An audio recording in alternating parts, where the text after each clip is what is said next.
Fanatics isn't just our name, it's who we are. Loyal, passionate fans dedicated to our favorite teams and to the sports we love. That's why we're honored to be able to offer fans the world's largest collection of official sports apparel and sports jerseys from all leagues, teams, and players you love. We feature a wide selection of gear from every league, including the NFL, MLB, NBA, NHL, and NCAA merchandise, which allows us to serve fans of football, baseball, hockey, basketball, lacrosse, soccer, golf, and, well, everything else that gets your heart pumping. Go to fanatics.com by using the QR code on your screen right now to celebrate your teams. That's fanatics.com, a proud sponsor of the Inside Edge Network, Cleveland's digital leader.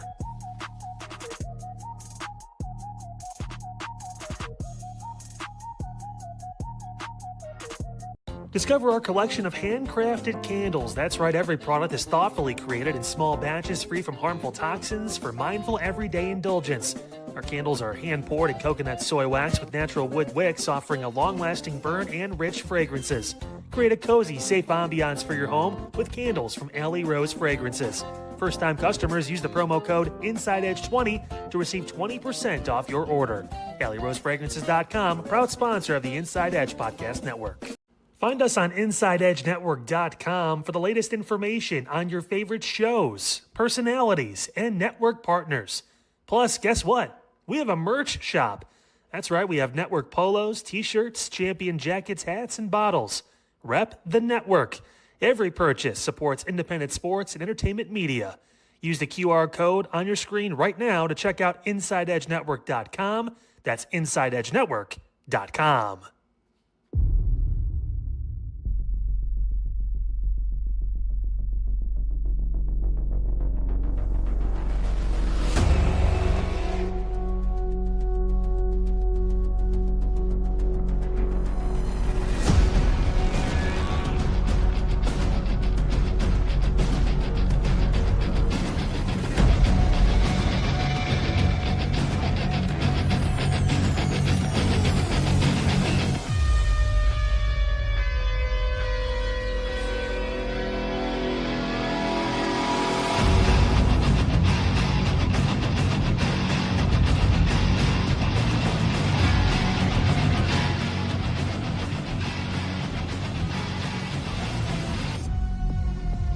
And welcome in, everybody, to the Inside Edge Network schedule release special.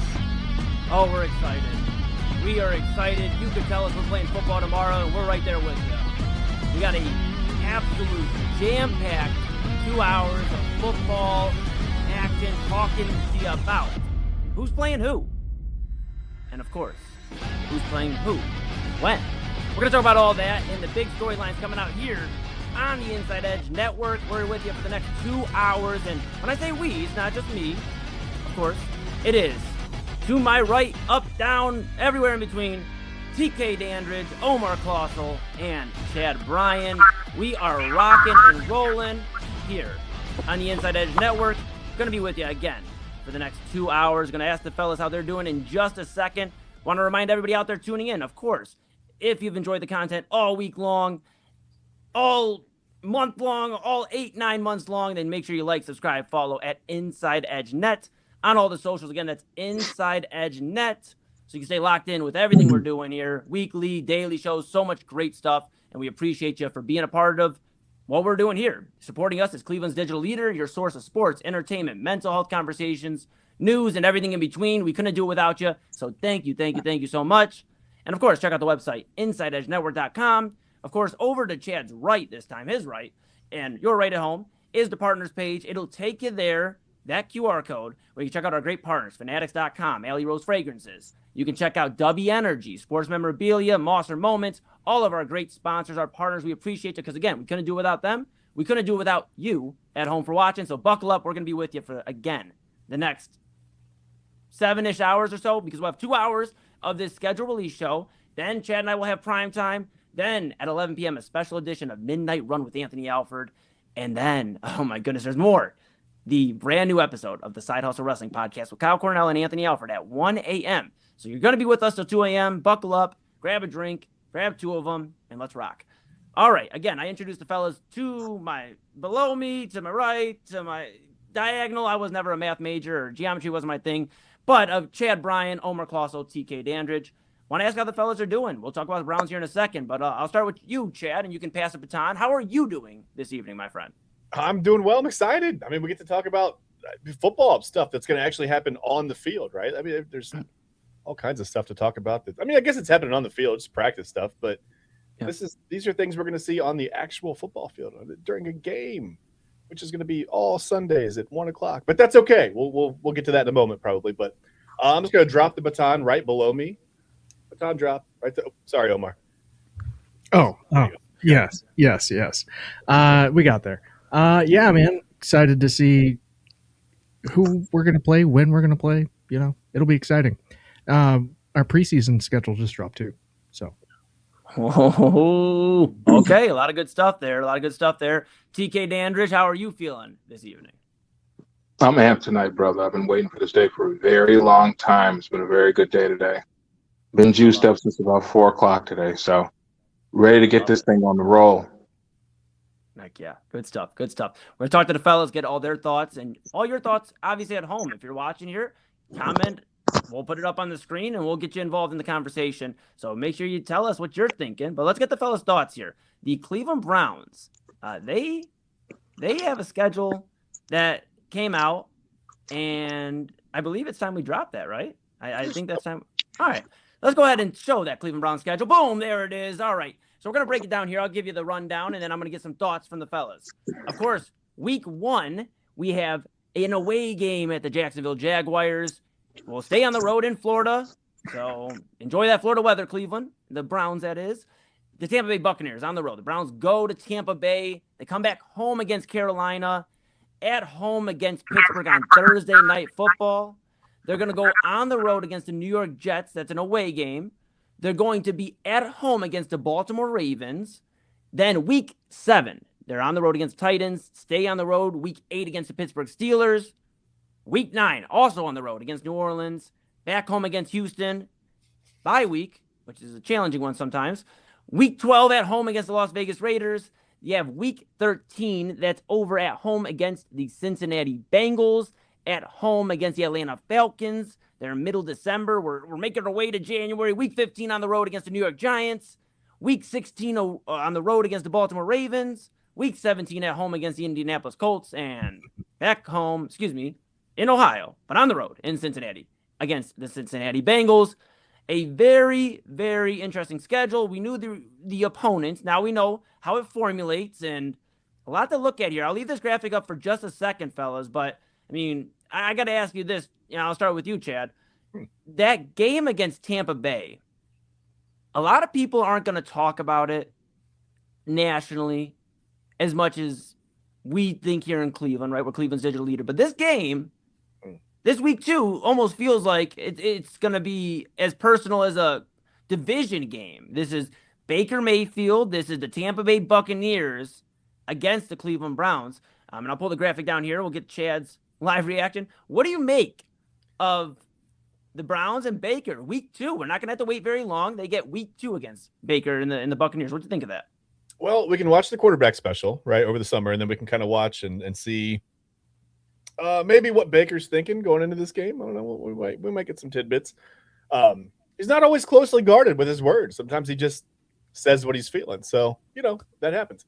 But it's how fun is it that we're playing the NFC South this particular year, right? We've got week 14. Don't forget about the Falcons over there with Kevin Stefanski. There's a lot of potential for revenge games this year. I think it's kind of fun. Yeah, going on the road to play Tampa Bay. Beside the hot Florida weather, who knows? There'll be some hot tempers on the sideline. I don't know. I don't know if Baker holds much animosity toward Cleveland anymore. I mean, he's doing fine in Tampa, right? Maybe he feels like he's better off. But yeah, that's an interesting story. Right? These days, it's more towards Stefanski. So, yeah, and then you almost wonder, right? Because Baker's been gone for 3-4 years now out of Cleveland. Omar, you bring up a good point, but still, it seems to be some animosity still in Cleveland amongst some Cleveland fans and Baker Mayfield, the way it ended and everything. This will be the first time they've played since the Carolina matchup in week 1. And that was a weird one, right? Baker never really was going to last long in Carolina. So you look at this now, this is Baker settled in as the franchise quarterback of the Tampa Bay Buccaneers against a Cleveland Browns team that is trying to find out who is their franchise quarterback, who's their franchise running back, all that great jazz. I mean, do you think, yeah, I mean, do you think it's, I guess, like, I'll lead with that question, Omar, to you, because you see Atlanta on that schedule. Stefanski, it sounds like you're circling that one as a Browns fan a little bit more than the Baker Mayfield. Is that right? Yeah, they're going to play each other twice. Why wouldn't I? It's going to be No, I'm saying the Browns against Stefanski. Oh, the Browns the Atlanta. Yeah, is that a bigger one than the Baker versus Browns? Probably. I'd have to say, yeah. I mean, we just booted him out of here. We'll see what we'll see what we have to offer. I don't think this team's going to do much this year, but that's just me. Yeah, it's going to be interesting. We'll keep an eye on that. Obviously Atlanta, Tampa Bay, some division games in there. TK, what do you make of them being on the road? They're going to spend some Florida sun. I wish I was joining them for a little bit of Florida sun. I need a tan. What do you think of the Browns spending the first 2 weeks on the road? They're in Jacksonville, a team that they're tied to currently a little bit still because of the previous Travis Hunter trade. There's still going to be talks of who won the trade, and we'll find out in the next coming years. And then you have, obviously, the Tampa Bay game, which we just highlighted. But what do you make of 2 games on the road? And I thought there was a good point brought up from the Voice of the Land podcast earlier on today here on the Inside Edge Network about that heat in September. I get it. We get heat in Cleveland, but it's not Florida heat in September. And does that play a factor? I mean, what do you make of 2 road games to start the year for the Browns? Well, I'm not necessarily the biggest fan of waiting until the last week of September to have our first home game.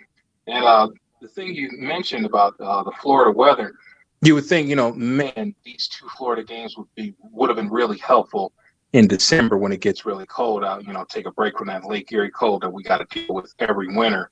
But, to start the game off on the road, you get a little homesick a little bit, maybe you're hungry to play that home opener against Carolina. Maybe we come out with some type of, massive fire when we end up winning the game, some wild, crazy way or something like that. But to start the game off with 2 games on the road, I don't necessarily think it's a bad thing. I do think it's a bad thing that we start the season out twice on the road, and we also end it on the road. I thought that was a bit brutal.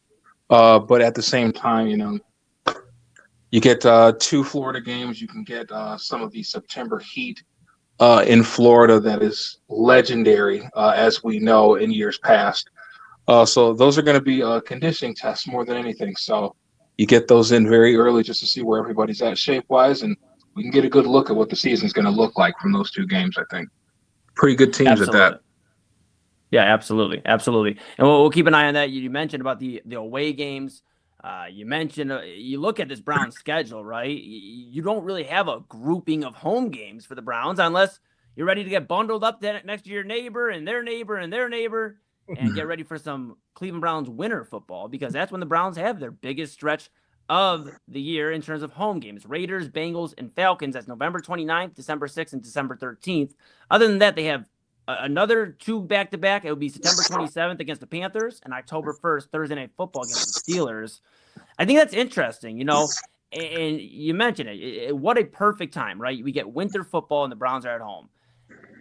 I'm not sure what to make of it. There's a few things that stand out to me. Another thing that stands out, and we'll talk a little bit more after the break after this, but Omar, I want your thoughts on this.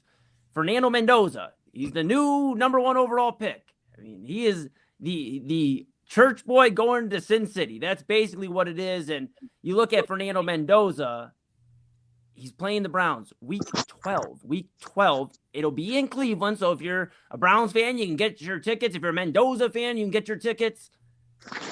Is this going to be a game? And I know you kind of already revealed your hand a little bit. Is this going to be a game where the Browns are going to be able to maybe play for something other than draft positioning against a team in the Raiders that on the other side, and we'll talk about the NFL as a whole scale in the second hour, but on the Raiders, they are a team that is trying to determine whether Mendoza's the guy and where the franchise can go. Do you think there's going to be a game other than draft positioning come week 12? I really hope so. I like to stay positive and stay hopeful that the Browns are going to but just this is the lowest I've ever felt about this team. Even after 0-2 16, 0-17, whatever. Like, I do not feel comfortable starting this season off with Deshaun Watson and, all that hoopla. I'm hoping, maybe the whole Deshaun thing fizzles out. Sanders comes out, balls out. Maybe we are in a position to like do something, but I just don't see it. Chad, is this going to be? Go ahead, Omar. I will bring up the one thing that I do like about this schedule is kind of where the spacing is between our division opponents and the bye week at week 11. So yeah, I'll take the away games at the beginning of the season or the end of the season, but our bye is basically in the middle of the season. Yeah. Like, you can't beat that. No, you can't. And you wonder, and you make me think, my bro, about the Browns week 12, what they could look like. And you talk about it, Shador. I mean, is this a case where we will get Shador Sanders week 12 against Fernando Mendoza? Will it be Deshaun Watson against Fernando Mendoza? Will it be Deshaun Watson against whoever the Raiders else have at quarterback, right? I mean, there's so many different things that could happen. You've heard some analysts and other outlets talk about Fernando Mendoza. I believe Charles Davis during draft night was talking about he thinks Mendoza is not going to play as much as everybody thinks he's going to. Or excuse me, he was debating, I believe, with Daniel Jeremiah about whether this was going to be a full rookie season or not for Fernando Mendoza. So, Chad, I'm going to put you on the spot. Who's the quarterbacks for the Browns and the Raiders week 12? I mean, I think by then you'll be looking at Fernando Mendoza. I don't think we're going to see a Raiders team that's going to be like 9-2 or anything with whoever it is that they have. I don't think Mendoza's going to start the season. I really don't. But I do think we'll see him by week 12. I think it'll just be like, okay, let's turn it over to him and let the rookie go, right? As long as you can figure out some things with the offensive line. You don't want to put him behind an offensive line like the Browns had last year. That would be a bad idea. But the thing that it makes me laugh a little bit is if the starter is Mendoza by week 12, which you'd think it would be, you would think it would be for the Raiders. He's going to get Myles Garrett in that defense coming off a bye week. That's interesting for him. So that's like a welcome to the NFL moment for Mendoza possibly. But yeah, I mean, I think like Omar said, the bye week being pretty much right in the middle of the season is nice. I'm looking at we can get into some other things, but I'm shocked that they have a primetime game. Everything else is, like I said, Sunday at 1. And I guess my only hope for that week 12 game is just to see a graphic on the screen where it says the playoff picture, right? And the Browns are just at least in the hunt. Like, that's my goal as a Browns fan for November. Yes. Just to see the Browns in the hunt.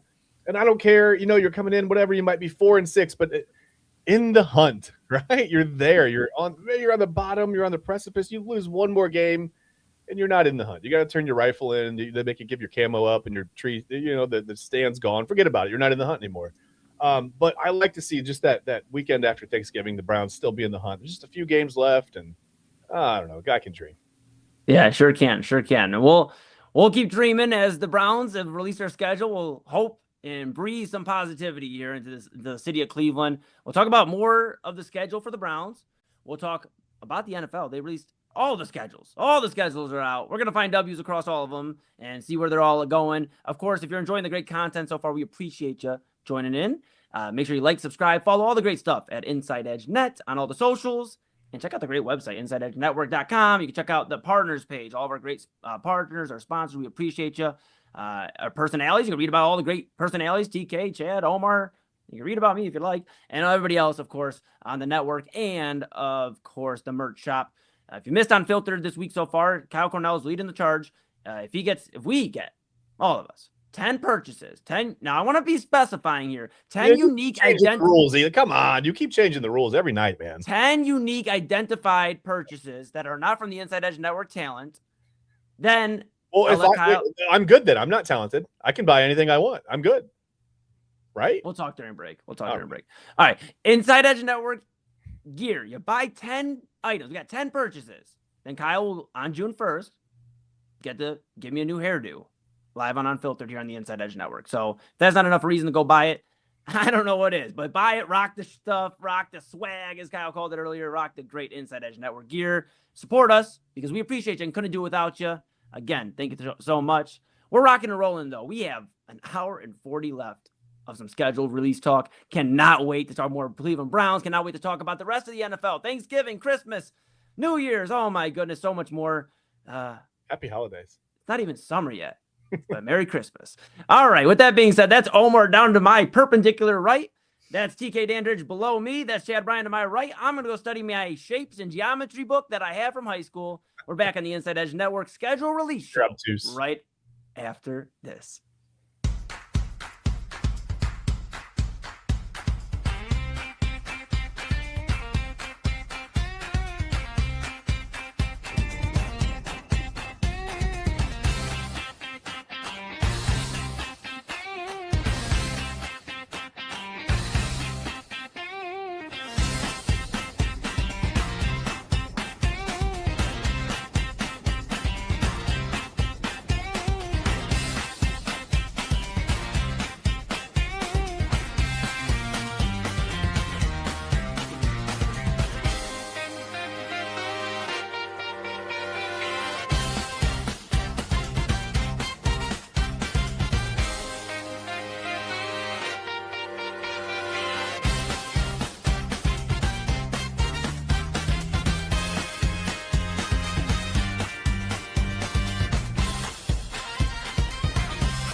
Whether searching for a baseball autographed by your favorite World Series slugger, a signed football by an iconic Hall of Famer, or the jersey of a world-famous soccer star, you've come to the right place. Here at sportsmemorabilia.com, the web's leading source of authentic sports memorabilia, you'll find more than 500,000 authentic products from nearly every professional sports league, team, and players. Not only will you find your next prized sports possession with ease thanks to superb customer service and tremendous site experience, you'll have the satisfaction and peace of mind that every product listed comes complete with a certificate of authenticity and is fully backed by the sportsmemorabilia.com lifetime authenticity guarantee. Go to sportsmemorabilia.com by using the QR code on your screen right now. Sportsmemorabilia.com, a proud sponsor of the Inside Edge Podcast Network, Cleveland's digital leader. Clean energy, bold flavors, and no jitters. See why people won't shut up about Dubby. Clean energy, no jitters or crash. Whether you're starting your workday or getting ready to exercise, Dubby Energy helps you lock in and focus. With over 15 flavors to choose from, you can't miss. Order Dubby Energy right now by using the QR code on your screen and use the promo code InsideEdge10 to receive 10% off your order. Dubby Energy, your energy-focused sponsor of the Inside Edge Network, Cleveland's digital leader. Special 2-hour edition of Midnight Run coming up tonight. Obviously, the Cavaliers, they're up 3-2, but you're a little nervous about what you saw last night, and can they close out the series? Hopefully they can at home. We'll talk about that. Also, the big story, LeBron James, what is next for him? And is there any possibility that his future is here in Cleveland? And even as a fan, do you want his future to be here in Cleveland? Also, as part of Super Thursday here on the Inside Edge Network, we react to the Cleveland Browns schedule. I bet you there's going to be a ton of 1 o'clock games. I don't know. All 17 games might be at 1 o'clock. Boy, the benefits of being a bad football team. But it might be for the best. We'll talk about the schedule and a lot more coming up tonight. Special 2-hour edition of Midnight Run beginning at 11 o'clock tonight here on the Inside Edge Network.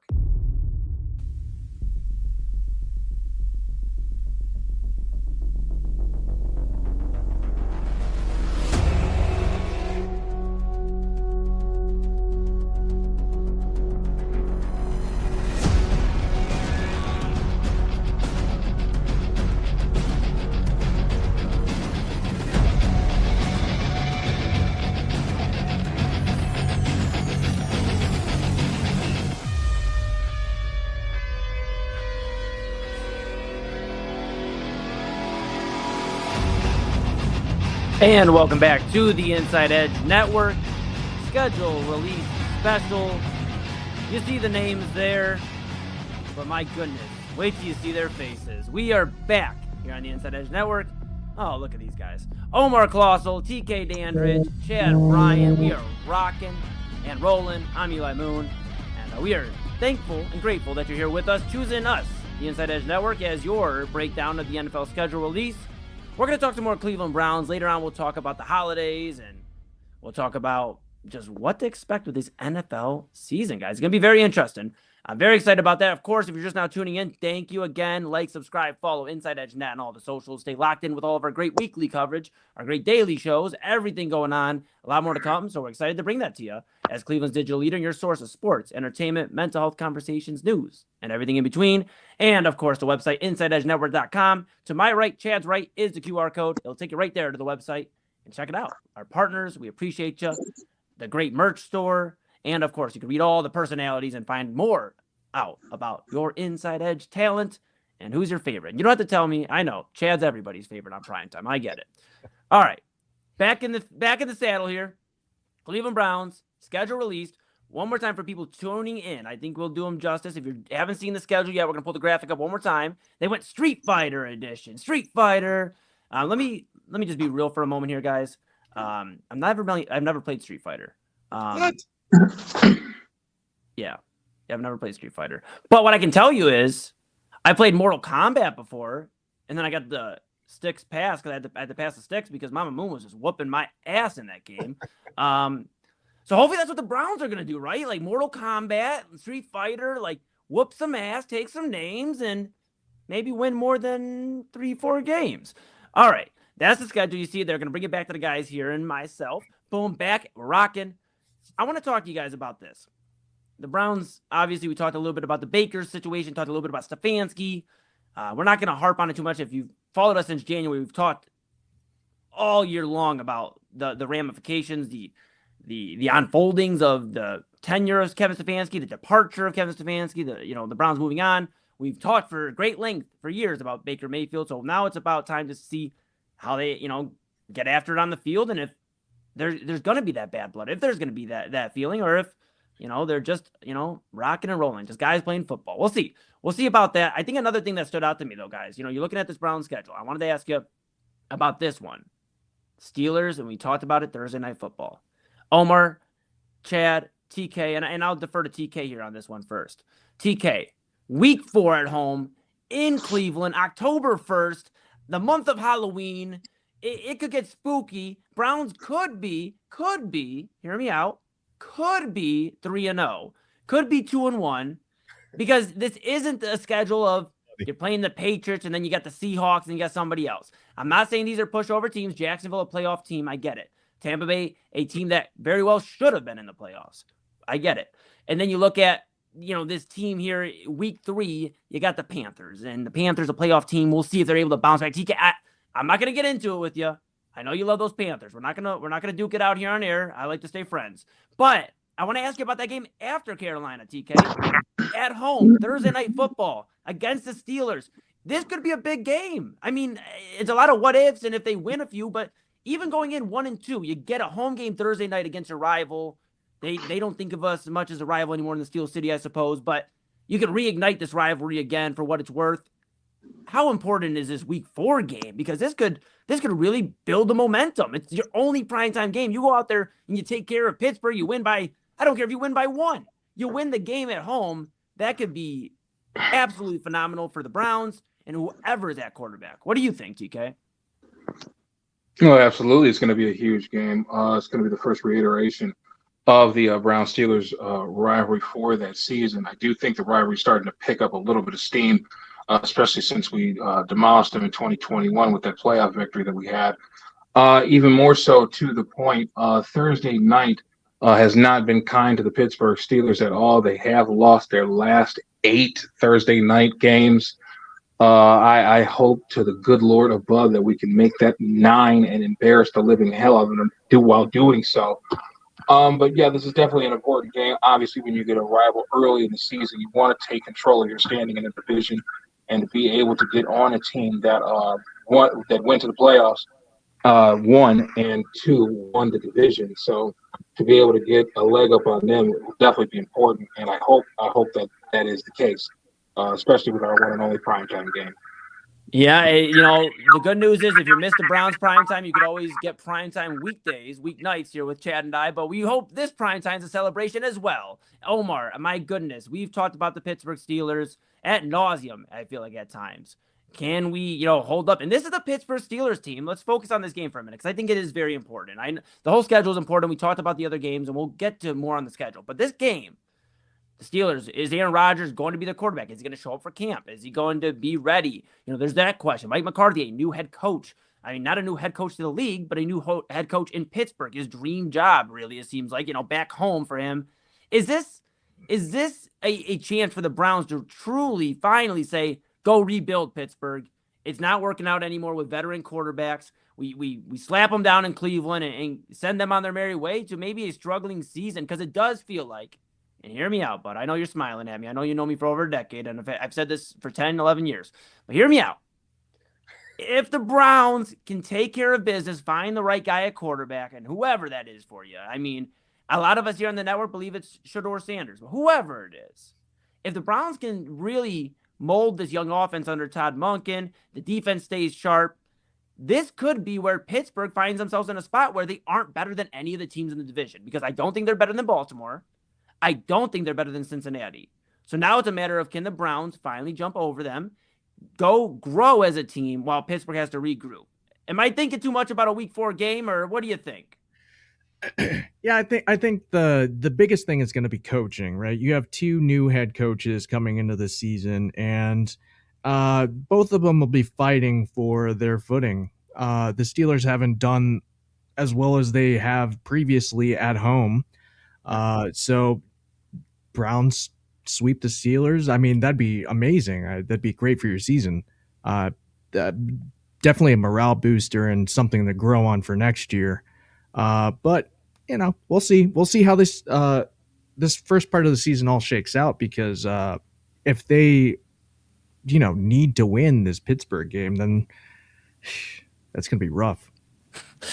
It could be, and maybe I'm putting a little too much pressure on the guys, in Cleveland and over there. But if they're listening, one Eli Moon says week 4 is pretty important because this is a division game. It's at home against a team that you truly can beat, Chad. Let's pivot here to you for a moment. The Browns can beat the Pittsburgh Steelers. I know that's a statement we haven't uttered very confidently here in Cleveland for a long time. They can beat this team. They're not the same steel curtain that they were 10, 15 years ago. They don't really have too many standout wide receivers. I get it. They acquired Michael Pittman, who was doing some things in Indianapolis. He's a good pickup. DK Metcalf great receiver. But this isn't the Antonio Brown years where he was single-handedly changing a game.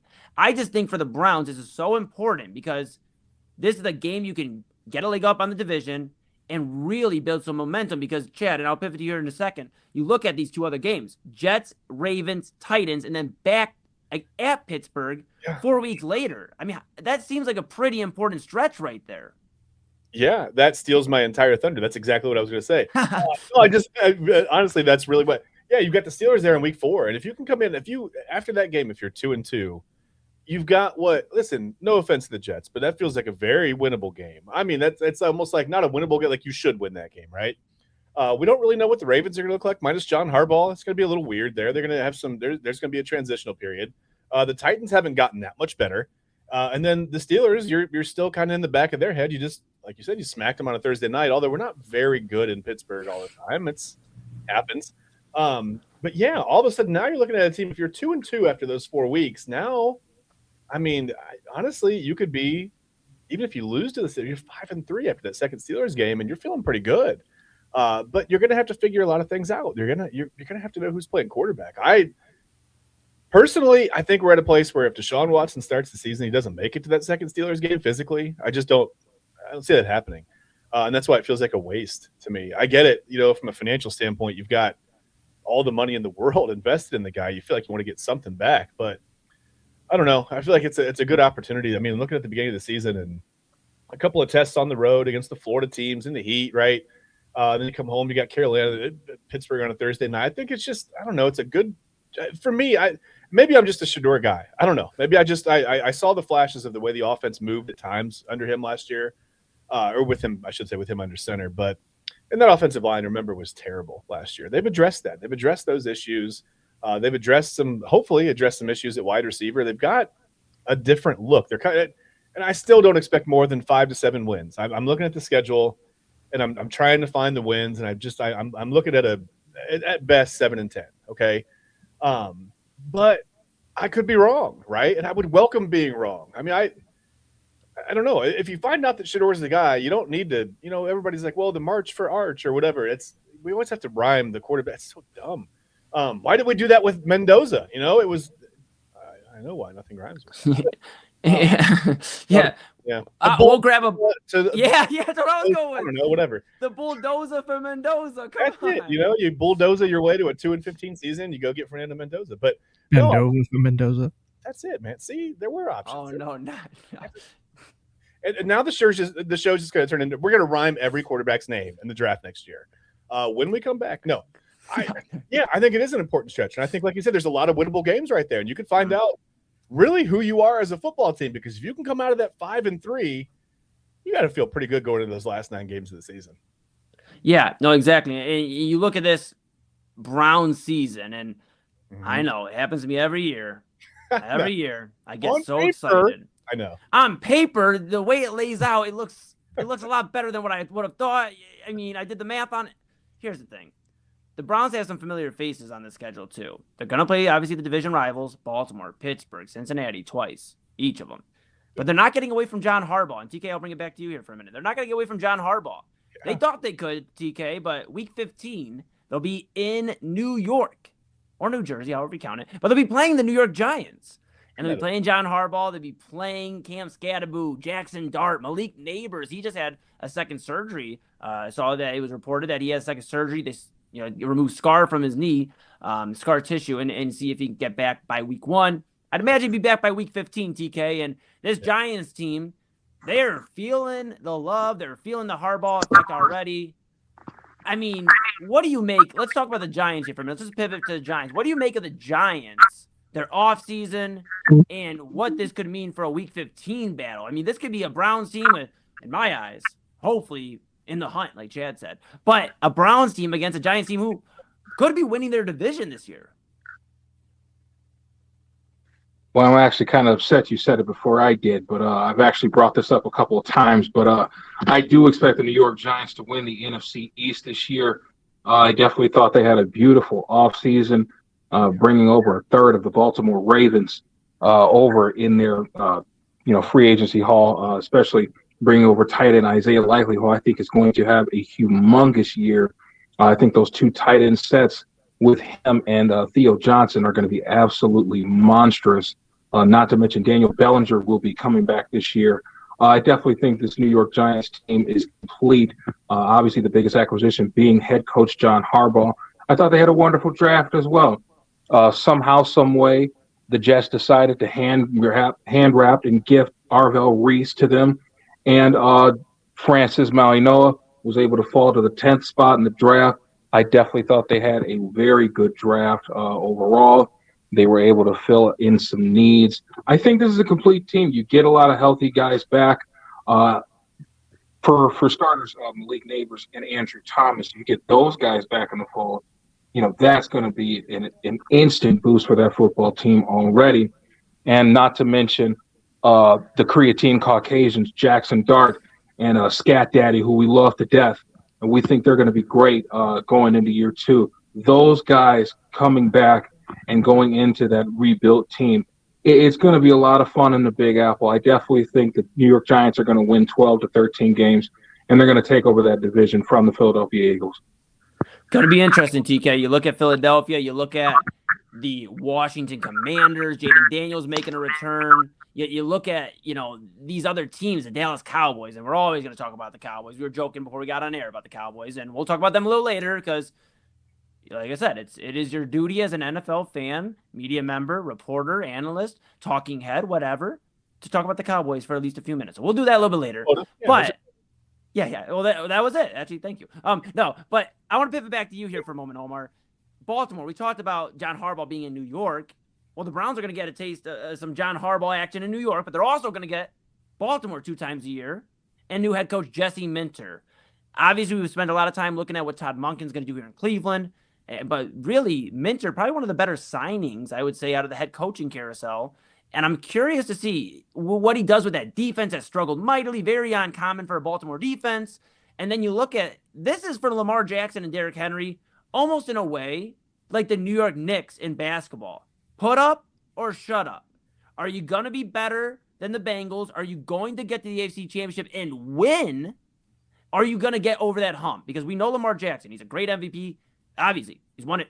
He's done it. He's done the thing. He's won the MVP. You look at Derrick Henry. He's led the league in rushing. They've done all the accolades individually, Omar.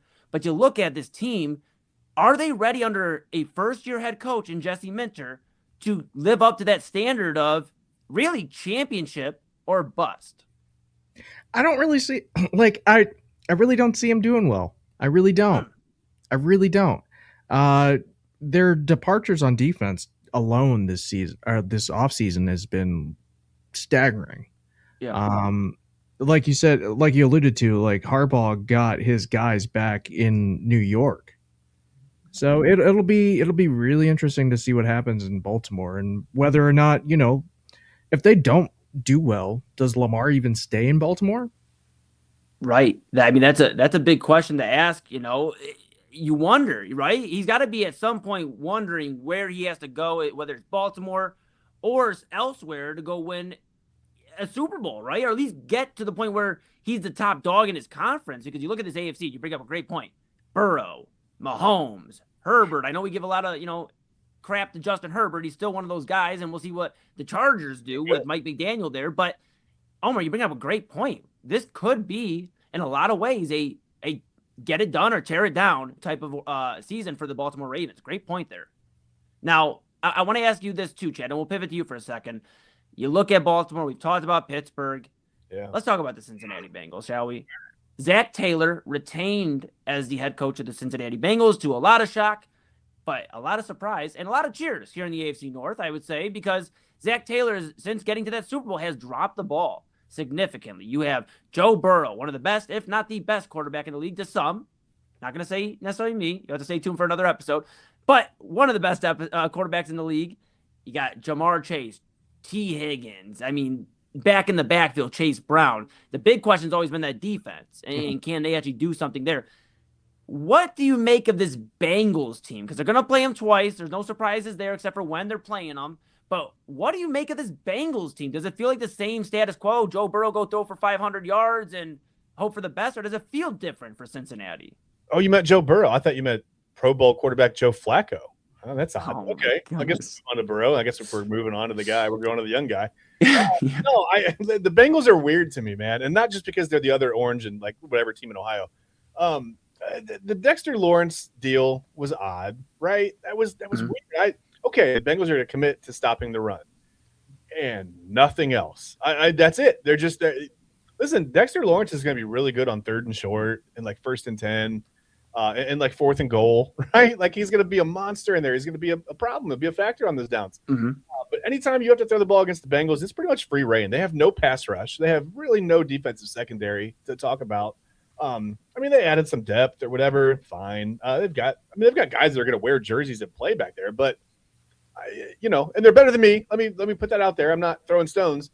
But as far as NFL guys go, right, they're not the cream of the crop.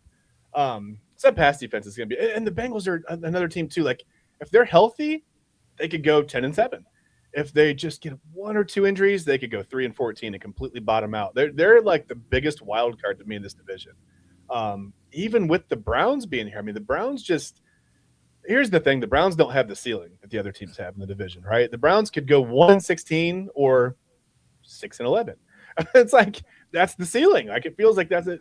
But the Bengals could be really good. The Bengals could be a playoff team. They could be a wild card team. They're not going to win the division, most likely. But they could be good, right? Or they could just be really, really bad, and it's really hard for me to call that.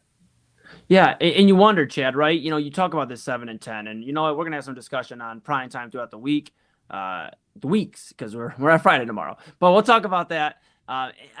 You look at this, though, right? You get 6 division games, guys. And I know I'm making a big deal about the division, but for a team that we're trying to figure out where these wins are coming from, Omar, you just brought up about Baltimore, and you don't believe. And you know what, bro? Me and you usually got the same hunch. I feel a little differently about Minter. I think he'll have a better than maybe what you're expecting. I just think they'll do better than they did last year. But I do think that's an opportunity for the Browns to steal at least 1, if not 2, from Baltimore. You could get 1, if not 2, from Pittsburgh. The Browns primarily play pretty well and historically play well against the Cincinnati Bengals, at least at home. So against Zach Taylor, we do well. Exactly. So you guys do the math, right? And maybe I'm being overzealous, so don't yell at me. That's 4 to 5 division wins right there. If they can just take care of what's in front of them, which is the division, they can pile up 4 or 5. And then, Chad, all they got to do to get to your 7 is finding two out of division games. And you look at some Titans. I mean, they're there. The wins are there. I don't know. And I think that's really, and guys, we got to go to break here in a moment. We'll come back. We'll talk more Cleveland Browns. Thank you again for tuning in here. We got another hour, over an hour of this release show and a whole lot more. We're here with you at 2 in the morning with a ton of programming. Get to that after the break. But I really think, and the more I've thought about it, I saw the schedule released. And obviously anybody that's listened to me on the Inside Edge Network has heard my yells about the quarterbacks and everything else. But I sat here today and I just did the math and my brain hurt after. And I sat here and I go, okay, if the Browns, they just win, okay, there's 6 division games. They just win 4 or 5. Then this is a way different season than I think we're all anticipating. So I think, and I know we always talk about how the division's important, but the Browns also play a last place schedule a lot of times, just based off how they finished. I think this year, mixed with the last place schedule, the division is so important because it's never been as wide open as it is now. You have complete change of scenery for John Harbaugh, so Jesse Minter's in there. Put up or shut up here again for the Ravens. Bengals, Zach Taylor. Why did they keep coaches? 3 new head coaches. Thank you. And you look at you Zach Taylor. You have no idea what's about to happen. And you look at Zach Taylor, Omar, the only coach that stayed, and people are still wondering how he has the keys to get into Cincinnati's front headquarters still. I mean, it's crazy. So I just think with all that uncertainty for the first time in a long time, meanwhile, Pittsburgh's starting quarterback hasn't reported for camp yet. I think there's an opportunity for the Browns here. Now, you're not going to get a proclamation of me saying they go 12-5 and 13-4. Stay tuned. Maybe in a few weeks you'll get that, depending how much I really buy into this team. But they're going to have to do Aaron Rodgers doing ayahuasca, man. I don't know. I don't know about 13-4, but okay. They're going to have to do some things, Chad, Omar, TK. They're going to have to do some things to make the fans buy into a fact that they can win this division. And it's going to come down to the quarterback. That's ultimately what it comes down to. This defense is lights out. It's gotten only better with some of the additions on defense. I mean, you look at Emmanuel McNeil-Warren, the safety out of Toledo they picked up. I mean, they are only getting better on defense. Offensively, you have the weapons. You have Judkins, you have Fannin, you have Boston and Concepcion now. You have weapons. Yeah. Can you put the right quarterback on the field, and can he produce? And then the other question, we'll answer this when we come back, guys. I'm very curious your thoughts. When we come back, can Todd Monken get the most out of these guys and shock a lot of people in Cleveland? Can he bring this, what once was the number one offense in Baltimore? Can we see anything similar to that? And could we be talking about a party all winter long in Cleveland? This is the Inside Edge Network NFL schedule release preview show. We are so happy you're with us. Again, like, subscribe, follow all the great stuff Inside Edge Net. Check out the website, InsideEdgeNetwork.com. And, of course, thank you, Omar. You are so kind. That's Omar Claussell. That's Chad Bryan. That's TK Dandridge. I'm Eli Moon. You're you. We appreciate you. And we'll be back right after this.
Moser Moments Photography is a husband and wife wedding photography team based in Cleveland, owned and operated by InsideEdge Network's very own Ryan Moser and his wife Hallie. For the past 10 years, they've captured more than 100 weddings across Northeast Ohio and beyond, always working together as a true two-person team. Their style centers on authentic, emotional storytelling, documenting the real moments between two people in love and creating images that feel natural, comfortable, and true to the couple. Rooted in Northern Ohio but inspired by their travels, Ryan and Hallie bring a warm, personal approach to every wedding day. Their work blends experience, consistency, and a genuine passion for helping couples relive their best day through timeless photography. Learn more at monstermomentsphotography.com by using the QR code on your screen right now. monstermomentsphotography.com, a proud sponsor of the Inside Edge Network, Cleveland's digital leader. And we thank you for your support of the Inside Edge Network. And don't miss my show, Midnight Run, right here on the Inside Edge Network. You won't miss a single episode when you like and subscribe at Inside Edge Net.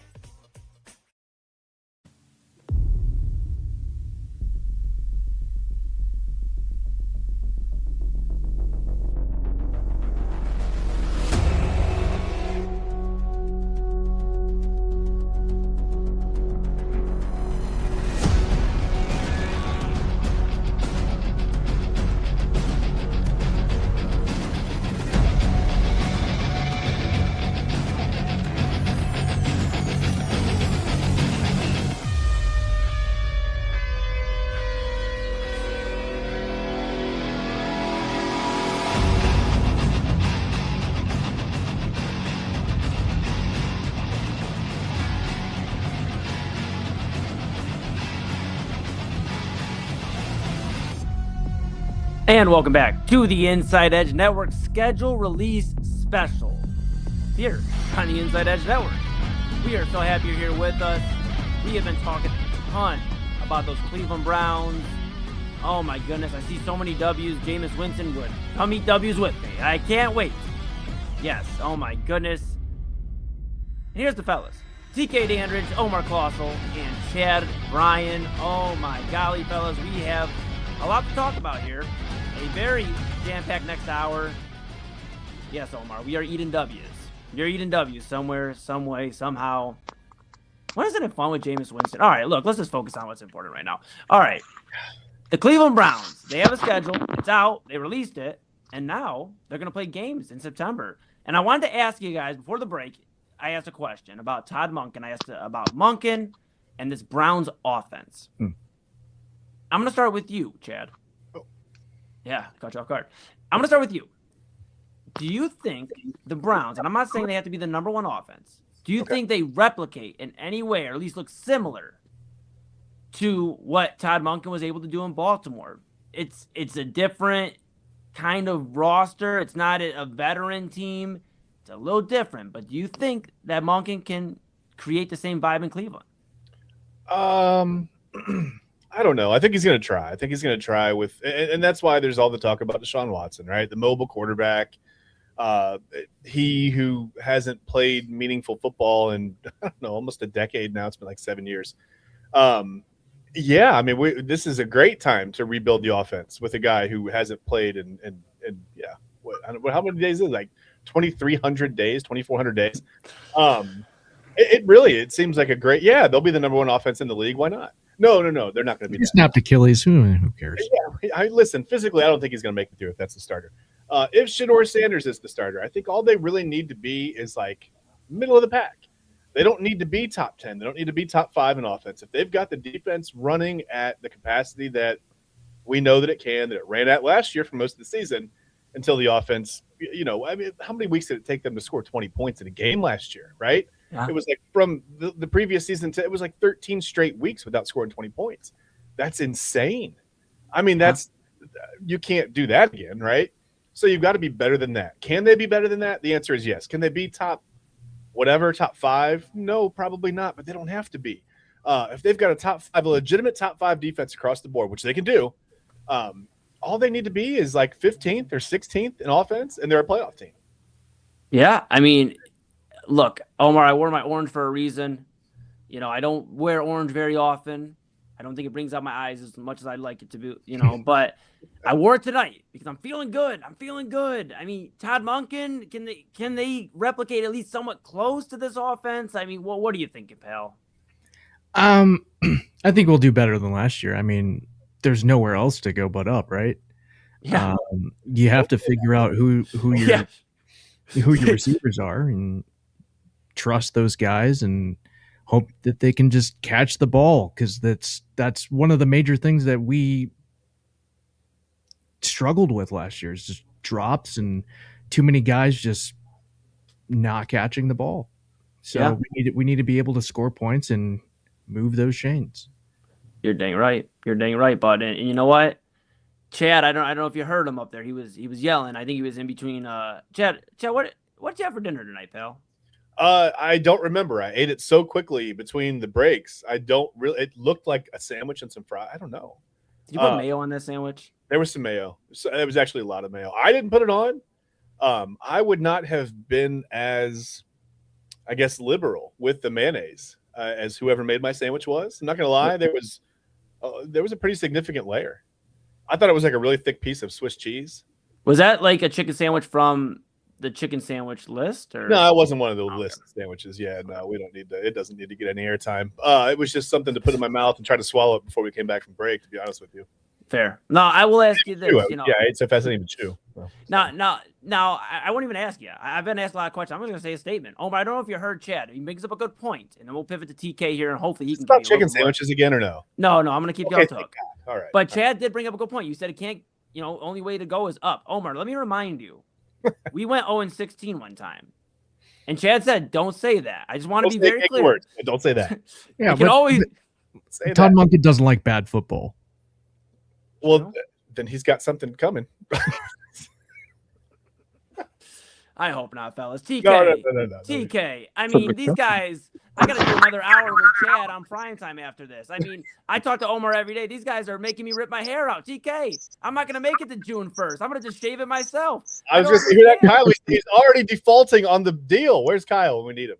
Yeah, listen, I'll see him tomorrow Unfiltered 5 to 6 p.m. here on the Inside Edge Network. TK, come on. My bro, give me a little bit of positivity. Todd Monken, Funkin', running the football, passing the football. What are we thinking?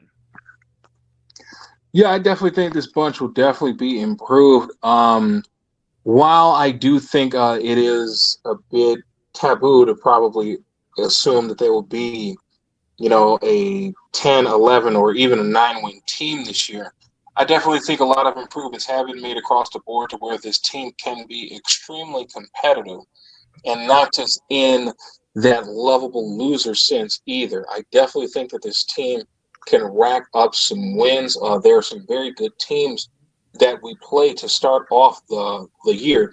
Regardless of what the strength of schedule may say that we have the easiest schedule in the league. Listen, the first 4 games that we played, all of these teams, except for the Tampa Bay Buccaneers, have made the playoffs. So these are all good football teams. Trevor Lawrence just had the best season of his career. Sunshine was looking deadly last year, especially late down the stretch during the midst of that 8-game win streak to conclude the season at 13-4. And like you guys mentioned earlier, we're still going to have to find out who truly won that Cleveland-Jacksonville trade, because we haven't even seen a tip of the iceberg with Travis Hunter yet, and I think we're in for a show. Not to mention the Tampa Bay Buccaneers lost the craziest 3-way tie I may have ever seen in all my years of watching NFL football. I do not know how the Carolina Panthers won that tie at all. I understand they did beat them at home early in the season, but at the same time, to lose the final game of your season to the team that didn't get into the playoff, wild, but still a very good team nonetheless.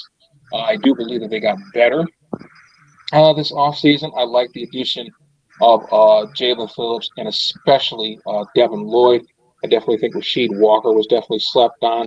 The market for him was very dried up, especially after what happened with Dan Moore, him getting the $82 million deal with the Tennessee Titans, and him not being the top level of offensive tackle that needs to be paid $82 million.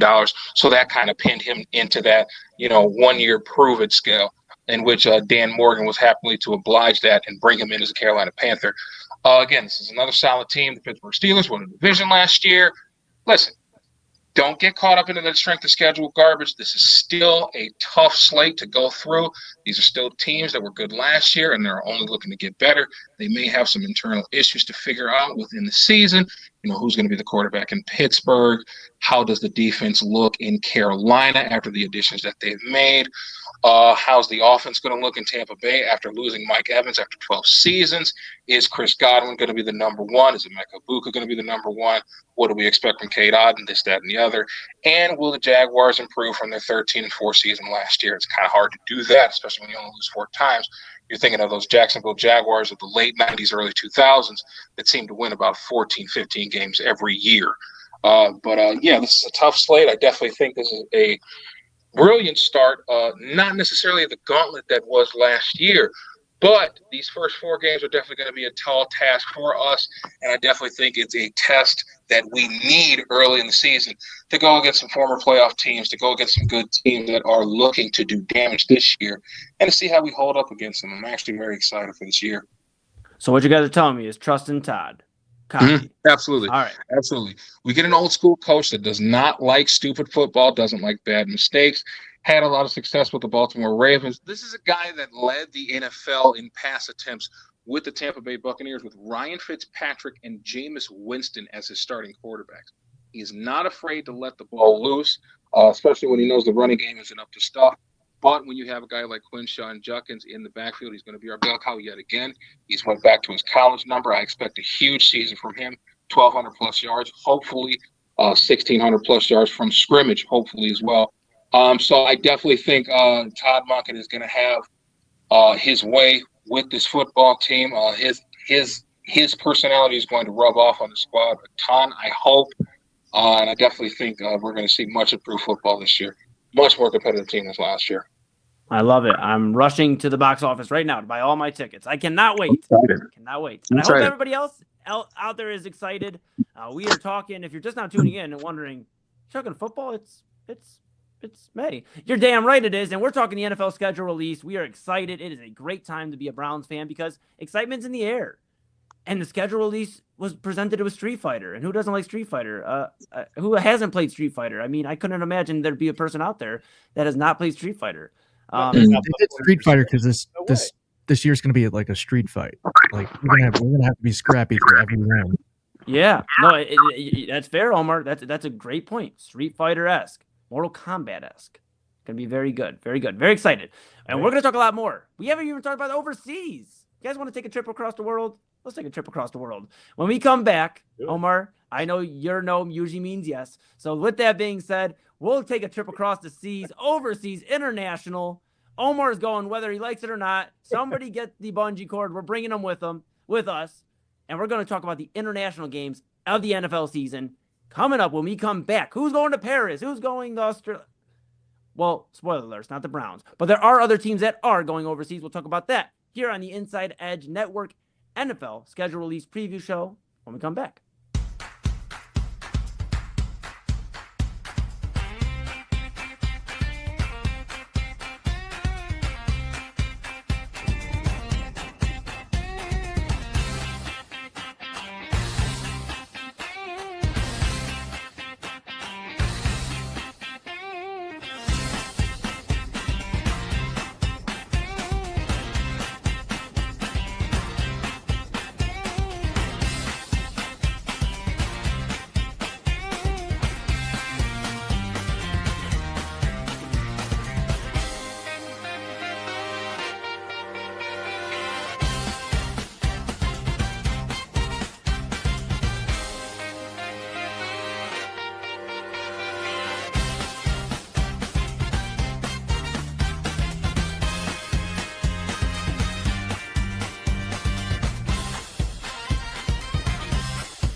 Discover our collection of body mists made with clean, minimal ingredients. Handcrafted with natural essential oils and clean ingredients, they offer a natural alternative to synthetic fragrances.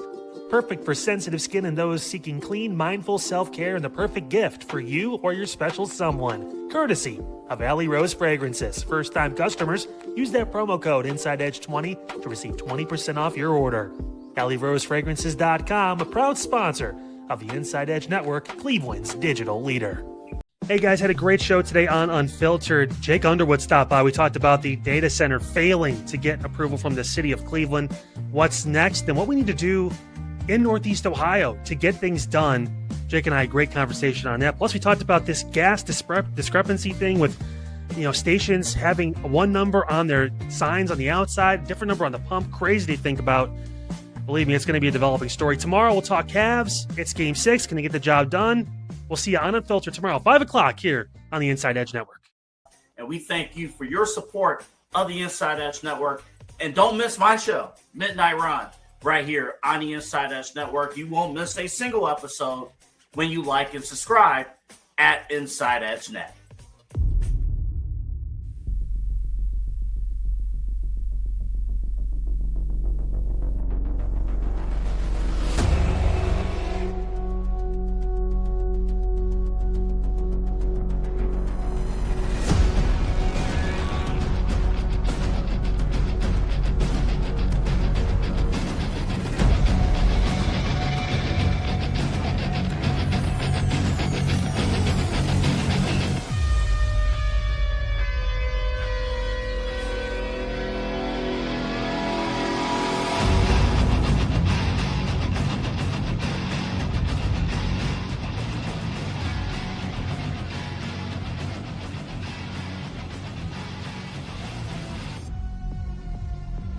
And welcome back to the Inside Edge Network schedule release special.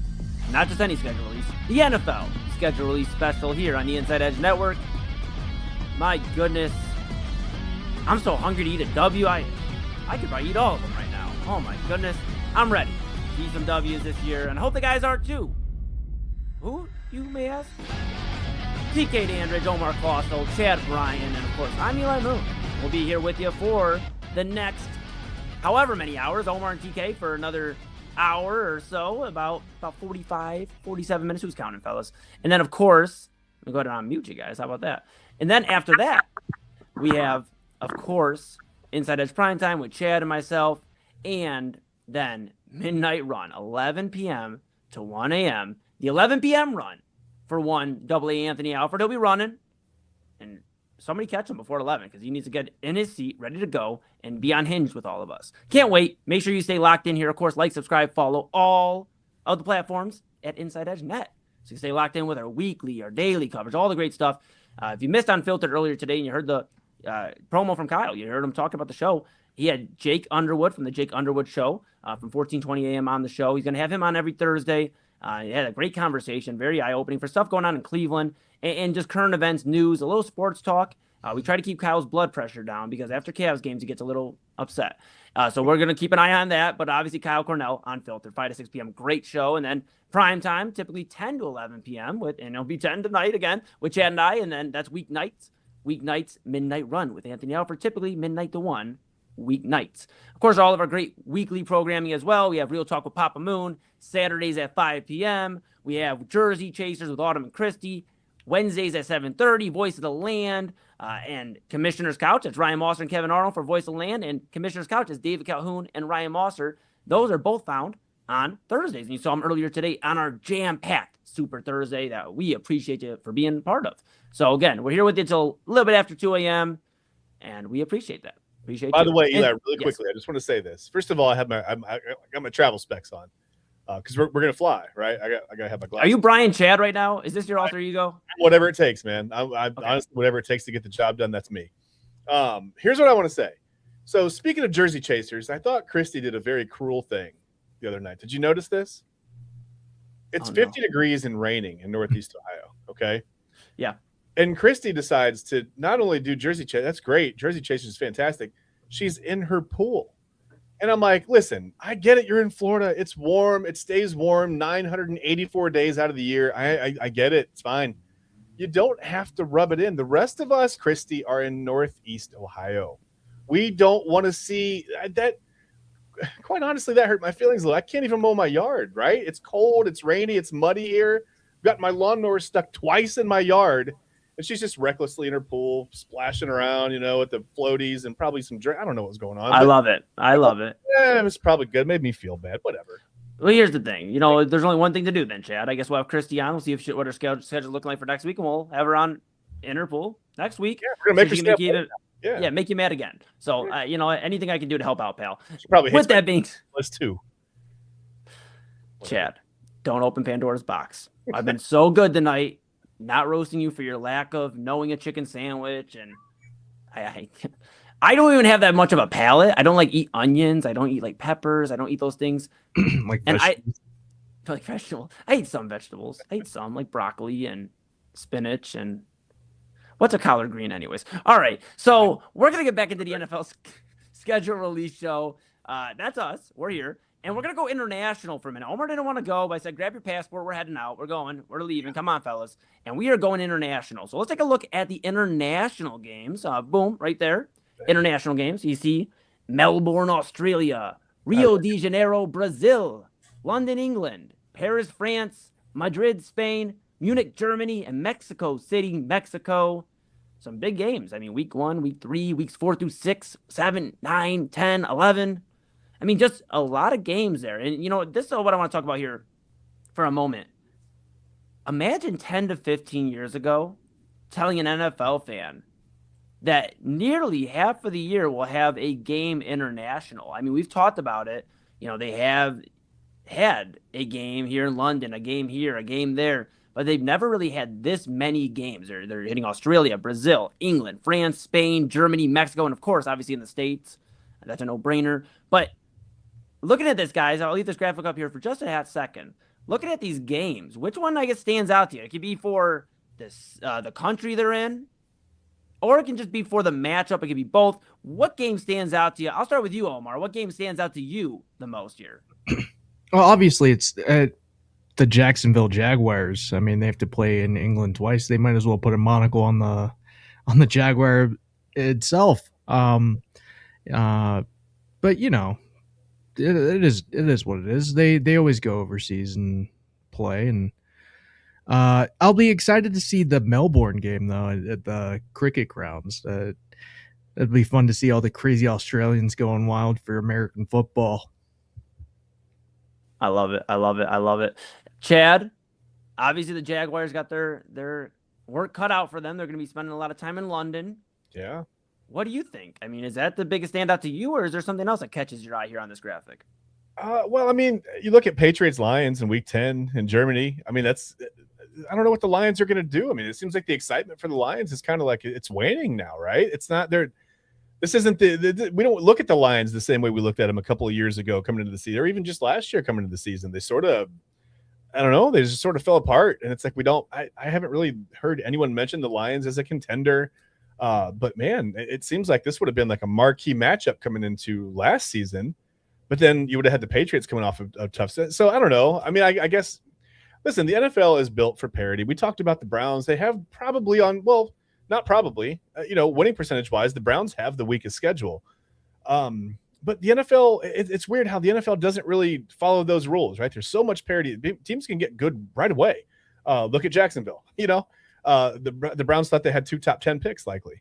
And the Jaguars' success kind of, they leveled that a little bit. They pulled the rug out from under us. So unfortunately, things like that don't seem to apply to the Browns either, right? Where the quick turnarounds that you don't see that very often. That they've had a turnaround or two since they've been back, but they haven't sustained anything long term. So to me, I guess I don't know. Yeah, if the Lions can come back and I guess be where they were a couple of seasons ago, that Patriots-Lions game in Week 10 is going to be a lot of fun in Germany. That's actually probably one of the best representations of NFL football overseas, other than, I don't know, Niners-Rams is going to be pretty good, I guess, too. But it might be the best representation that we have. Maybe Eagles-Jaguars there. It could be a good game. I don't know. Absolutely. I guess the big question I have, too, is what game are we sending TK Dandridge to? I mean, Melbourne, Rio de Janeiro, Paris. I mean, TK, you got to have your passport first off, bud. But I mean, if you had your passport, what game are you going to? What stands out to you?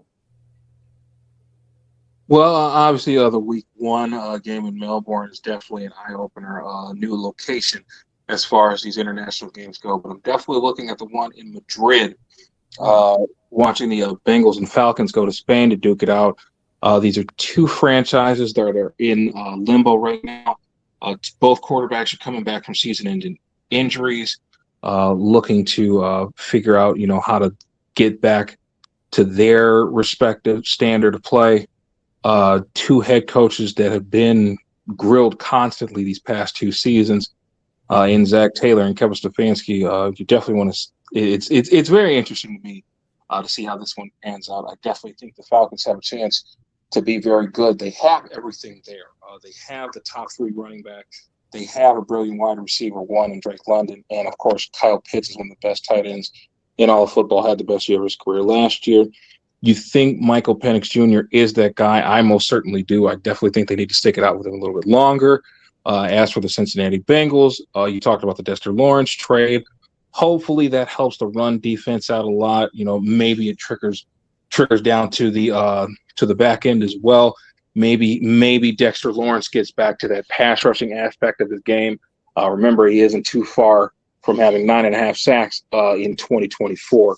So hopefully he gets back to that form soon. This is just a game that came to my mind as the most interesting out of all of these. New location, two teams that are in limbo.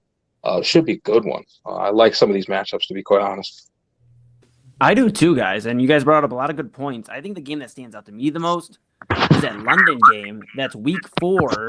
That's going to be week 4. You look at the Colts against the Commanders. This is two teams, guys, that you look at the Colts. They had everything going for him. Daniel Jones playing the best football of his life. Jonathan Taylor having an MVP-esque year. They seem to be rolling, and then Daniel Jones gets hurt, and it kind of just fell apart from there, and he wasn't starting to look like New York Giants Daniel Jones right before the injury, but that was a thing too. And you look at Washington. Can Jaden Daniels return to rookie year form, which, reminder, was only 2 seasons ago. It's not like he's in his 6th, 7th year. Can he return to what many were saying, one of the better years by a quarterback that year? I mean, he was having a great year. Can he get back to that? It's going to be a tough road for both these teams, a lot to prove, and they're going to play each other week 4 in London. I think that's a really interesting game because you have a lot to prove on both sides. I think that's what stands out to me the most, but a lot of great games. You guys mentioned the Niners and Rams. You got Patriots and Lions. Watch out for those Vikings. I'm going to tell you. Watch out for those Vikings. I know Chad's not a big Kyler Murray guy, and I'm coming back to us here, fellas. Kyler Murray's not a big Kyler Murray guy. Well, here's Whatever. the reality. Well, I'm not going to go as crazy as some have said and said he'd be the best NFC North quarterback by the end of the year. But let's not forget these Vikings. 8-9 last year? I believe they finished 8-9.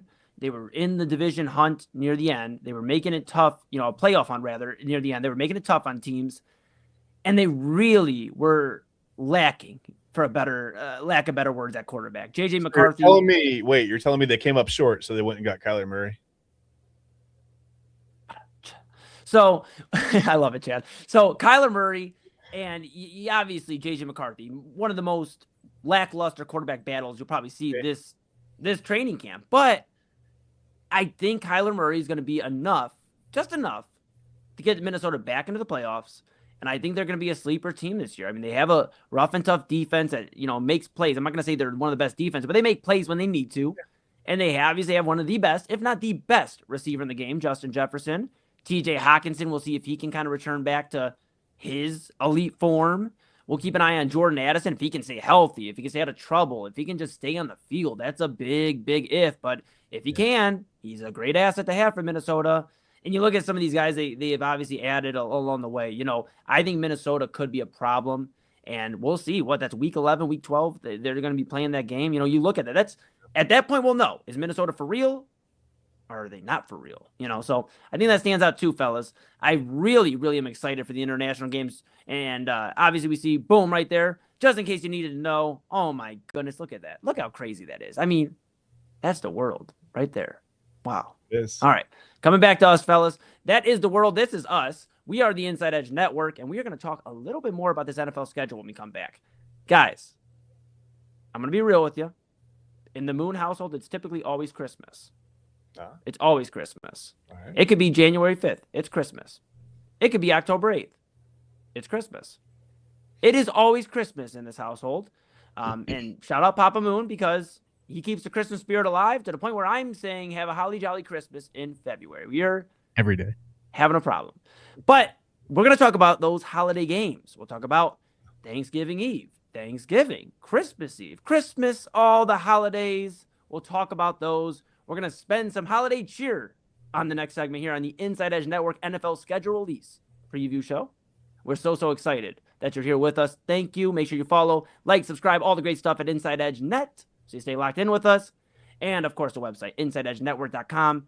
Check out the personalities. Read all about us. Read everything about us. We'd appreciate it. So now you know more. And, of course, check out the shop page. Get some great Inside Edge Network gear, cups, mugs, to be exact. A little coffee mug. You got shirts, polos, hats, jackets, all the great stuff there on InsideEdgeNetwork.com. And, of course, no leashes, though. No leashes. Nope. Of course, our great partners. For your pets. Great. Yeah. Yes. Yeah. Okay, cool. Just making sure. We had Kyle on yesterday, Omar. We just check. Okay. But, of course, our great partners as well, Fanatics.com, SportsMemorabilia.com, W Energy, Alley Rose Fragrances, Fanatics. I mean, Monster Moments. We have all of our great partners that support us. We appreciate them, and we appreciate you for rocking with us. So, again, check out the website, InsideEdgeNetwork.com. When we come back, it's the holiday. Well, let me not get copyrighted. We're back after this.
Whether searching for a baseball autographed by your favorite World Series slugger, a signed football by an iconic Hall of Famer, or the jersey of a world-famous soccer star, you've come to the right place.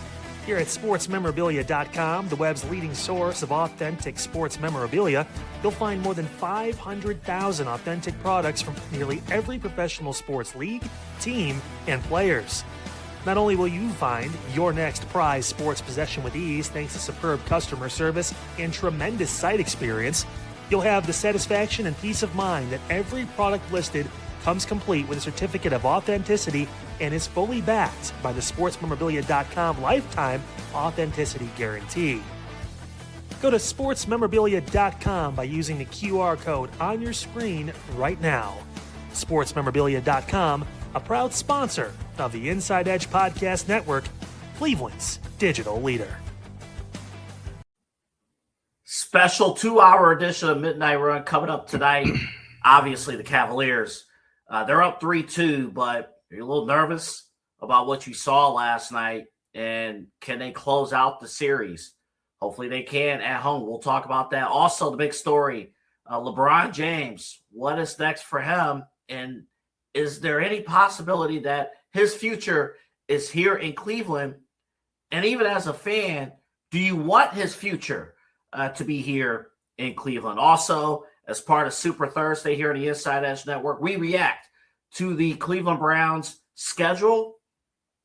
I bet you there's going to be a ton of 1 o'clock games. I don't know. All 17 games might be at 1 o'clock. Boy, the benefits of being a bad football team. But it might be for the best. We'll talk about the schedule and a lot more coming up tonight. Special 2-hour edition of Midnight Run beginning at 11 o'clock tonight here on the Inside Edge Network.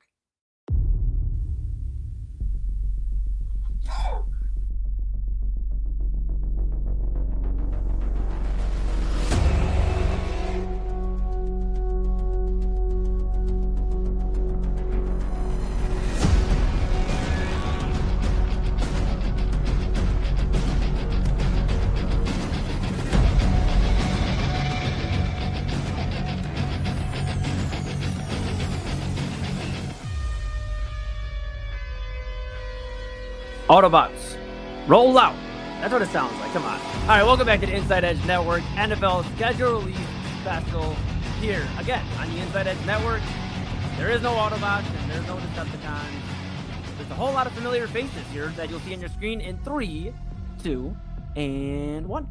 That's Omar Claussell, Chad, God dang it. TK Dandridge, Chad Bryan, Omar Claussell, I'm Eli Moon. Chad, listen, bro. Listen. I didn't want to do this on the air. I'm going to have to unmute you because you're just out of control, pal. You're out of control. Been known to happen. All right. That's why I always get yelled at on Midnight Run. Yeah, well, no, you get yelled at for... No. You get yelled at Midnight Run because you have an egregious list, and then you pull me into it. You get me in trouble. Yeah. You get me in trouble. I'm taking anybody... Listen, anybody that can go... Anybody. Taking anybody that can... Yep. I mean, who's next? Omar, TK? I mean... Probably. Goodness. All right. They're adjacent. With the... Rut-row. All right. The NFL schedule is out. Yes. Of course, we've been talking about the Cleveland Browns, and we've been talking international. Of course, we're going to come back to the States and talk some holidays, because it's not, but it will be the holiday season. Feels like and there's some games that stand out, fellas. I'm going to go over some of these here, okay? We obviously have the Thanksgiving Eve game, Green Bay Packers at Los Angeles Rams. Thanksgiving Day, we have the Chicago Bears at Detroit Lions, Philadelphia Eagles at Dallas Cowboys, and Kansas City Chiefs at Buffalo Bills. Black Friday, that Friday will be Denver Broncos at Pittsburgh Steelers. And then you got the Christmas week. Christmas Eve, Houston Texans at Philadelphia Eagles. Christmas Day, the Green Bay Packers at the Chicago Bears. Christmas Day again, Buffalo Bills at Denver Broncos, and concluding that tripleheader on Christmas Day, the Los Angeles Rams at the Seattle Seahawks. Guys, that's a lot of good football. That's a lot of good football. I mean, we've talked about, and we've made sense of the Cleveland Browns schedule. We've made sense of these international games, which there are some good international games, and there's some sorry, London, you got to kind of have this one. But, what do you make of these holiday games? I'll start with you, TK. I want to pivot to you here for a minute. And also, I want to also just let everybody know, as you see the lights have got a little bit brighter here, it's because it's almost prime time. Gotta get the lights on. TK Dandridge, talk to me about these holidays, man. First off, I want to start with an off-the-wall question. What's your favorite holiday dish? And then tell me what your favorite holiday game is of this slate. Ooh, favorite holiday dish, man. I definitely think turkey. Turkey's a cliche to answer, but I would definitely go. I'm a big ham guy. I like sliced ham. Ham is good around any holiday. Thanksgiving, Christmas, Easter, Tuesday, what have you. But yeah, I would definitely say I'm a ham guy. I like apple pie too. I'm a big apple pie guy, so those are my two things. Okay, I love it. And Papa Moon makes a mean cheesecake, TK. So maybe we'll get one of those over to you as well. He makes a real mean cheesecake. Okay. Talk to me about these holiday games, TK, though, because now I'm getting hungry and we got to pivot away from the food. Why would you do that? What did you? I'll be asking you about your food in a little bit. Don't you worry, TK. It's about you right now. Don't worry about Chad. What's your favorite holiday game of this slate?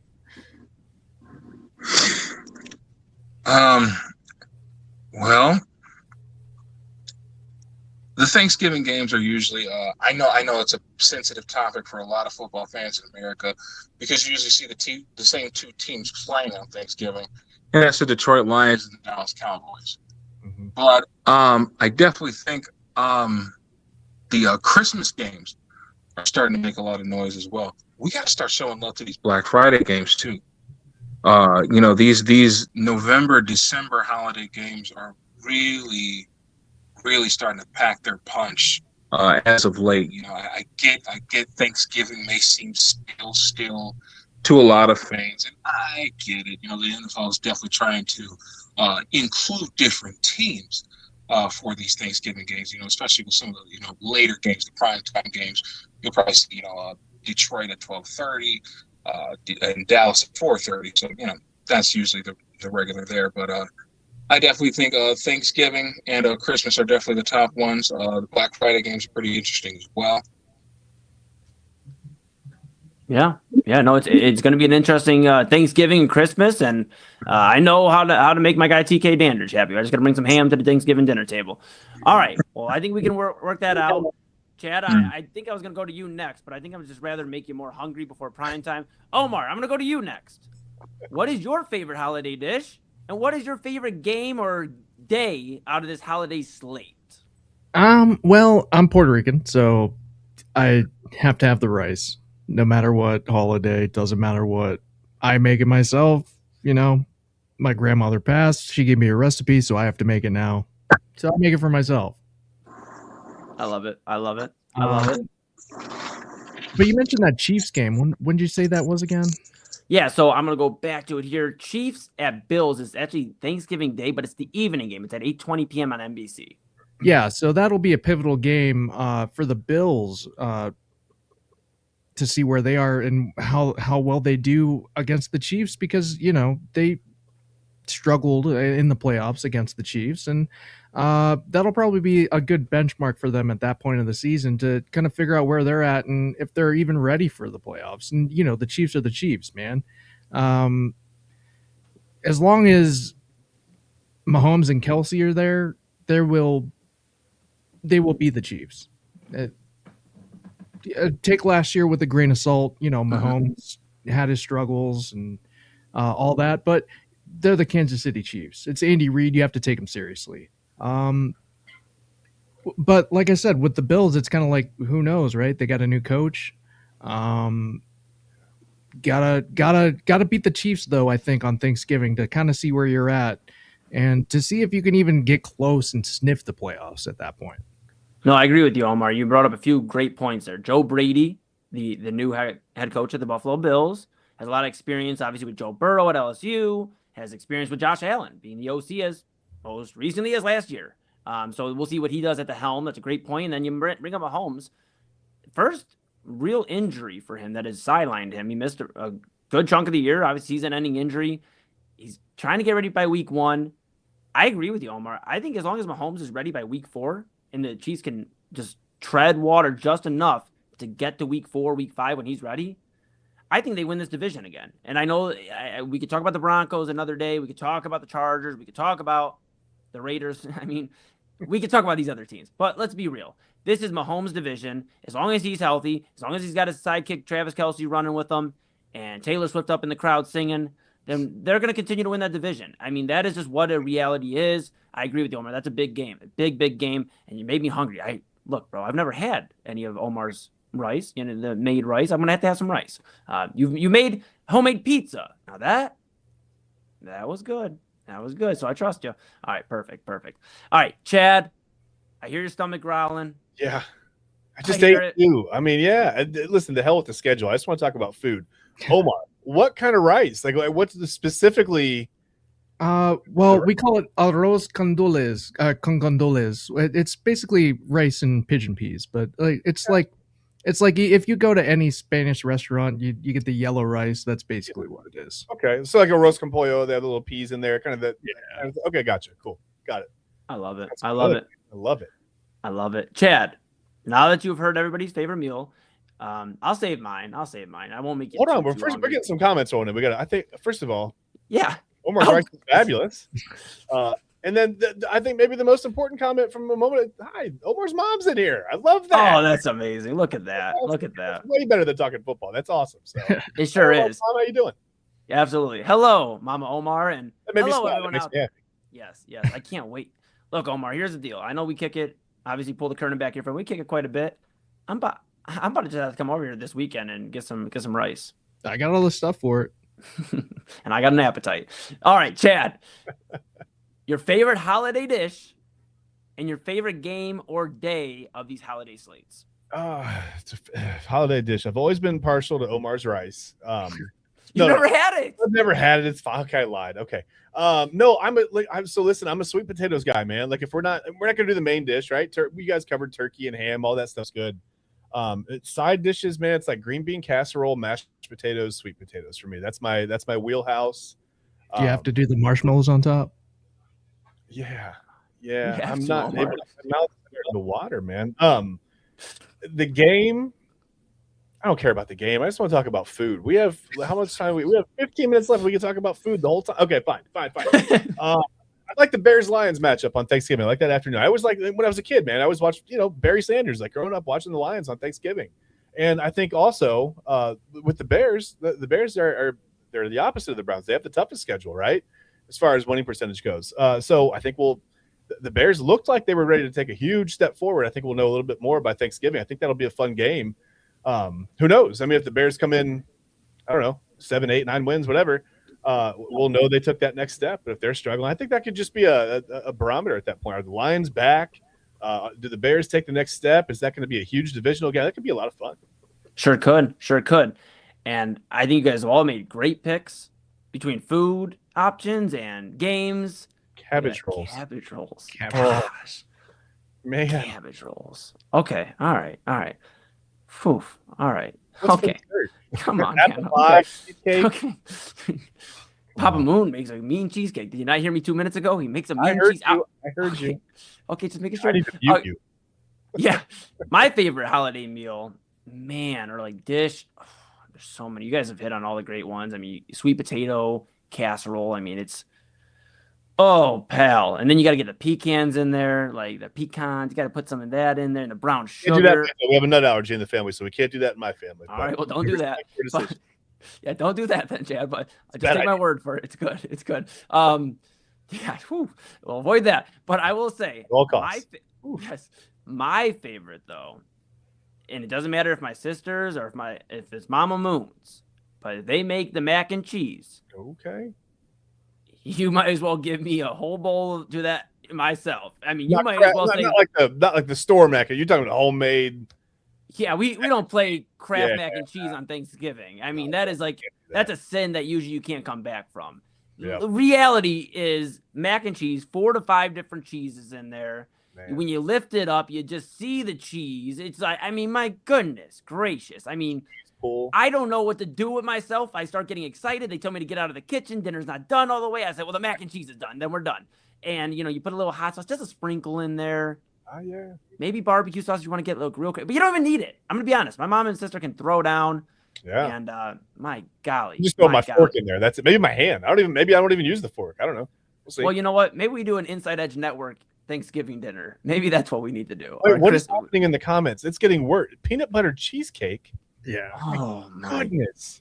Again, we can't have that in my household, but I can go somewhere else and eat it. I'm not allergic to things. I can eat that. I just have to don't tell my family. But no, that sounds amazing. Yeah, peanut butter cheesecake. I love it. And you know what? Peanut butter cheesecake. It sounds like Omar and the fan were in a lot better position last weekend with their options of food than two of these teams that stand out to me as my holiday game I choose, which would be Christmas Eve, the standalone Christmas Eve game. It's the Houston Texans at the Philadelphia Eagles. We throw the term around dumpster fire at times when talking about the football team here in Cleveland. I think this is the battle of two dumpster fires. You have the Philadelphia Eagles, A.J. Brown. He's got his bags packed. He's waiting. He's just waiting for the flight to be booked to go to Foxborough. He's not going to probably be an Eagle. That's the reality. If everything we've heard and the reports are true, then he's going to be a Patriot. He's out. Saquon Barkley. Chad and I have discussed on Primetime. We've talked about on this network about Saquon Barkley. Can he get back to 2K Saquon? I mean, can he get back to that kind of era, that run? I mean, we don't know. Running backs typically over time don't get better. They usually more tread on the tires, so we'll keep an eye on there. Jalen Hurts. There's been some really interesting reports coming out about Jalen Hurts, about is the offense being tailored to him and not working out? Can he get ready for the offense? Can he adjust? I mean, I believe they have another OC. I think Kevin Patolo, I believe they're in Philadelphia. So, I mean, they have another OC.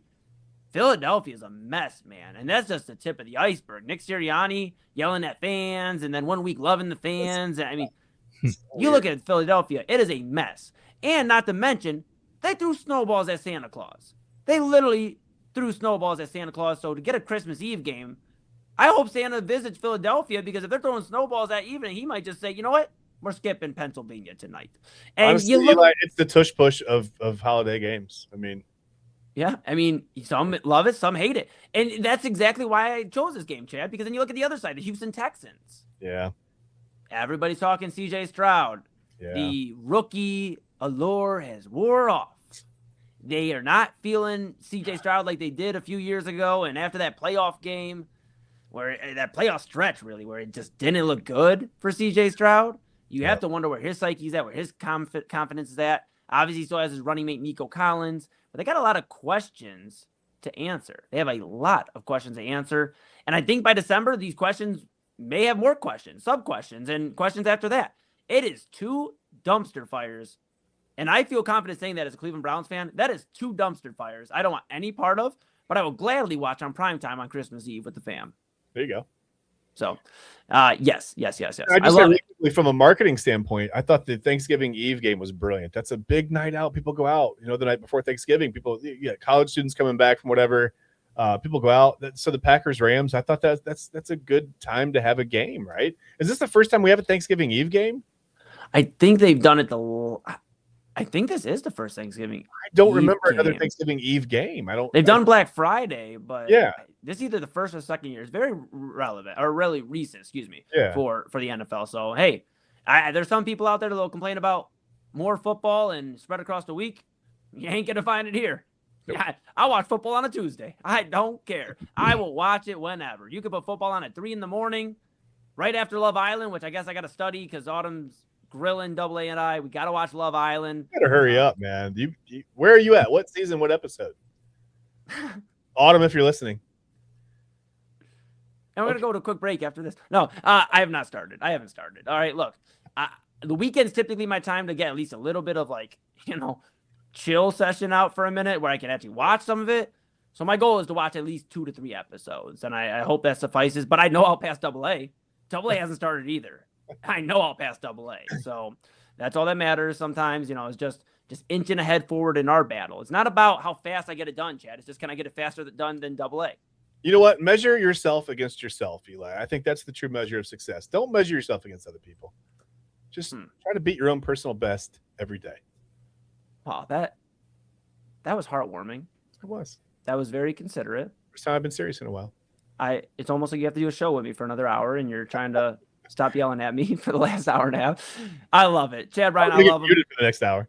No, you're good. Well, of course, a reminder, again, promo for Inside Edge Primetime. Primetime here, 10 to 11. Chad and I will talk to you about more reaction to the Cavs. We'll react a little bit more to the schedule release. Some things that maybe stood out we didn't get to here in these jam-packed 2 hours. Yeah. And we're going to talk a lot more great stuff. And that's your tease to make sure you stay into the end of the show, because we don't even know sometimes what we're going to finish with. Things pop up randomly during the show that we have to attend to, so you never know. Inside Edge Primetime, Chad and I, 10 to 11 p.m. here, weeknights. Following on Filter with Kyle Cornell, 5 to 6 p.m., weekdays. And, of course, I'd be remiss without mentioning, hold on, guys, do you hear that? Is that coffee? Is that Sounds like a water dripping into a cup? What is that? Is that? All right, well, that means... Oh, no. Okay, with that being said, AA is brewing the coffee. He's a little early. Way early, buddy. But he's getting ready early. You know what that means. That's our bat signal. That's when the Keurig starts up. AA is getting ready. We are literally an hour and 9 minutes away from Midnight Run at 11 p.m., a 2-hour edition. So we're excited for all that. If you've enjoyed the content so far, the talk we've had here about the NFL schedule release and all the weekly and daily shows we have here, make sure you go smash that bell. Like, subscribe, follow Inside Edge Net on all the socials. YouTube, Don't break X. our bell. Don't break our bell. Yeah, because then we got to get it fixed. And Push it nice. Yeah. YouTube, X, Facebook, IG, TikTok, all the great stuff. Twitch, Inside Edge Net, and of course, the great website. And look, we're going to be a little biased because we're on the Inside Edge Network. But unbiasedly for a moment, if I were to step over here and be unbiased, it's a great website. A lot of cool stuff there. It's very smooth operating. A lot of times, just to be real for a moment, a lot of people get complaints about pop-up ads or random stuff or having to click through 7-8 different pages to get to where you want to get to. It's all there right for you. Personalities, you can read about all the great personalities on the Inside Edge Network. You can read about our partners. Click on the links to go to our partners and support our partners, which supports us. And we appreciate that. And then, of course, go to the merch shop, buy some Inside Edge Network gear. And guess what? When we start stepping out here real soon to the community, we'll take pictures with you. We'll have our Inside Edge Network gear on. You'll have yours. We'll be twinning. It'll be Twinsies. Yes, I love it. I love it. So make sure you check out InsideEdgeNetwork.com. Again, InsideEdgeNetwork.com. All right, we're going to take a quick pause. When we come back, we are right up against it, folks. When I bring these fellas back and they decide to rejoin with me and don't leave during the commercial, we're going to talk about very early. So no pressure. We're not talking September, but I want you guys to think during the break. Who is, out of all these schedules and everything and off-season moves, who is your team that is going to surprise TK last year with Carolina was spot on? Who, very, very early, who is going to surprise us this year in the NFL? And what team is going to disappoint us and be a travesty? We'll talk about all that. We'll get the guys' reactions, and then we'll put a bow on this thing and get ready for prime time. This is the Inside Edge Network NFL release show here on the Inside Edge Network. We're back right after this.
Hey guys, had a great show today on Unfiltered. Jake Underwood stopped by. We talked about the data center failing to get approval from the city of Cleveland. What's next and what we need to do in Northeast Ohio to get things done. Jake and I had a great conversation on that. Plus, we talked about this gas discrepancy thing with, stations having one number on their signs on the outside, different number on the pump. Crazy to think about. Believe me, it's going to be a developing story. Tomorrow, we'll talk Cavs. It's Game 6. Can they get the job done? We'll see you on Unfiltered tomorrow, 5 o'clock here on the Inside Edge Network.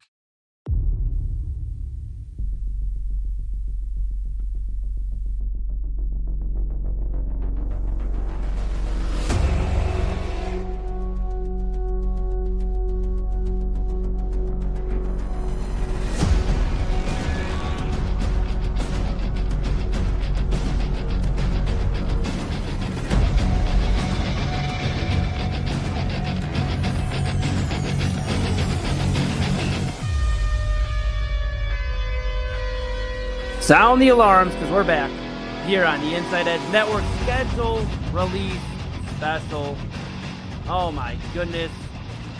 You guys will never believe what I did during the break. I went and I found the best ham, rice, not Omar's rice, but the best that I could find in about 5 minutes or so. And yeah, I had some sweet potatoes as well.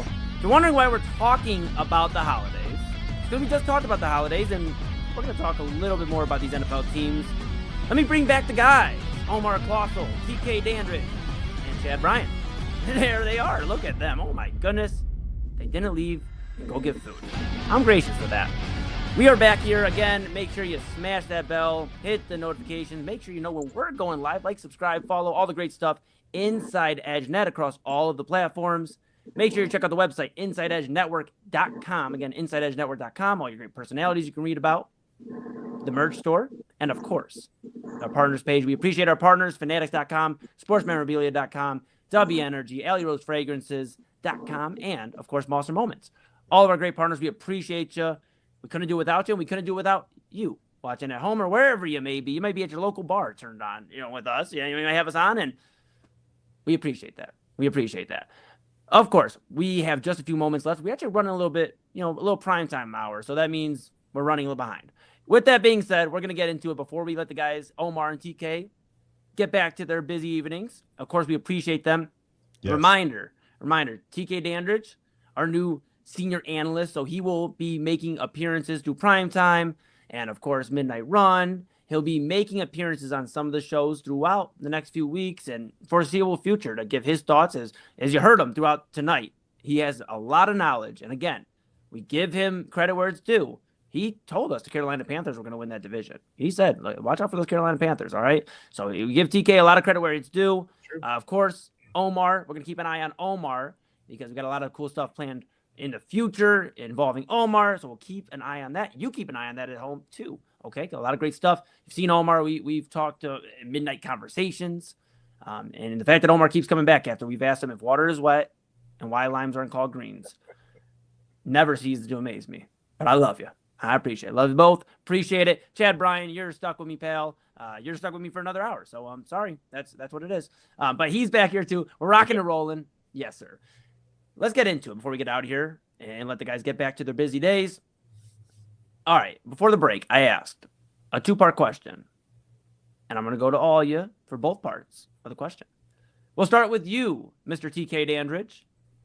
What team, based off the schedule we looked at, based off just what we know about their offseason moves, what team is going to surprise fans and do better than we expect?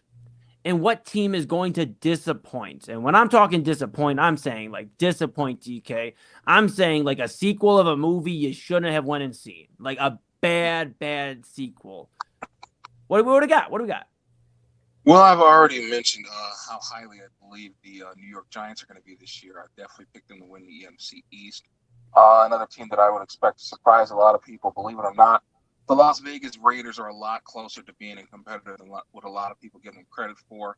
I questioned the Kirk Cousins signing at first, but when you really think about it, this is really a 1-year, $20 million deal with an option to be a $5 million, $170+ million as what it was inked out to be in the first place. So it does seem strange, especially when they had the number one overall pick and they took Fernando Mendoza. Anyway, I definitely think this is a perfect mentor/player that can still contribute type of situation with the Los Angeles Raiders. Not to mention they have wonderful free agency as well. I thought, being able to bring the Georgia Bulldog guys back together and Kobe Dean and Quay Walker, that linebacking core is going to be absolute filthy McNasty with Devin White. Give him a little bit help in that back seven to tighten up the defense a bit. Eric Stokes had a solid year. They drafted Tredain Stukes, the Arizona safety, who I think is going to receive a lot of snaps early. He may even be a starter for those guys. I just think of the world of what they have done this offseason. You get some reinforcements in there in the receiving room. You got an improved Trey Tucker. Brock Bowers is the best tight end in football. I definitely think Ashton Genty has a much improved year. You get back Colton Miller in that fold. Obviously, that's a big key piece of that. He is one of the best left tackles in the NFL. I definitely think the Las Vegas Raiders have a chance to surprise quite a lot of people. I'm not necessarily saying a division winner or, maybe even a playoff appearance, but I do expect anywhere between 6 to 9 wins from Las Vegas Raiders. And for my team that I think is going to disappoint, I think we all know where this is going to go. The New England Patriots, for me, are a tough one to try to gauge. I do like a lot of the talent that they have on the team. Obviously, Drake May is a wonderful quarterback. I love their left tackle, Will Campbell, even though he struggled at times. I definitely thought it was going to be a rough year for him, especially, being asked to anchor an offensive line your first year in the league. It's definitely a tall task for anyone, especially with a guy that was projected to play inside due to the discrepancy of his short arms, what have you, this, that, and the other. I definitely thought he got through his season about as beautifully as he possibly could. I definitely think he did a solid job of showing the world that, hey, listen, even with the short arms, you're not just going to bulldoze me and pound my face in every single play. Yes, there are things that I need to improve on, and I definitely think he will be able to take the jump in his second year, like many left tackles that were drafted high before him have done. Colton Miller and Andrew Thomas of the New York Giants definitely come to mind. I definitely think that he's going to follow in the footsteps of that. But for everything else going on, I just thought it was a weird end to the season. You get rid of your number one receiver. Granted, he was acting like a diva off the field, getting into a bunch of stuff that nobody really wants to have to deal with. And, of course, Mike Vrabel bringing his own form of ghetto to the organization with his relationship with Diana Rossini and whatever else happened on with I just think there's a lot of crap going around that organization right now. Granted, they have had worse situations happen to them in the past, with the Spygate and all the cheating that they were doing in the early 2000s. But I just think with players moving on, you still got to figure out what you're going to do with that rookie tackle, Caleb Lumu. Is it going to work on the left side? Are you going to flip-flop the bookend tackles? Are they going to be the same team as they were last year? Probably not. Still got to figure out who's going to be the number one guy in the receiving core. I just think there are a lot of things that are going to trickle down that are going to make us say, maybe this team wasn't as great as we may have thought they would be. Now, I don't necessarily see them going from 13 wins, 14 wins to, 6 or 7. I don't see it being that bad. But at the same time, I don't expect things to be as well-oiled as they were last year. That schedule's gotten a little bit tougher. That team has got a little lesser in talent. You just want to see where things fall into place as the season goes on. And for right now, I just think the New England Patriots aren't going to be as good as they were last year. Yeah, well, TK, I will say this, however. I mean, great points, as always, but if the New England Patriots and scandals, you follow that theme, usually leads to, Super Bowl appearances. So I just get worried. There's multiple scandals going on, multiple things going on. Does that mean that? Right. All right. We'll revisit this later on, TK. Very good stuff. I appreciate that. That's TK's thoughts. A Raiders surprise, a Giants a surprise, Patriots not. Omar, let's kick it over to you. Who is going to be the biggest surprise in the NFL this season, team-wise? And who's going to be a disappointment, Omar?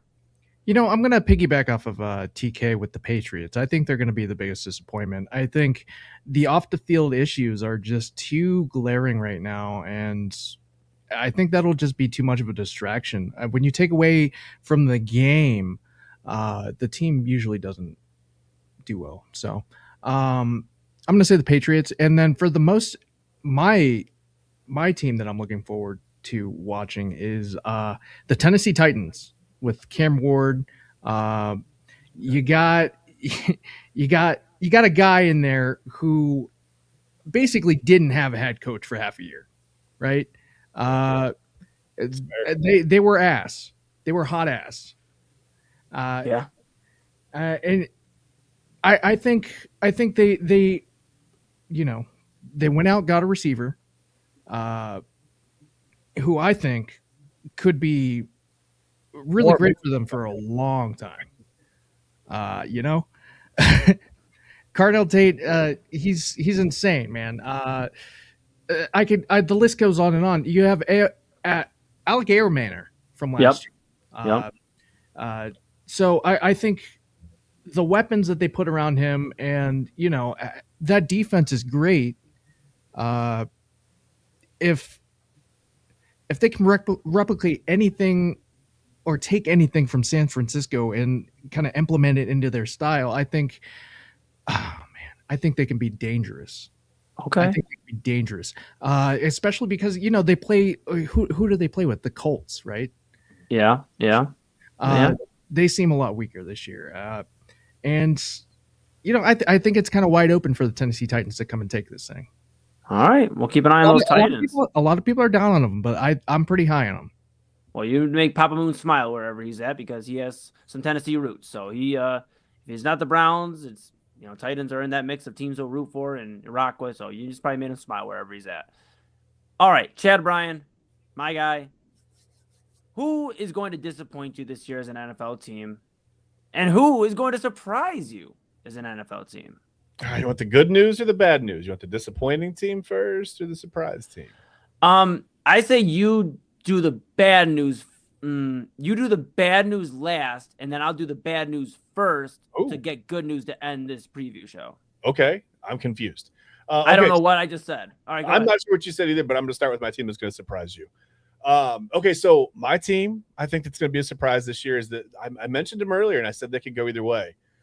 They're the only team in their division that didn't change their head coach, even though sometimes he can't quite figure out how to coach his way out of a wet paper bag. I think that in this division, with all the transition, you may see them be a little bit better if they can stay healthy. They did address the defense. They got a little bit better along the defensive line. If the offense, the key is the quarterback. If the quarterback remains healthy, I think the Bengals win the AFC North, and I think they're a playoff team this year. Wow. Yeah. Wow. I mean, okay. Yeah. Whew, all right. That was a juicy one there, pal. All right. Who else is going to win this division? I mean, I don't know. I mean, you've got a 72-year-old quarterback in Pittsburgh. Baltimore, like I said, there's so much transition in Baltimore. They lost their center. They lost their tight end. They lost a lot of their identity of really who they are, right? They lost their head coach, lost their offensive. Well, they lost everybody. Yeah. There's a lot of transition there. The Browns are just the Browns. They're just. It doesn't matter what they lost or gained. They're not going to win the division. I mean, they're just not going to do it. So you don't have a quarterback, can't win. Yeah, exactly. Exactly. No, I'm with you, Chad. I'm with you. Now, I don't know if Papa Moon, he must have heard you with those tight ends, Omar. I don't know if he's saying the biggest disappointment or surprise. We're going to need some clarification. But real talk with Papa Moon, a man of usually many words, just with Ravens. One word. Ravens. So we'll need clarification on that. Luckily, I know the guy, and I'm sure I can figure out very quickly if he's surprised or disappointed. So, Papa Moon, why don't you let us know if they're disappointed or surprised? Because they could fall under a category, right? They could be the biggest surprise with Jesse Minter and this team, or they could be the biggest disappointment because of the expectations we talked about earlier with Lamar, Derrick Henry. The clock is ticking. I'm not saying Lamar is an old man by any stretch, but I'm saying the difficult chances, like the amount of chances he's had, right? Just squandered. There are completely. miles on those legs. Yeah. And how many? I mean, really think about it, guys. How many franchise quarterbacks have won in their 10th, 11th, 12th, 13th year the first Super Bowl of their career? Usually, you got to get it. Stafford. But that's a rarity, though. I don't think I guess my point is it's an outlier. It's very rare. So Lamar's got to get it early, and this is like that year. This is this year. So what'd you say? Oh, Peyton Manning. Yeah, but Peyton won one earlier than his 10th year. But I mean, I get your point, but they're outliers, Homer, is the whole thing. They're very rare. You're not talking about guys 10, 13 years in winning it. That's why the discussion about Kurt Warner doing it with Arizona was as big as it was, because he couldn't get it done with the Rams, and he was still trying to get it done and he couldn't. So that's what stands out to me on that end. I guess for me, the biggest disappointment for the season is really ultimately a lot of eyes are on a lot of teams, right? A lot of teams. I think the biggest... Do you want me to finish mine or no? Did you not do your biggest surprise? Oh, I didn't do my biggest disappointment. You guys started talking about birds. Oh my gosh. Well, back to you, pal. Back to you. It was the crowd participant. We said, "What's your favorite kind of bird?" And someone said ravens, and that's all we got to. Oh, that's fair. Okay, go ahead. Go back. Sorry, Pop. Go ahead. That's okay. Listen, the most disappointing team to me is it might surprise you. It's a team that I've mentioned them in this show. They have the toughest schedule in the NFL. Do you know the last team to come in with the toughest schedule and win a playoff game? Do you know when that was? 2016 Falcons. Okay. Wow. The 2016 Falcons are the last team to come in, and 7 of the last 10 teams to come in with the best schedule, or the hardest schedule in the NFL, have missed the playoffs. I think it's the Bears. I think the Bears are going to disappoint you this year. Wow. Okay. All right. We'll keep an eye on those Bears. We'll keep an eye on it, Chad. Now that you have concluded officially. Okay, I'm sorry. You can go. I'm so sorry. Just wanted to answer the damn question. Listen, bro, you will have a lot of questions in the next hour or so. All right, you'll answer them all. No, I'm kidding. All right, let's get into it. The Denver Broncos are my biggest disappointment. They are going to disappoint a lot of teams, or a lot of fans, or whatever. I mean, not disappoint a lot of teams because they won't be in the playoff picture. In fact, I think they could finish the worst in this division. Wow. Okay. Bo Nix, we've talked about a Chad on Primetime. We've talked about the injury, the Bo Nix ankle injury, if that's as serious or more serious than they're making out to be. I think their receiving room isn't crazy. I think they've overplayed past their abilities, and that's not a knock or a slight or anything. That's just they have played above and beyond what anybody expected out of this receiver room. I just don't think the Denver Broncos, regardless of how good that defense is, going to be able to replicate that success. And like anything Sean Payton, it could turn into drama real quick. And I just think there's always that in there. I mean, you could hear the discussions already when you talk about Jarrett Stidham and the AFC Conference Championship game and all this other stuff. I think the Broncos are going to disappoint. I actually wouldn't be shocked if they won less than 7 games. I think they are a 5 to 6 win football team this season coming up. Biggest surprise. Oh my goodness. I'm so excited. And I'm going to go ahead and say it. The New York Jets. The New York Jets are going to surprise a lot of teams this year. And when Geno Smith, you know what? They wrote me off, but I didn't call back. Or whatever he said back then. He is going to do it. He is going to take the Jets to a second-place finish in the AFC East. You guys have mentioned the Patriots in their fall-off. I think I'm right there with you. I think the Bills are going to have a little bit of a tougher time. They still win this division, but they're going to have a tougher time than a lot of people think. And the Dolphins, well, you know, they'll be good enough to get third. This Jets team makes the playoffs this year. Led by Geno Smith. Breece Hall just inked an extension. He obviously sees something there in the future. That guy was on the way out. He was ready to get out of New York any way he could. For him to go ink an extension, I get it. Money. Okay, go get your next contract. He's going to get a contract anywhere. Breece Hall is one of the best running backs in the league.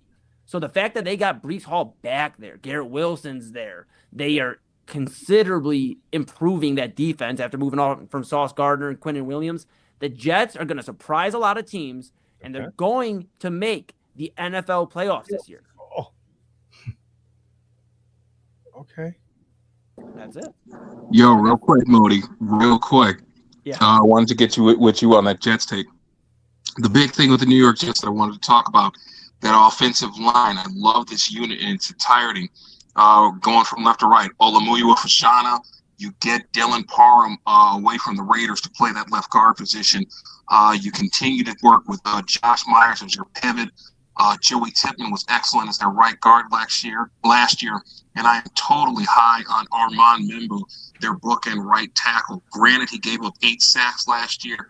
He was very efficient in the run game and showed flashes in the pass protection game that I definitely think he can improve on next year. I definitely think that sacks allowed total will definitely drop from 8 to somewhere around sub 5. Maybe even less than that. I definitely think this offensive line is going to be a big picture, a big fixer for Geno Smith, who was absolutely terrible with the Las Vegas Raiders last year. But I definitely think the cohesion of this offensive line in New York is going to help him a lot this year. I definitely think the signing of Breece Hall was big too, getting Garrett Wilson back to lead their receiving core, and also having guys like Kenyon Sadiq and Omar Cooper Jr. Entering in that offense as rookies. It's going to be a lot.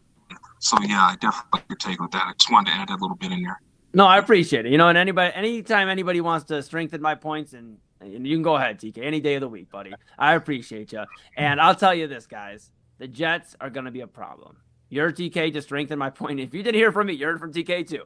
The Jets are going to be a problem this year. Mason Taylor, another guy to keep an eye on at tight end. What are their plans for Mason Taylor? But they have options there at tight end. They have options on the offense side of the football. And one thing is the Jets are going to be able to move the football.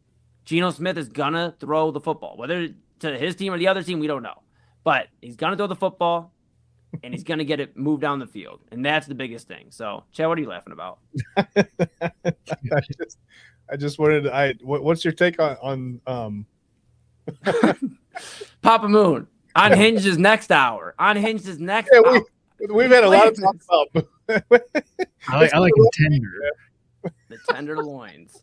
Papa Moon, we know you're hungry too. I know you are. It's all about starving. Yeah, that's okay. What is your take on the loins? Wow. Well, we'll look at that, and we'll look at the Lions as well a little bit later here on Primetime. We're gonna let Omar and TK get back to their day. We appreciate them so much. Again, TK Dandridge is the senior analyst of the Inside Edge Network. We'll see him throughout various shows, giving his takes, just like you heard for the last 2 hours. And Omar, we will hear more to come with him. He'll be, of course, with Midnight Conversations as well. It's all right, Papa. We love you. We love you, buddy. Thank you so much, man. We love you. It's all good fun. All right. Omar and TK are going to depart when we come back. It's time for prime time. We told you we run a little behind every now and then. Yeah. This is going to be prime time for the next 40 minutes. And we got to hurry because that Keurig I don't think it's stopped brewing for the last 30 minutes. Never seen a Keurig brew for how is it a bucket of coffee? How much coffee does one man need? Oh, he's going 2 hours. So he better have his Inside Edge Network mug. That's all I know. All right. That's Omar down perpendicular to me. We'll see him, of course, in the future here in the Inside Edge Network, one of the newest talents of the Inside Edge Network. And TK Dandridge, our senior analyst, you know him as well. We will see those guys a little bit later on in the coming weeks. All right. When we come back, Inside Edge Primetime. Chad, Bryan, Eli Moon. That's that guy over there. That's me. We're back right after this.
Whether searching for a baseball autographed by your favorite World Series slugger, a signed football by an iconic Hall of Famer, or the jersey of a world-famous soccer star, you've come to the right place.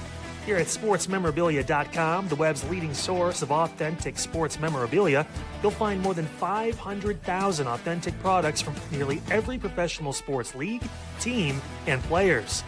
Not only will you find your next prized sports possession with ease thanks to superb customer service and tremendous site experience, you'll have the satisfaction and peace of mind that every product listed comes complete with a certificate of authenticity and is fully backed by the sportsmemorabilia.com lifetime authenticity guarantee. Go to sportsmemorabilia.com by using the QR code on your screen right now. Sportsmemorabilia.com, a proud sponsor of the Inside Edge Podcast Network, Cleveland's digital leader. Clean energy, bold flavors, and no jitters. See why people won't shut up about Dubby. Clean energy, no jitters or crash. Whether you're starting your workday or getting ready to exercise, Dubby Energy helps you lock in and focus. With over 15 flavors to choose from, you can't miss. Order Dubby Energy right now by using the QR code on your screen and use the promo code InsideEdge10 to receive 10% off your order. Dubby Energy, your energy-focused sponsor of the Inside Edge Network, Cleveland's digital leader.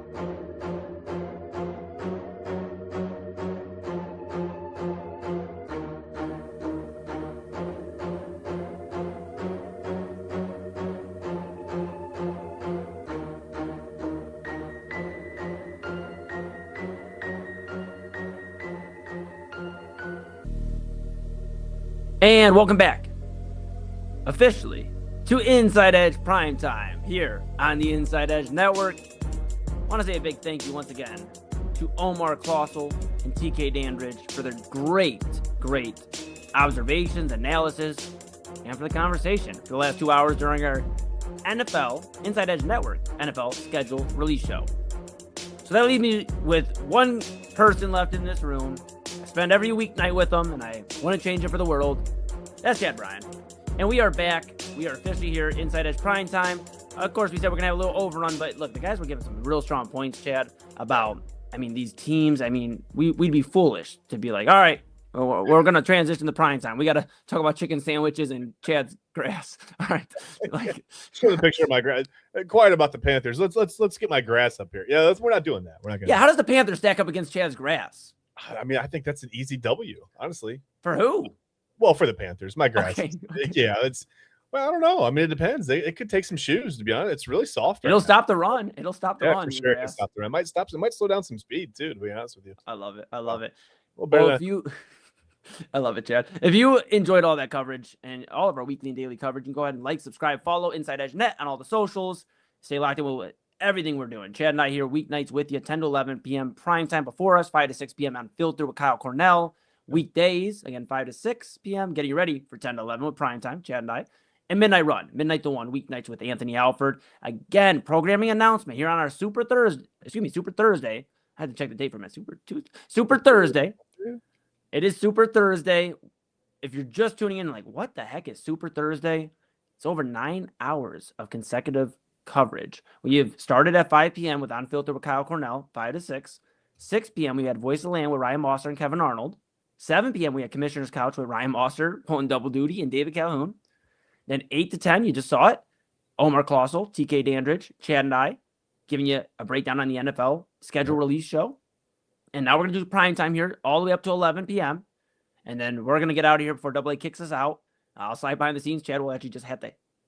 Sorry, Chad, you gotta go. I'm just kidding. I love it. And I love it, Chad. No, you can stick around. And of course, Midnight Run will be 2 hours tonight, 11 p.m. run, 11 to 1. And then Side Hustle Wrestling Podcast, Kyle Cornell and Anthony Alford, 1 to a little bit after 2 in the morning. So stick with us. We are far from done. In fact, we're like in the prime time of things, if I do say so myself. Chad, I feel like we've thrown a little bit more dukes at each other than we usually do. I feel like we've got a little Yeah, it was rowdy. fun. Well, there were some other people in the room. I felt like, we couldn't like exclude. We had to make them feel like they were part of the thing. So we had to fight a little bit there. We didn't want to make it feel like it was us against them. That'd be weird. Can we make a peace treaty right here? Yeah, let's do it. Okay, peace treaty. Yeah. Peace treaty. Okay. Okay. All right, we're back. Are there details, or we're just piecing it out? No.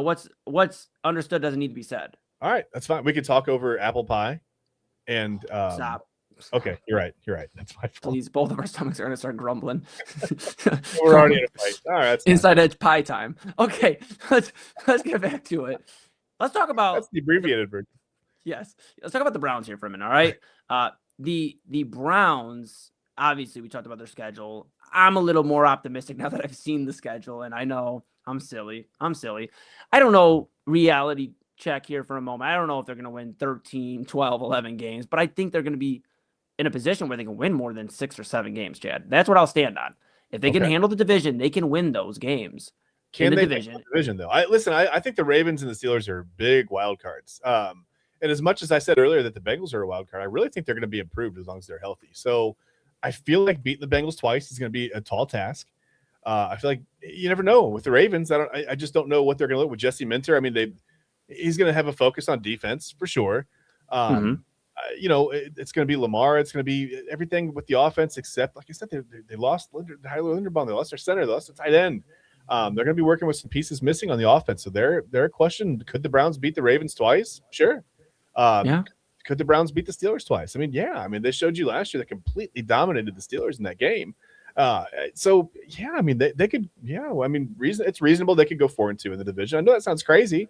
But that's reasonable. And then outside of that, they have one of the weakest schedule in the NFL. So, Eli, it's not out of the question that the Browns could maybe win a couple more games than we thought. They've addressed the offensive line better than I thought they would, to be honest with you. Yeah. They've upgraded the receiver room, maybe as well as I hoped they would. I don't know if I would say better than I thought they would, but they've done a good job, right? They've put some good players in there. Now you got to find a quarterback. And I don't know if it's Shedeur Sanders. I don't know if it's probably not Dylan Gabriel. No offense. Again, I don't mean to. It sounds like I'm always throwing shade at Gabriel, and I don't mean that. He just didn't, he didn't look very good. They didn't move the ball with Dylan Gabriel at all. He didn't make a ton of mistakes. He just didn't really make any plays either. Yeah. He didn't really show me that ability. Shedeur Sanders made some mistakes. I'll be the first to admit that. He made plenty of mistakes, but he also showed some ability to move the ball. He showed some playmaking ability, and I thought there were flashes there. And I just don't trust Deshaun Watson physically. I don't necessarily, you know how I feel about it on the other end, but I just don't trust him physically, right? Mm-hmm. Taylor Green's a fun project, but he's not going to be ready to start in the NFL this year at all. That would be crazy if he were starting before the bye week. That would be a disaster. Listen, to get Taylor Green starting, he would have to either be so good and have made such huge leaps and bounds and look like a 6'6" Randall Cunningham or something on the field, or the Browns would have to be pretty much, I don't know, 1-9 going into the bye week and just go, hell with it, just see what happens, right? Like, let's see what the rookie has again. Let's do this again for the second year in a row. Let's just throw all our rookies out there. I don't know. Again, this is the team that they can go either way, and they typically go one way, so that's what you expect as a Browns fan. But looking at it optimistically, it could be a better season. 7-10. I could maybe even looking at the schedule, maybe 8-9. Yeah, and we keep talking about the division, right? Todd Monken spent a lot of time in this division. Yeah. Here with Cleveland last with Freddie Kitchens as the OC, and most recently in Baltimore as the OC with John Harbaugh and that Baltimore Ravens team. So he has a lot of familiarity. So we'll keep an eye on all that. Just real quick, I wanted to point out really quick, Omar left us. We're still getting love from the comments, and we appreciate you so much. I love it. Yes, thank you so much. Yes. We appreciate it. And hello from West Virginia. Yeah. Hello. Absolutely. All right, Chad, we talked a lot of NFL schedule release. We have a little bit other stuff to cover here, sports related, before no grass cutting tonight. Just sports related for the last 28 minutes or so. Noise. I want to pull the schedule back up here one more time, okay? Okay. We're not going to do a full schedule win, loss. Yeah, no. I just want you to tell me where you see the wins. Okay. That'll narrow down on me going through and us going through, hey, this game, win, loss. Just tell me where the wins are. Okay. Okay? All right, I'm pulling up the graphic. Okay. All right, what are the wins?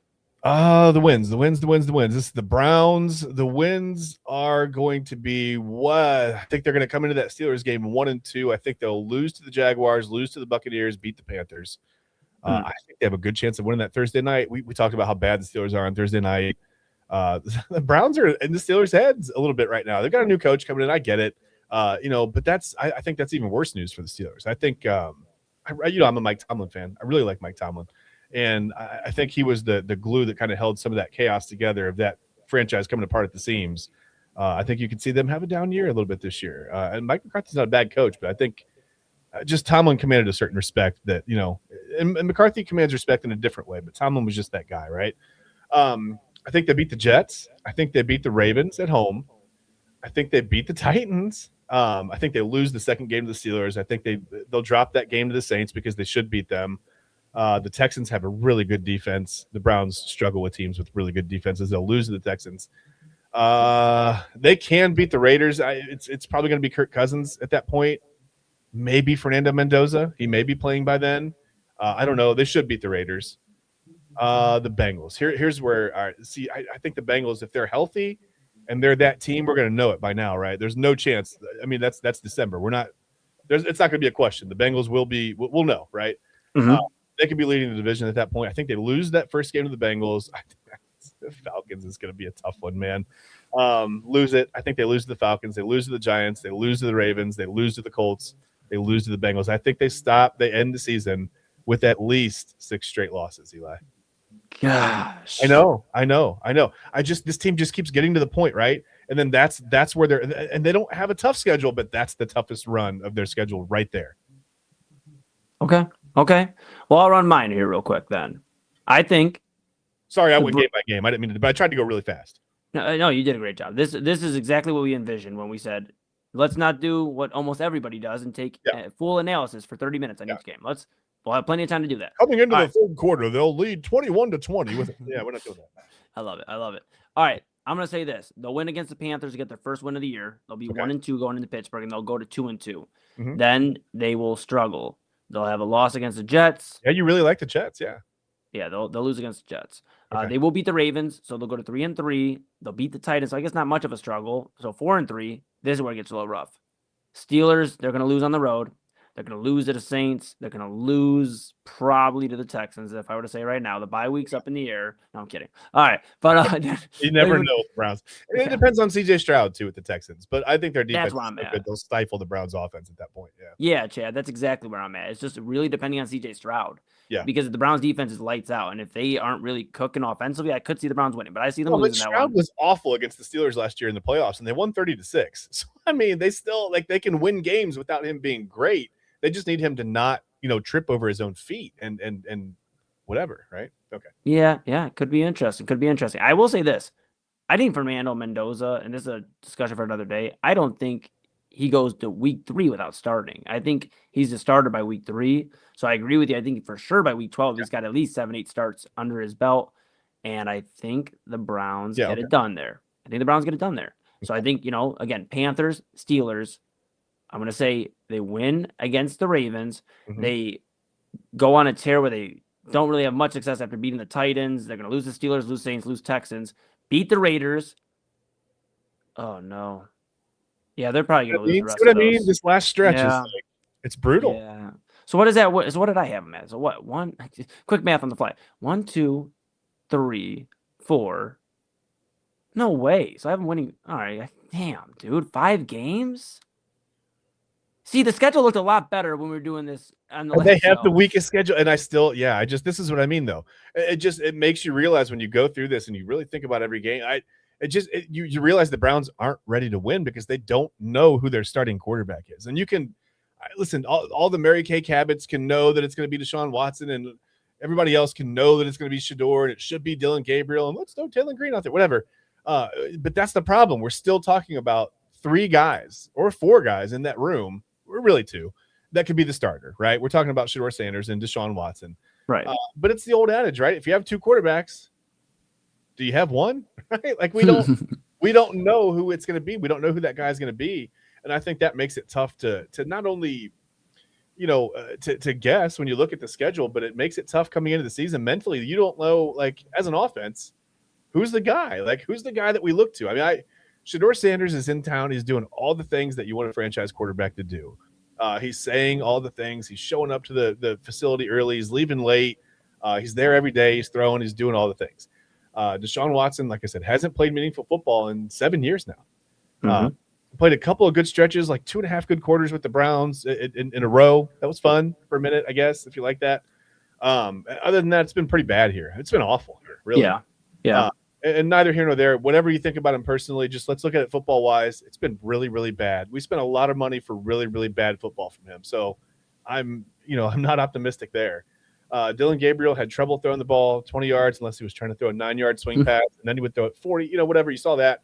And Taylor Green's just, like I said, not going to be ready to start. Not week 1, not week 18. Not going to be ready to start in the NFL this year. He's a project, okay? Yeah. He's a round pick. That's okay to say. It's not a knock on him. He has amazing athletic tools. He's just not quite. It's going to take some time to try to refine that, Yeah. So we'll see what happens, and he may get in there and play some. And I know, like, if he gets in week 3 in like a red zone, someone's going to go, "Oh, look, he played." That's not what I meent.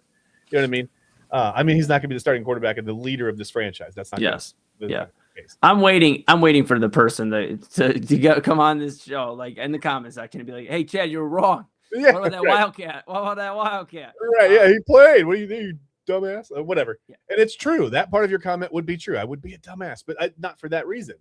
So yeah, I don't think he's going to make any significant impact other than maybe in, like you said, some gadget type of stuff. So that makes it hard to look at the schedule and go, well, here's where the wins are, because we don't even know really what the offense is going to look like. I mean, are they going to struggle to score 20 points? Are they going to struggle to keep the quarterback on his feet? Are they going to be able to run the football? Can Quinshon Judkins take a handoff and not run into contact behind the line? I mean, at one point last year, I think he had like 101 carries and 98% of his yards were after contact. That's not good. That's not what you want. No wonder the poor guy broke his leg, right? He's getting hit on every single play before he even gets to the line of scrimmage. It's crazy. Yeah. But yeah, I mean, there's just so many questions offensively. Can Harold Fannin continue to, improve upon what we saw in his rookie year? He looked really good. Will the new wide receivers make a difference? Will Jerry Jeudy be mentally engaged, physically engaged, psychologically, whatever, whatever's going on with him? Is he going to be back in the fold? If it's one guy and he, maybe there's, I don't know. Does he have chemistry issues with Shedeur Sanders? We don't even know. It's hard to tell with Jeudy because he was so checked out last year. We don't know what we're going to get. And that's why it's hard to get. You look at the schedule and you go, I don't know. They're going to win 5 games. They win 7 games. They don't look like a 12-5 team because you don't know what the offense is going to look like. Right. Right. And I guess like my point when I like had that realization of the 5 games, I'll say this. It's 5 for sure though. That's like, I'm for sure. Yeah. That I don't think they're worse than that. Yeah. No. And I guess that's where it comes into, like, if they can win a few of these, if these division games, they swing a different way. Because again, we both picked them to lose both Cincy games. Yeah. If they can swing those 2, there's 7 wins right there. If they can swing another division game against Pittsburgh or Baltimore, there's 8 wins. We're talking about an 8-win Browns team, And I get it. They're not going to be 13. I get the Bengals have been weird. The Browns play the Bengals well, but the Bengals are going to be different up the middle this year. They're not going to be easy to run the football on. And I just, but they're lacking the defensive end. They are lacking. They made some improvements. I was joking a little bit earlier. They did make some. They signed some football players. They're going to play in the defensive backfield. By no means, they didn't go out and get Caleb Downs. Obviously, they gave away the 10th pick or whatever. So, they didn't get that much better in the defensive backfield. But I do think the defensive line got better. I think they're better against the run today than they were, 3 months ago. So there's that. And I don't know, Dexter Lawrence can rush the passer. I don't look for him to make a significant, impact in the pass rushing game at all for the Bengals. I don't think if he's what you're relying on, then I think they're in a lot of trouble. But and that's, I guess, my whole point. Okay. Yeah. Yeah. And not to interrupt you, Chad, but I guess that's my whole point is like, it's really to center back, bring it back. It's going to depend on the division. Yeah. If the Browns take care of business in the division, and I'm saying take care of business. I'm saying you have 6 games in the division. You need to go no less than 4-2. Okay. If they can take care of business in the division, win 4 or 5 division games, this is a team that could at least be on the graphic of in the hunt. Are they going to make the playoffs? Probably not. Let's just be real. All the excitement. I mean, I'm excited. I feel like there's some positivity, especially with the way the schedule looks. A few games. Again, we picked them to lose some of these, and me and Chad both don't have a high win total. But I'm under the impression, I can't speak for Chad, but I'm under the impression that a lot of these games are pick 'em as far as depending who's under center and how these other teams look by the time we get to them, because that is a big thing. And I think there is a possibility where the Browns are winning more than 7 games. I'm not going to say 13 again, but Chad, I could see 8, 9 wins, maybe in the above 500 record. And that would be, I'll tell you, if the Browns go 9-8, even if they miss the playoffs, that would be a huge success for Todd That's Monken a and step this team. forward. Yeah.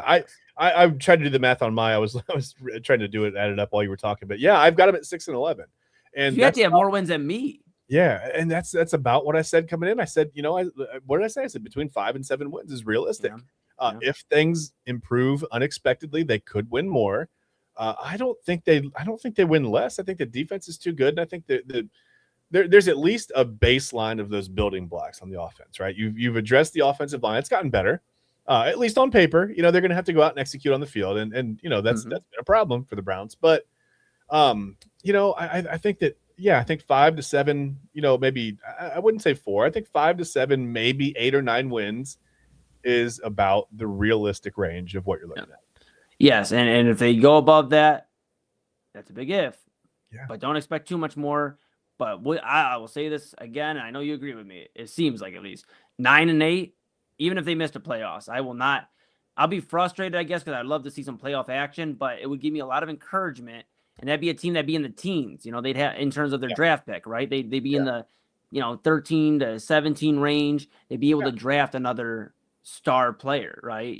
Somebody that can what impact. You're saying is we'd be frustrated for them at that point instead of frustrated with them. I think you would see the improvement. You can go, that team was close, right? Like, dang, they put it together, but they didn't quite, turn the corner. But I think you would feel optimistic heading into, next season. I think you would feel Exactly. Now, yeah, exactly. And you go snag somebody and like I said, in the mid round of the first round, instead of drafting top 10, you go mid round. You get somebody that you talk about Caleb downsliding this year. A guy like a Reuben Bain, you can get somebody like that next year if you can continue to show improvement. So we'll keep an eye on all that. Mm-hmm. It's funny, Chad and I, when we were talking during the break and pull the curtain back, we said, all right, we'll be very brief with the Browns schedule. And like anything Cleveland Browns related, it was not brief. All right. We're going to go ahead and we're going to take a quick pause. We are almost up against it. We only got about 15 minutes and counting left until it's time for Midnight Run at 11 p.m. A special edition, 2 hours with AA Anthony Alford. Very, very excited. He is going to be unhinged and at an earlier time than normal. He's going to be unhinged. So we'll keep an eye on that. Of course, keep an eye on everything we got going on. Like, subscribe, follow all the great stuff. Inside Edge Net on all the socials, YouTube, X, Facebook, Instagram, TikTok, Twitch, everything in between. Inside Edge Net to stay locked in. Hit the notification bell so you know when we're going live. Chad and I, but everybody else as well. Kyle Cornell on Filtered, 5 to 6 p.m. weekdays. Midnight Run with Anthony Alford, 12 to 1 weekdays, weeknights, and all the great weekly programming. Make sure you stay locked in there. And, of course, InsideEdgeNetwork.com. Read about your favorite personalities here on the Inside Edge Network. Check out the shop page. And, again, thank you to all of our fantastic partners. W Energy, Mosser Moments, SportsMemorabilia.com, AliosFragrances.com, and Fanatics.com. We appreciate you so, so much. Couldn't do it without you, and couldn't do it without you at home. So we appreciate you. We do. Of course. Yes, Chad and I are going to take a quick break. When we come back, we're going to put a bow on this thing. We are going to try to cross our T's, dot our I's, talk about some things we didn't get to. And if we don't get to it, we'll see you tomorrow on that. We're going to come put a bow on. Yes, absolutely. We're going to put a bow on this thing when we come back and hand it off to AA Anthony Alford for him to open up all the stuff we talked about and more. Very excited about what he has to talk about. You should be too, because we're not leaving. We're here with you all the way till 2 a.m. Just over halfway through it. Yeah. Yes, absolutely. Chad and I coming back with Inside Edge Primetime, the final segment of Inside Edge Primetime, right after this. Don't go anywhere. Fanatics isn't just our name, it's who we are. Loyal, passionate fans dedicated to our favorite teams and to the sports we love. That's why we're honored to be able to offer fans the world's largest collection of official sports apparel and sports jerseys from all leagues, teams, and players you love. We feature a wide selection of gear from every league, including the NFL, MLB, NBA, NHL, and NCAA merchandise, which allows us to serve fans of football, baseball, hockey, basketball, lacrosse, soccer, golf, and, well, everything else that gets your heart pumping. Go to Fanatics.com by using the QR code on your screen right now to celebrate your teams. That's Fanatics.com, a proud sponsor of the Inside Edge Network, Cleveland's digital leader.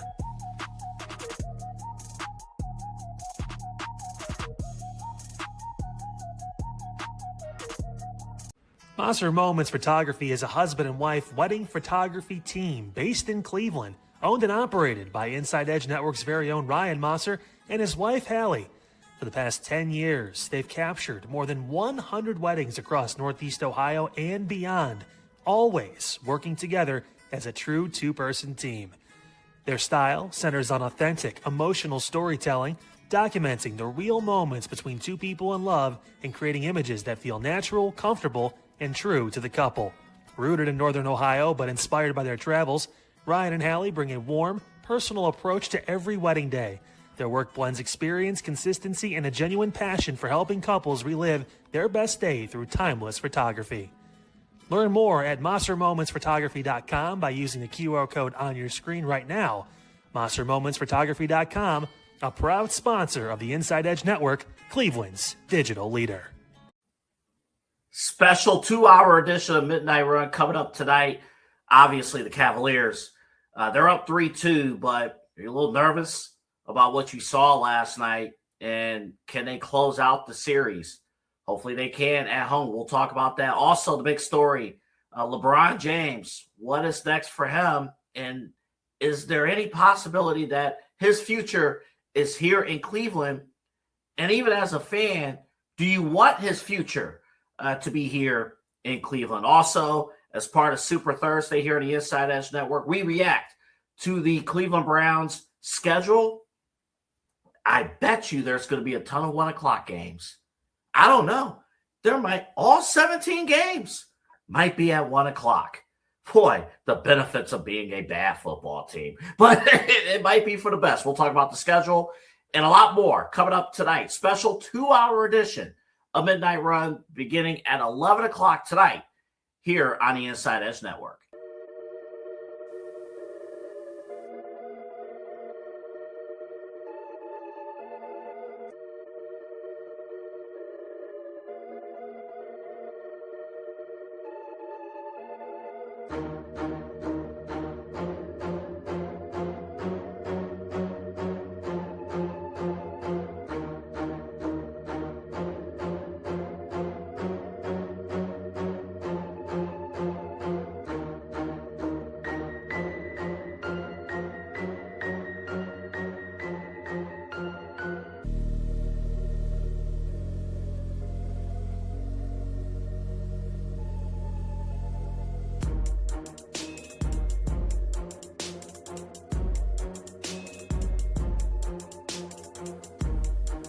And welcome back to Inside Edge Primetime here on the Inside Edge Network.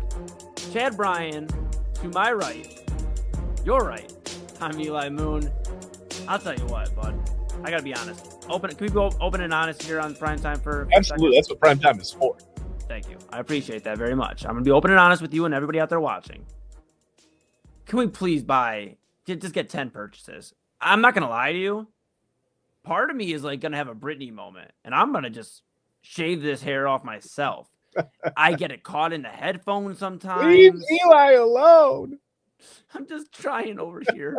I mean, my goodness. I'm gonna keep the hair because the goal is to donate it when we get 10 purchases. When we get 10 purchases, of course, on InsideEdgeNetwork.com, mugs, shirts, polos, jackets, all the great gear for the Inside Edge Network, and you can be a part of the network as well. Rep the network you love. Inside Edge Network, Cleveland's digital leader, your source of sports, entertainment, mental health conversations, news, and so much more. Yeah, I gotta be honest, Chad. Yeah, we got to get 10 purchases. Yeah, we got to. We absolutely have to. First off, so that people can rock some really cool gear and rock with us. Secondly, so like honestly, I'm not gonna let Kyle have full freedom in terms of what he's deciding. I'm not getting a reverse mohawk. Okay, so no like unfiltered logo in the back of your. Absolutely not. Okay. I love him. I love him, and I love producing the show.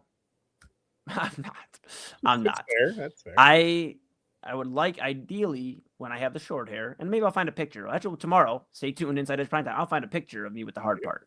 This is like me mowing my grass, yeah. Yes. Which, I don't think we ever aired you mowing your grass. No, we didn't have time. We ran out of time. No. All right, so tomorrow, you'll get a picture of Chad's grass. Why would you want that? But you're going to get it. me with short hair. All right. But I usually do like a hard part or like, I've debated like going the full fade, like just like the fade. All right. And I don't know. We'll see. But we need 10 purchases to get it done by the end of June. Very, very exciting stuff. And let's rock and roll. It'll be live on Unfiltered. Kyle cutting my hair and talking about news and sports and everything. Amazing. Wow. And you can make sure you check out every episode of Unfiltered, every episode of Primetime, every episode of Midnight Run, and all of our daily and weekly coverage at InsideEdge Net on all the socials. We appreciate you. Again, we just say it, and we can't say it enough, right? We cannot say it enough. We cannot do it with all of you out there watching. You are literally the heartbeat, keeping us going. Thank you. Because if you weren't here, Chad and I'd be talking to each other, and we do that enough already. Might as well just call each other. Yeah.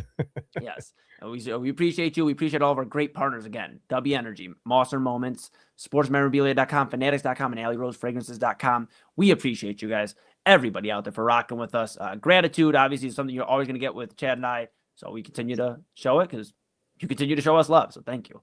Yeah, we joke, we kid a lot, but that's serious. That's from our hearts. We truly, truly mean that. We appreciate you. Absolutely. Oh. Absolutely. And it means the world for you to be here with us. Thank you for being here. And with that, Chad, we got to get in some final thoughts, buddy. We're almost out here. Yeah. Do you want to go first? You want me to go? I'll go first. I got it. So I want to take this time to remind everybody that the Cleveland Browns just dropped their schedule. If you missed the last 2 hours, go back and watch it. You can actually watch it once this entire stream is done, because you're going to have to stay locked in where we're at now, and then you're going to go back and watch it. It's okay to get excited. Don't let anybody tell you it's not okay to get excited because us, the Browns, they're going to do the same thing they do every year. It's okay to be excited. There's a lot of stuff that doesn't get a lot of people excited right now in the world and everything. So it's okay to be excited about the Street Fighter graphic and the Cleveland Browns and getting optimistic about your team. Are they going to go win 13 games? Are they going to go win 14 games? I don't think so. Chad probably doesn't think so either, obviously. But no. It's okay to get excited. It's okay to be optimistic about your football team. So I just want to remind you, if you go into work tomorrow, you're 9 to 5, or talking to your extended family or whoever, and they're like, "Why do you care about Week 7 against this team for the Cleveland Browns?" Well, it's because they're my team, and it's okay to have fandom, and it's okay to feel pain. I think a lot of us check out because it's like, well, they suck and that's an emotion. And yes, it's not an emotion I want to go to every Sunday at 1 p.m. or 4 p.m. when it's over, but no, it's 1. Yeah, I was going to say it's 1 p.m. every Sunday. But 4 p.m. is after. Usually that's when the pain's like full effect, but it's okay to ride the highs and the lows with your team. That's part of being a fan. So don't let anybody stop your momentum going into your weekend. If you want to go show everybody the Cleveland Browns schedule and show them where the wins are, we support that. And that's my final thoughts for today. Chad, what do you got? Eli, for just a quick moment, I'm going to segue off of what you said. It's all about the highs and the lows. Without the lows, there couldn't be the highs, right? If your team won the Super Bowl or the World Series or the NBA Finals or the Stanley Cup, if that's your thing, or whatever, if they won a championship every year, it wouldn't be nearly as enjoyable. I know it sounds like fun, but trust me, I've tried to run those dynasties. You won 3 or 4, and it's like, okay, this is boring, right? Playing video games, it's boring. It gets boring after a while. Mm-hmm. Also, speaking of highs and lows, if you're not a cold May weather guy, not Floyd Mayweather, weather outside, hold on to your pants. I don't know why your pants, just hold on to them. Your pants are going to fly off because listen to these temperatures. Sunday, high. I said highs and lows. High of 81, low of 64. Monday, high of 89, low of 68. That's air conditioning weather, right? That's not even like windows. That's turning the air conditioning on. Tuesday, high of 86, low of 62. And then Wednesday, it drops back down to 68. But listen, that's okay. 68's fine. We'll take that. That's almost 70. If it gets sunny, it might perk up to 70. The point is it's going to be 89 on Monday. We're getting there. We're almost to summer, which means we're almost to Memorial Day, which means we're almost to the point where the Guardians are going to start to heat up offensively. And hopefully Stephen Kwan can remember which end of the bat to hold soon because he is really scuffling right now. But hopefully these guys will get it figured out, right? It's almost going to be the thick of baseball season. And before you know it, we're going to have college football creeping up. And then the Browns will start on September 12th, all the way down in Jacksonville and Duval. And listen, it's a lot of fun. We're getting to the good part of the year. We're getting to the part you get outside, you get a little bit of a suntan. Hopefully not too much. Use sunblock. Some of us are a little pale. Look at me. You got to use the sunblock. You got to protect your skin. But get some vitamin D. Get out. You can walk. You can do things. It's warm. Man, it's starting to get to that really nice time of year. It's almost my birthday. It's almost Father's Day. Yes. It's a great time of year. I'm really looking forward to it. So highs and lows. It's about the highs and lows, right? The Browns, the temperatures, everything. Absolutely, it is, bro. Did you know you and Kyle are birthday bros? Not like the same date, but you're birthday month bros. There you go. There you go. Perfect. I love We'll have it. to remember that we'll celebrate our birthdays. Why not? Yeah, maybe like find him. I think he said he's the first. Okay. So he's literally the first day of and I know yours is the 20th. Yeah. Maybe we like get something in the middle. And we beat. All right, I better stop singing copyrighted music, or we're gonna get kicked off the air. All right. Luckily, if you could let me sing it and no one would recognize it, there would be no copyright strike, so it would be fine. Dude, auto-tune Chad, we need it. We need it. The people need it. I love it. All right, we are gonna go ahead. We're gonna put a bow on this thing. Yeah. Usually, what that means around this time, around this time, we're usually okay, but like, yeah, got a little funky in here. Did you just see everything change? Something happened. Okay, it's like there's a skyline in my background. Yeah. It's I hear a Keurig. That Keurig is hanging on for dear life at this point because it has been brewing for the last hour and a half. Wait, there it goes. And there's the chair. Are you seeing the? I don't know where Double A's at. Are you seeing the future? I feel like there's a chair that just got put in front of a microphone. Okay. I feel coffee brewing. I smell coffee. I smell it. What's it smell like, Chad?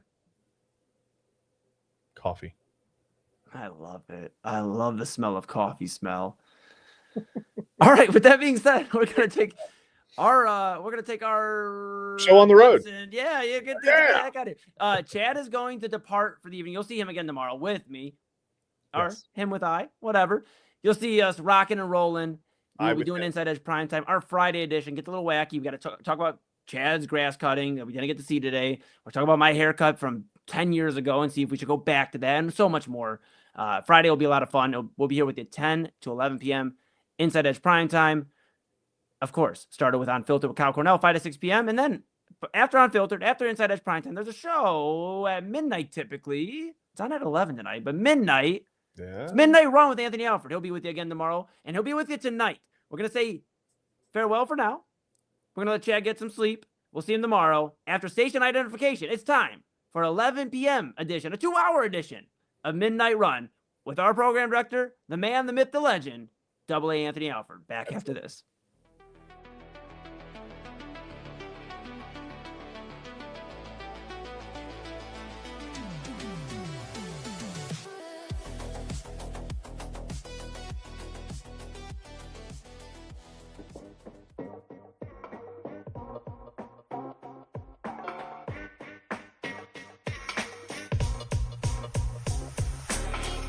This is Midnight Run on the Inside Edge Network. Here's your host, Anthony Alford.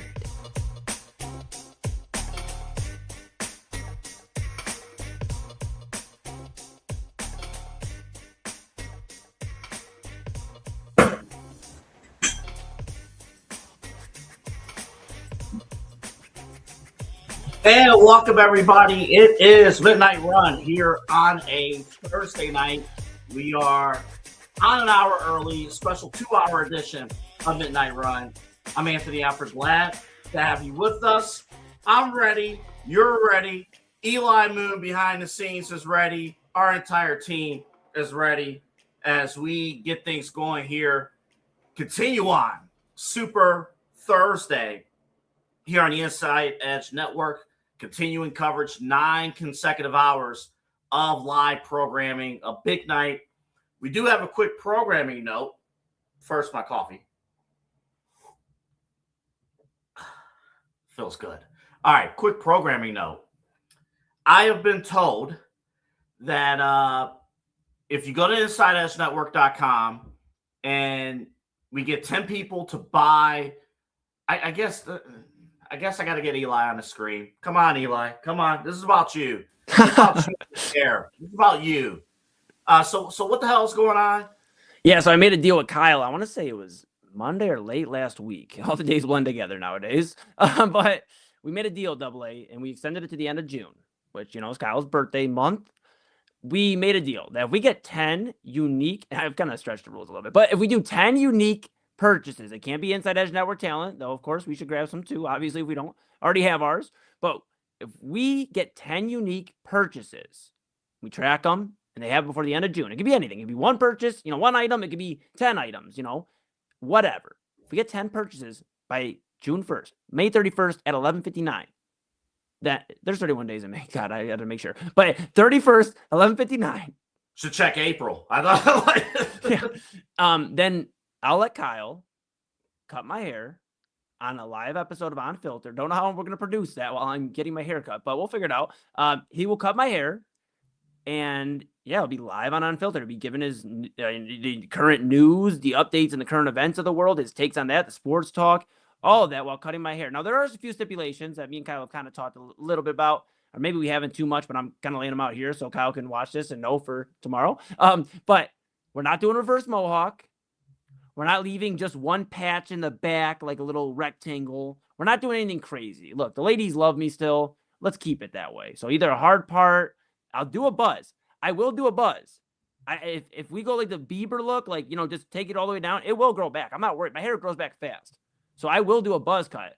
But that's it, Double A. We need to get the people out there. If there's not been enough reason, besides some sweet gear here at the Inside Edge Network, to rep your favorite Cleveland digital leader, then that is the extra cherry on top that you can watch me get my hair cut live. Last time I had a haircut, Double A, 2 years ago. So let me get this straight. You agreed to a professional haircut to be done by Kyle Cornell. Archive. Yeah. Okay. All right. Well, I do have an announcement for you in our audience. Okay. So earlier today, we taped our brand new episode of the Side Hustle Wrestling Podcast. We will debut that episode tonight after Midnight Run.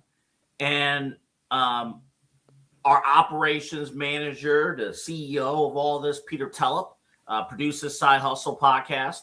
And he announced on the show that there is a promo code associated with this. Okay. So if you go on the website, you go to the merch store, you type in the promo code Insider, you get a discount on your order. Insider. Okay. Wow. So, Double A. You guys want me to cut my hair. If you're gonna get your hair cut, it needs to be done well. I'm a little worried because you don't want to see spots, but you gotta have it taken care of up there. It's just as long as he doesn't actually mess up and get like a bald spot, mess up the hair. Oh, that's what's gonna happen. No. I mean, here's the reality. If he starts trying to work on like a hard part and he messes up, I just tell him to take it all off. Oh my goodness. Well, man. Oh. If that wasn't unhinged enough for you, stay tuned for the next hour and 55 minutes. Double A will be unhinged. Hold up. I got to tell the people about the website. I got to turn something off real quick. Absolutely. While Double A is go ahead and doing that, again, InsideEdgeNetwork.com is where you're going to want to go. Promo code INSIDER. You can get a discount, as we just heard. And you'll hear later on at the Side Hustle Wrestling Podcast, a discount to get some Inside Edge Network gear. Come rep with Cleveland's digital leader, your source of sports, entertainment, mental health conversations, news, and so much more. And when we see you out in the community, we'll be twinning. How about that? And Eli will feel a breeze on the top of his head. Boy, it'll be something. So definitely check that out. We got a lot to get to here with you until 1 o'clock here on a special 2-hour edition of Midnight Run. Let's get right to it. The Browns in the entire National Football League released the 2026 schedule. Now, listen, I know some of you may find a schedule release to be absolutely ridiculous, but I live for these type of days. I love schedules. I love the complexity of schedules. As somebody who studies broadcasting, I want to know how many D and E level CBS and Fox games we're going to get. And I want to know there's a ton, and I'm very interested in like the national schedule. Peter King for years on Monday Morning Quarterback used to put together how the NFL schedule was created. And Albert Breer carried on that legacy. I was reading that tonight while the guys were going on earlier today. But a lot of national stuff. Of course, every network wants top games. Every network is begging for Patrick Mahomes and Bo Nix, the Cowboys, Josh Allen and the Buffalo Bills, you name it, every network wants them. And the guys earlier today did a great job. Eli, Chad, Omar, TK did a great job highlighting the different elements of the national schedule, including the international games, more than ever before. But let's zero in on the Cleveland Browns. That's why we're here. Let's zero in on the Cleveland Browns. In my opinion, the Cleveland Browns have the perfect schedule. I'm not even joking. They have the perfect schedule for a few reasons. Number one, because they've been a bad football team, every game except one starts at 1 o'clock. Starts at 1 o'clock. There is a thing that we get used to called routine. There is a routine. It's kind of a gospel Sunday mornings here in Cleveland. So, maybe you go to church either Sunday morning, or if you're lucky enough, you have a Saturday night service. And then Sunday morning for a home game, you got your tailgating, you got, this and that. Hopefully you include our Sunday morning NFL pregame show on the Inside Edge Network returning this fall. That's included in there too. You get your lineup set, you get your bets in order. You make sure everyone's situated. You get your meals, you get all that stuff done, ready to go. And then boom, 1 o'clock, you sit down and the Browns ruin your Sunday. It is a perfect Sunday. It's 1 o'clock. By 3:30, you're ready to bang your head against the wall. By 5 o'clock, you're eating Sunday dinner and you're spending time with family. It is a perfect Sunday. It's the 1 o'clock schedule. There is nothing to it. Now, the Browns do have one primetime game. It is against the Steelers. It is here at home. It's on a Thursday night. TK brought up a great point earlier today, which is true. The Steelers have lost 8 straight Thursday night football games. I believe the last Thursday night game they lost to was to the Cleveland Browns. So here we go again. Another opportunity for the Cleveland Browns to potentially get that W. So from a scheduling standpoint, this is chef's kiss, right?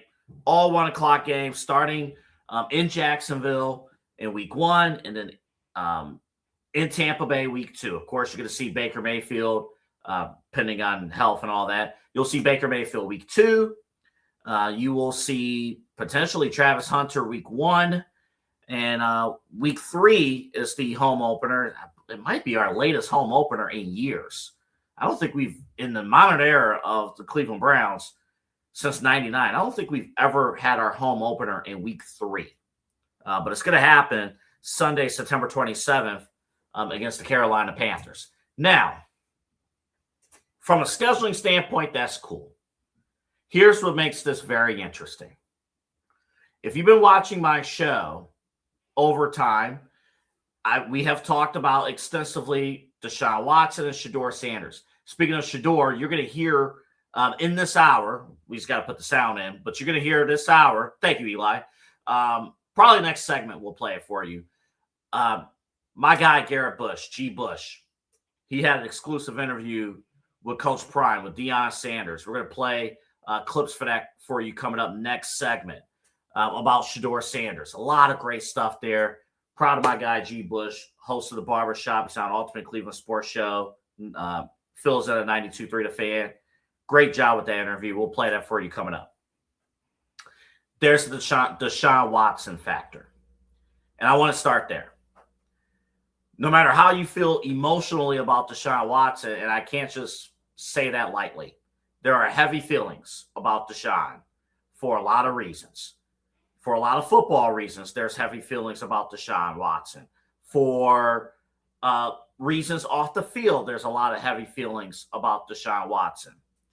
But to me, whether you believe the reports or not, it is clear and obvious that the Cleveland Browns organization, they want to go out of their way to make Deshaun Watson work. And this is where I say the schedule works out in their favor. if Deshaun Watson, let's just assume, and I don't want to go in and have the Deshaun versus Shedeur battle right here, right now. Let's just go off of, if this path happens, this is where we're going. So let's assume Deshaun Watson wins the starting job for the Browns. Let's just assume, okay?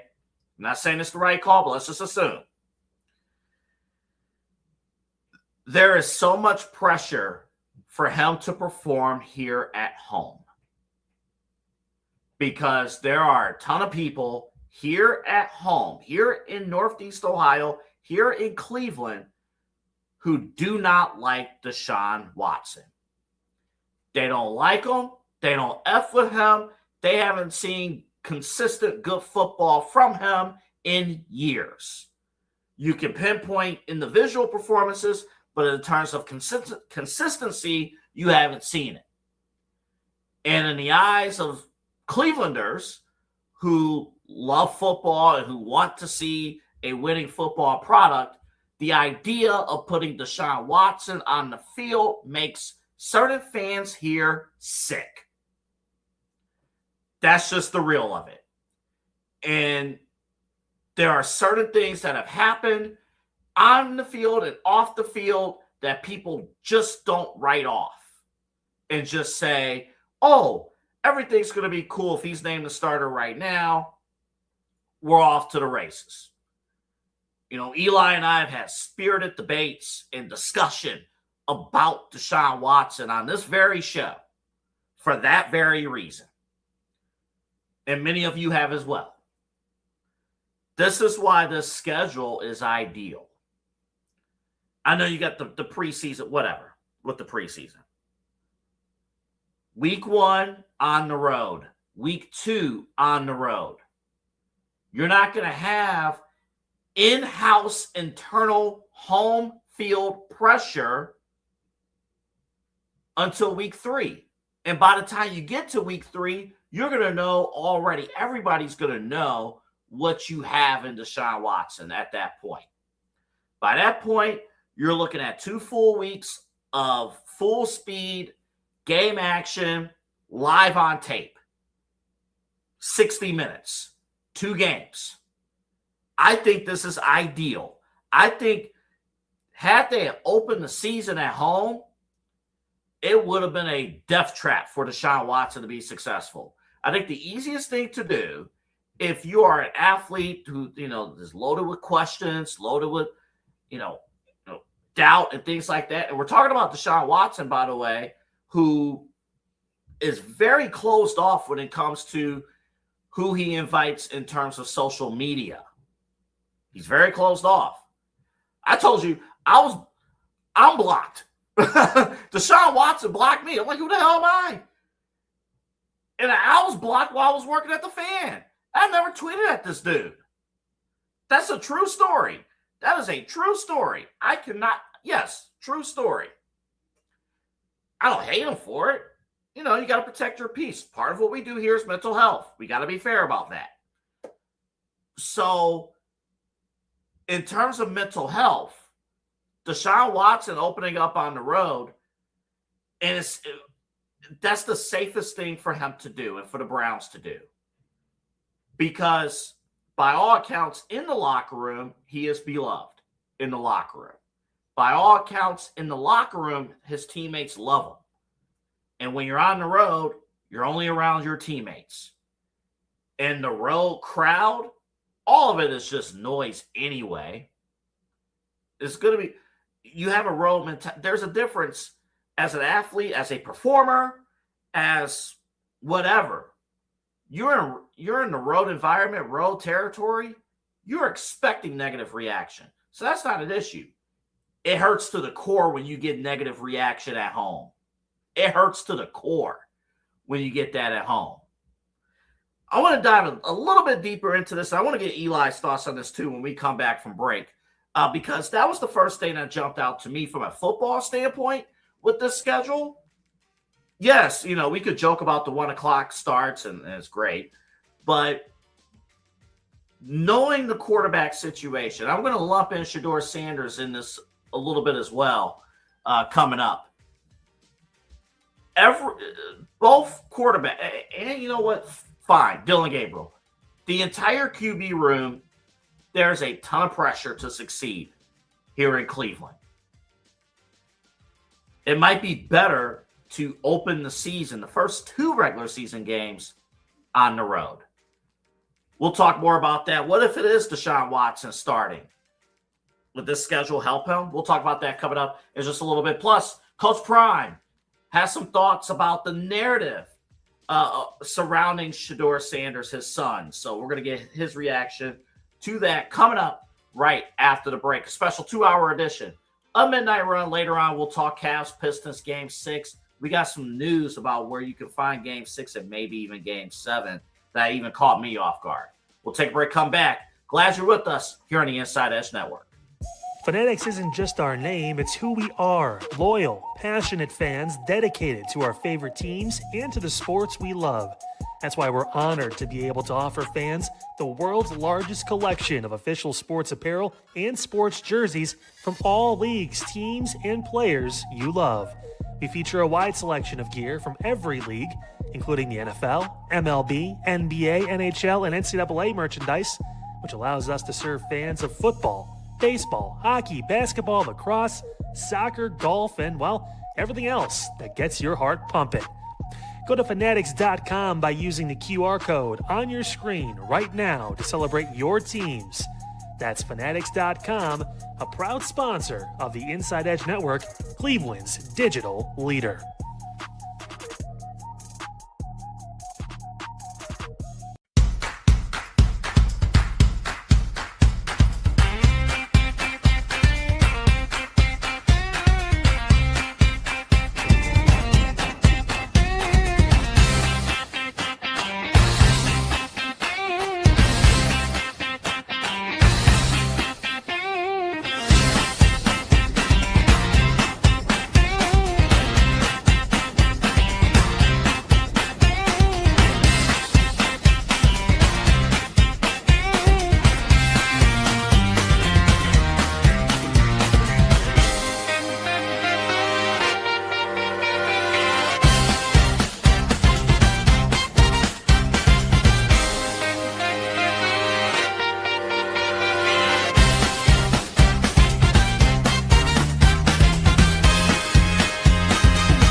Discover our collection of body mists made with clean, minimal ingredients. Handcrafted with natural essential oils and clean ingredients, they offer a natural alternative to synthetic fragrances. Perfect for sensitive skin and those seeking clean, mindful self-care, and the perfect gift for you or your special someone. Courtesy of Alley Rose Fragrances. First-time customers, use that promo code InsideEdge20 to receive 20% off your order. AlleyRoseFragrances.com, a proud sponsor of the Inside Edge Network, Cleveland's digital leader. Find us on InsideEdgeNetwork.com for the latest information on your favorite shows, personalities, and network partners. Plus, guess what? We have a merch shop. That's right, we have network polos, t-shirts, champion jackets, hats, and bottles. Rep the network. Every purchase supports independent sports and entertainment media. Use the QR code on your screen right now to check out InsideEdgeNetwork.com. That's InsideEdgeNetwork.com.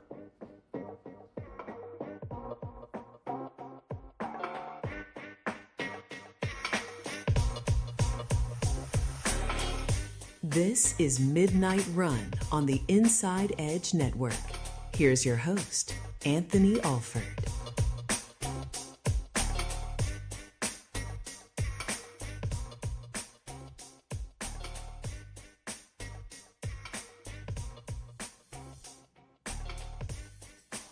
Glad you're back here with us. This is a special 2-hour edition of Midnight Run here on the Inside Edge Network. Again, follow us on all of our socials at InsideEdge.net. Like, and most importantly, subscribe and follow on all of our social media platforms. If you're watching us on YouTube, there's a notification bell right down there.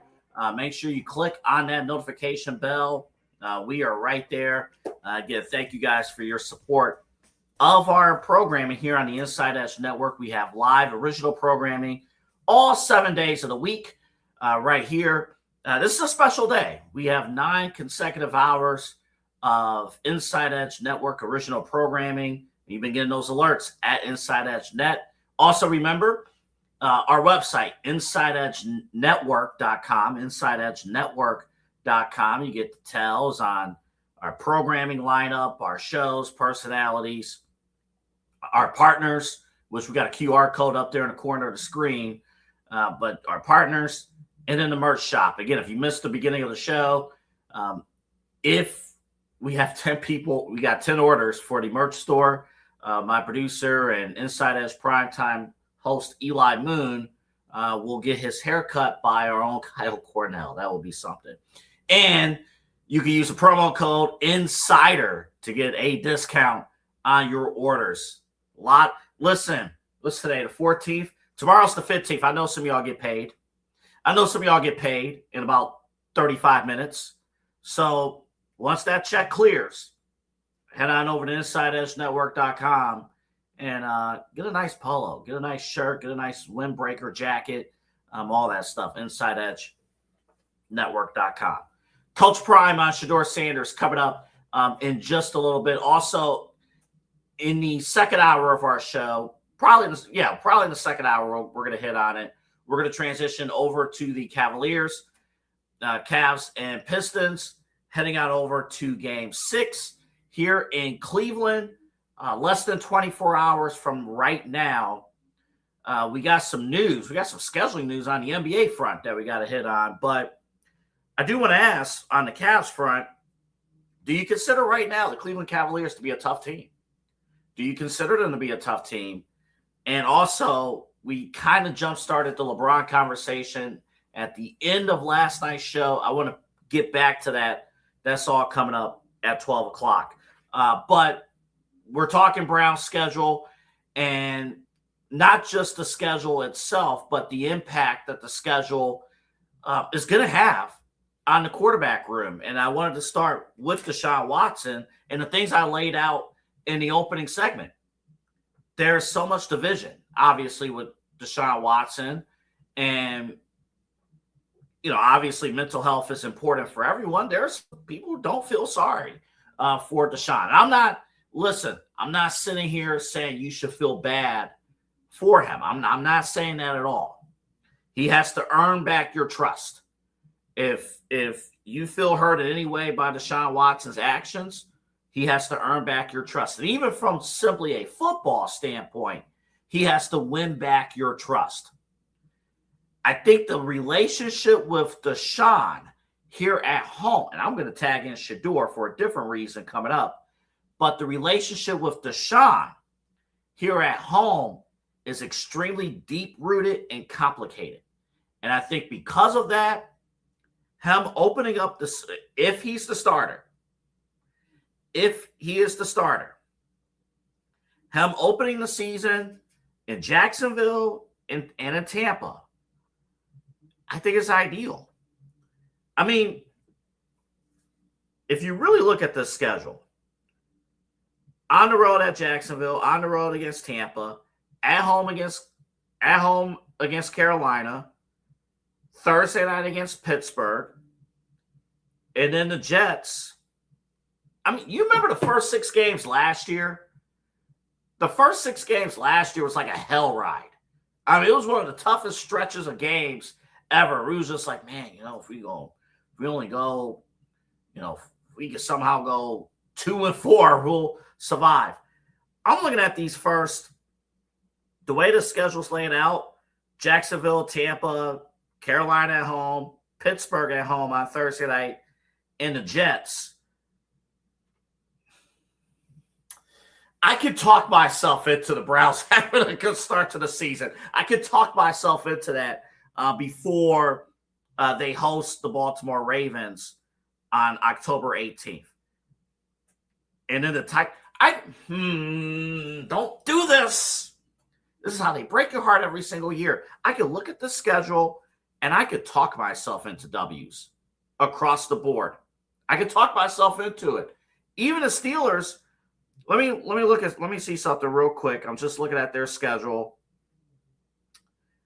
I'm not even joking. The Steelers, the second Steeler game, they're in Paris against the Saints, and then the very next week, hosting the Cleveland Browns. That could be a trap game. AA, don't do this, don't do this, don't do this. You're going to talk yourself into this. Don't do that. Cocaine is a hell of a drug. Don't do this.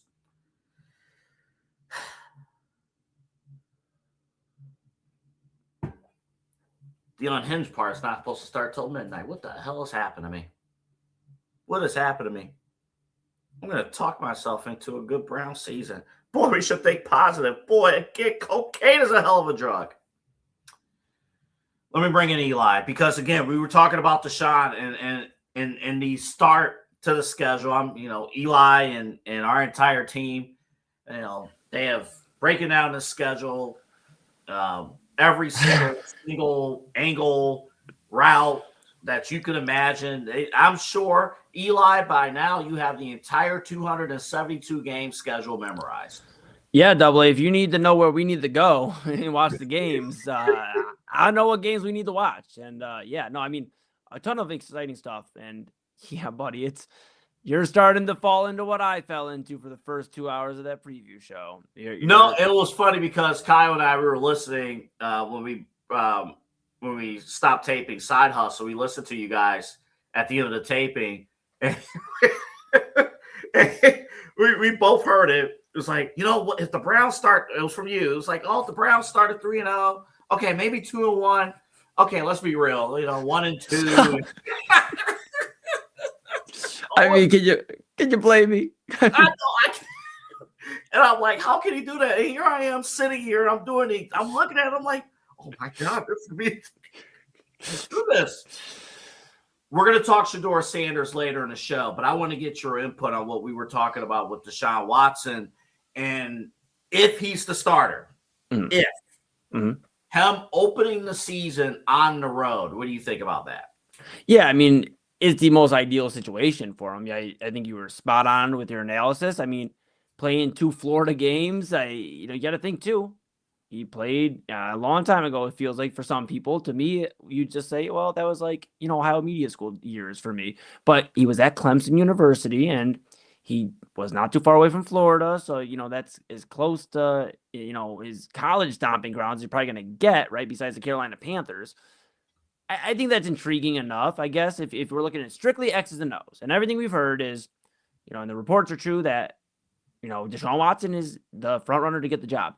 Then, okay, from an X's and O's standpoint, going and playing 2 games in Florida is not the worst start for Deshaun Watson. I agree with everything you're saying in terms of, the boos are going to be the boos. It doesn't matter if it's him, Shedeur Sanders, Dylan Gabriel, me, or you out there. It's going to be boos. But yes, Double, this is the most ideal situation. Oh my goodness. We're getting so close to this becoming a reality. And I'm going to be honest with you, Double, I didn't really have too much of a dinner tonight. Had a quick microwavable meal, just something to throw down, and I'm almost ready to bomb it. Yeah, I'm ready to bomb it. Like the fact that we could really be seeing this again, most ideal situation. I agree with you. If he's on the road, yes. But if you want to watch a city lose excitement for the schedule just coming out and everything coming around and Todd Monken and all this other stuff, put Deshaun Watson out there. I'll continue to say it. Put Deshaun Watson out there. Do I think it's the most ideal situation if they go that route? Yes. Do I think him as the starter is the most ideal route? Absolutely not. Absolutely not. No, I'm going to tell a story here real quick. We got 2 hours, so I'll tell a quick story. Obviously, as I mentioned the first time, I'm a ladies' man. So, it's like when you get in our audience. Well, yeah, I know I'm having a little trouble in that area, but it's all right. when you look at, real quick, we're going to test your theory about ladies' man. We got a story coming up in the midnight hour. We're going to test that theory real well. Go ahead. I'm ready. It's like this. It's like, okay, you dream of the perfect woman. Like, she's just drop dead gorgeous. She does everything. She is your piece. She just looks so great. But you know what? It's a long distance relationship, Double A. And she lives in Houston, Texas. And she lives there. And you're like, okay, but like, dude, I mean, sure, all my exes may live in Texas, but this one's the one. This one, that can't get burned. You know what? If I go buy her a nice dinner, maybe like a $200+ million dinner, and I get her everything she wants, she may say no and want to go somewhere else. But if I throw a little bit of money more on the table, she'll want to be mine. And that's what the Browns have done. They got into this. The money has bought the relationship. That is what it is. He's not here because he loves Cleveland more than he loves Atlanta. He is here because he got paid. That's what it is. So the Browns are in this relationship. Everything seems great. The honeymoon stage is amazing. The first few weeks, hey, and yeah, okay, they did that in their past relationship, but that's not how they are. They won't be like that with me. And they've been like that. And he's been like that. He already came in with so much baggage. It's like if he came in with this woman that we're comparing to Deshaun Watson, it's almost like if this woman in this relationship came in with 4 baby daddies, 8 kids, and you were like, you know what? I could be the one to be Captain Save-A-Blank, for lack of better words. Like, that's Tyreek Hill on a Tuesday. Yeah, it's crazy to me. The Browns literally looked at Deshaun Watson and all of that baggage and said, that's our guy. And you know what? Sometimes when you get into a bad relationship, your buddies can tell you no. Everybody can get on the phone with you. Other people in the city can tell you, dude, you're off. Like, no. But you just got to go. It's like, you put your hand on the stove and you find out it's hot. You just got to find out it's hot. And the Browns have done that. I'm just tired, Double A. I know we've spent exhausting amount of times, and we will for the foreseeable future because this is not going away. Yes, to answer your question, swing it back and kick it back to you. It's the most ideal situation for a guy that shouldn't be in this position. And here's the tricky part. Thank you. And to Eli's point and everything that he laid out, for a lot of fans, it's just emotional. It's very emotional. One little nugget to point out. We talked about starting on the road. Week 2 is at Tampa. Week 2 could be Deshaun Watson versus Baker Mayfield. Week 2 could be a bloodbath here in local media.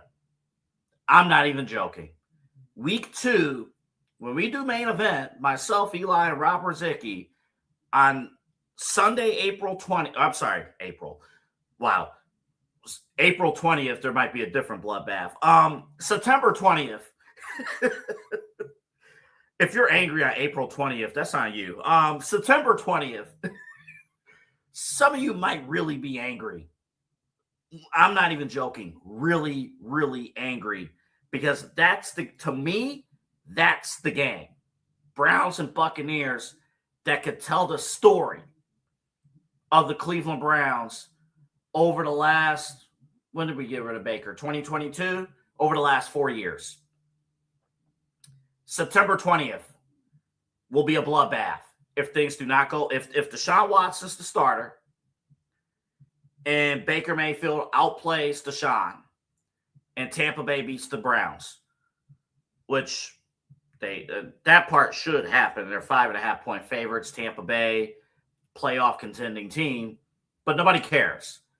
You got rid of this guy for that guy, and that guy stinks, according to a lot of people. That's gonna. Can you imagine? Eli, come back on the screen. I gotta lay out something to you in front of your face. Yeah. Deshaun Watson starts week 2 in Tampa. Mm-hmm. Baker Mayfield, let's say Baker, because Baker's, again, we're only talking one game. I'm not talking about the entirety of the season, everything like that. We have a book note on how Baker looks. But when Baker Mayfield's motivated, especially early in the season, because he's going to be healthy early in the season, he's going to come for blood in this game. Mm-hmm. So if I told you Baker Mayfield had decent stats, I'm not saying off the wall, crazy, but we'll go 2 touchdowns. We'll go game-winning drive down the field against Cleveland. Deshaun Watson had an okay start in week 1, but week 2, an okay game, but throws a critical interception that leads to a Baker Mayfield drive down the field for Tampa Bay to beat the Browns, where the Browns were this close to winning. Mm. Can you imagine sending Deshaun Watson on the field in week 3 here at home for the first time in a regular season game? The reaction he would get. It would be bad. Very, very bad, for a lack of better terms, AA. This would be... oh, my goodness, bro. You want nightmare fuel? That's nightmare fuel. The fact that we could really be dealing with another run of this. And here's the thing, too, AA. I'm glad you brought me back on screen. Here's the other thing here. Deshaun Watson has already had his run with, the Amari Coopers of the world and David Njoku, and we appreciate you, Chief, for everything you did for Cleveland. We wish you success where I believe he's going to the Chargers. Yes. And by the way, shout out to the Chargers social media team. They did not miss today. They sure did not, bro. They sure did not. But he had his run with his, the guys that were already here established, guys that have already, okay, you messed it up. These guys are going to move on. Now you're impacting the next generation. We talk all the time about the next generation and taking care of the people that follow us. Well, the Browns should do that with their organization as well. You brought in Casey Concepcion, the first-round draft pick, the 24th overall pick at wide receiver. You brought in Denzel Boston as your first selection in the second round at wide receiver. You have Quinshon Judkins. You have Harold Fannin. You have a ton of young offensive talent. So let me just understand. This is if the Browns put Deshaun Watson out there and he flops on his face, AA, in week 2. He has an all right week 1, like you said, and week 2, bad. I mean, just not good. Mm-hmm. Then you're not only just finding out what we already knew, most of us, in our opinions, that Deshaun Watson, this experiment is over, and it has been over, but now you're impacting the next generation of Browns football. And I get it. Everybody's going to say, well, it's the same old Browns, and the Browns are going to do what the Browns are going to do. I get it. But that is such a loser mentality. And in order to shape a loser mentality, you have to win. And that's one thing I will agree with Todd Monken on. How do you shape, and get the narrative different here? You win. You can say you can win the press conference. We have seen a lot of wins in the press conference. Mm-hmm. But you have to win on the field. And if Deshaun Watson goes out here and flops and he's missing and whatever, imagine what that does for these other guys, AA. They have to go out, trot out an offense. Their quarterback's getting booed to wherever because nobody rocks with him. At least a majority of Cleveland doesn't rock with him.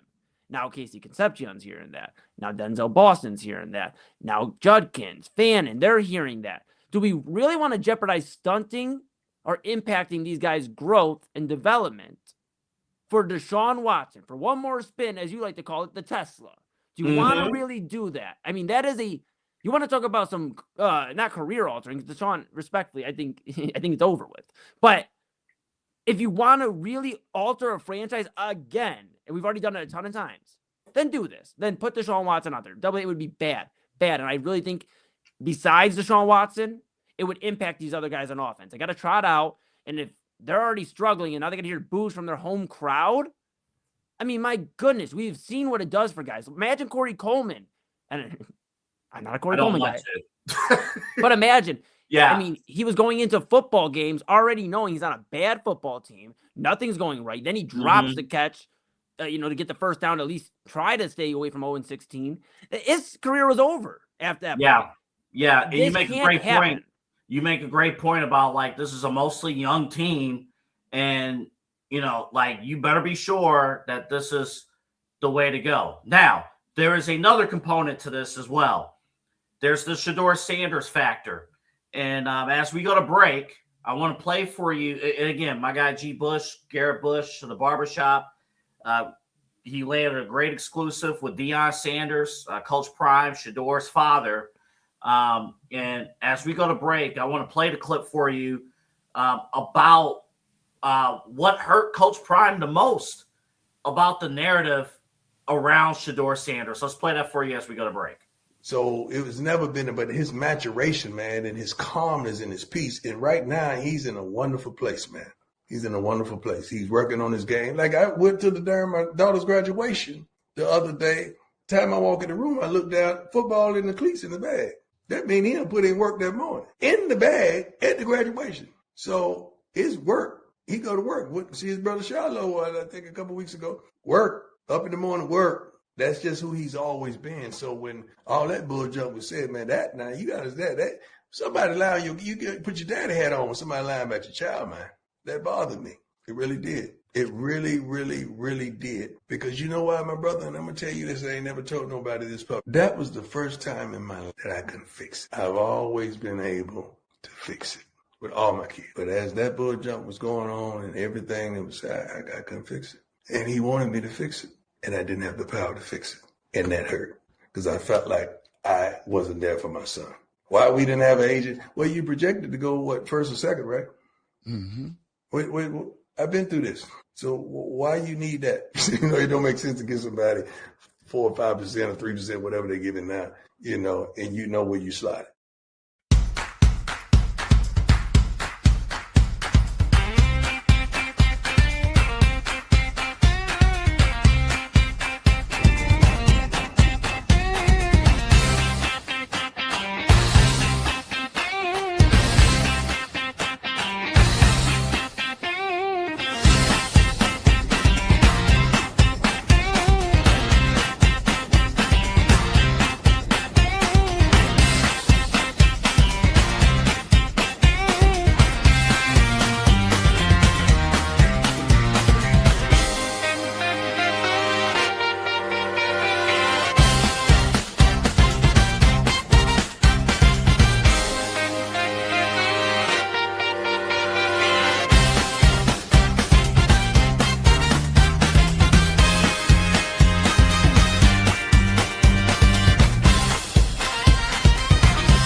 Clean energy, bold flavors, and no jitters. See why people won't shut up about Dubby.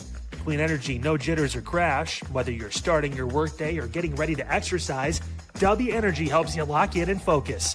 With over 15 flavors to choose from, you can't miss. Order Dubby Energy right now by using the QR code on your screen and use the promo code InsideEdge10 to receive 10% off your order. Dubby Energy, your energy-focused sponsor of the Inside Edge Network, Cleveland's digital leader. Mosser Moments Photography is a husband and wife wedding photography team based in Cleveland, owned and operated by Inside Edge Network's very own Ryan Mosser and his wife, Hallie. For the past 10 years, they've captured more than 100 weddings across Northeast Ohio and beyond, always working together as a true two-person team. Their style centers on authentic, emotional storytelling, documenting the real moments between two people in love and creating images that feel natural, comfortable, and true to the couple. Rooted in Northern Ohio but inspired by their travels, Ryan and Hallie bring a warm, personal approach to every wedding day. Their work blends experience, consistency, and a genuine passion for helping couples relive their best day through timeless photography.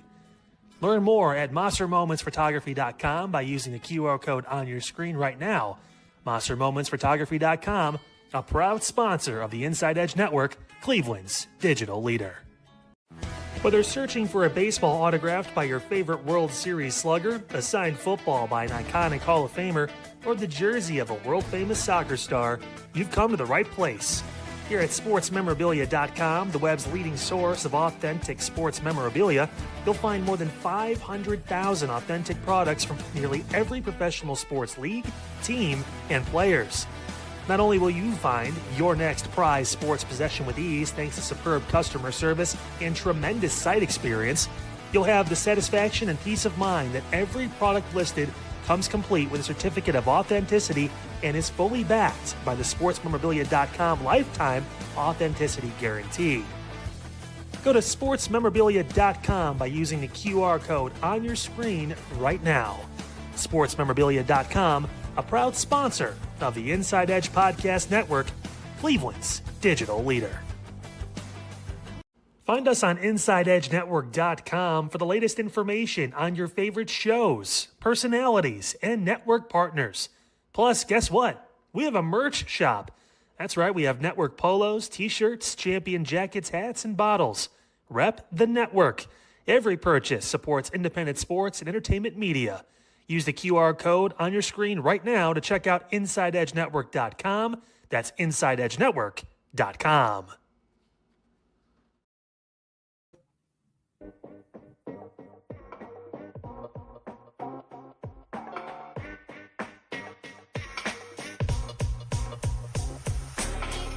This is Midnight Run on the Inside Edge Network. Here's your host, Anthony Alford.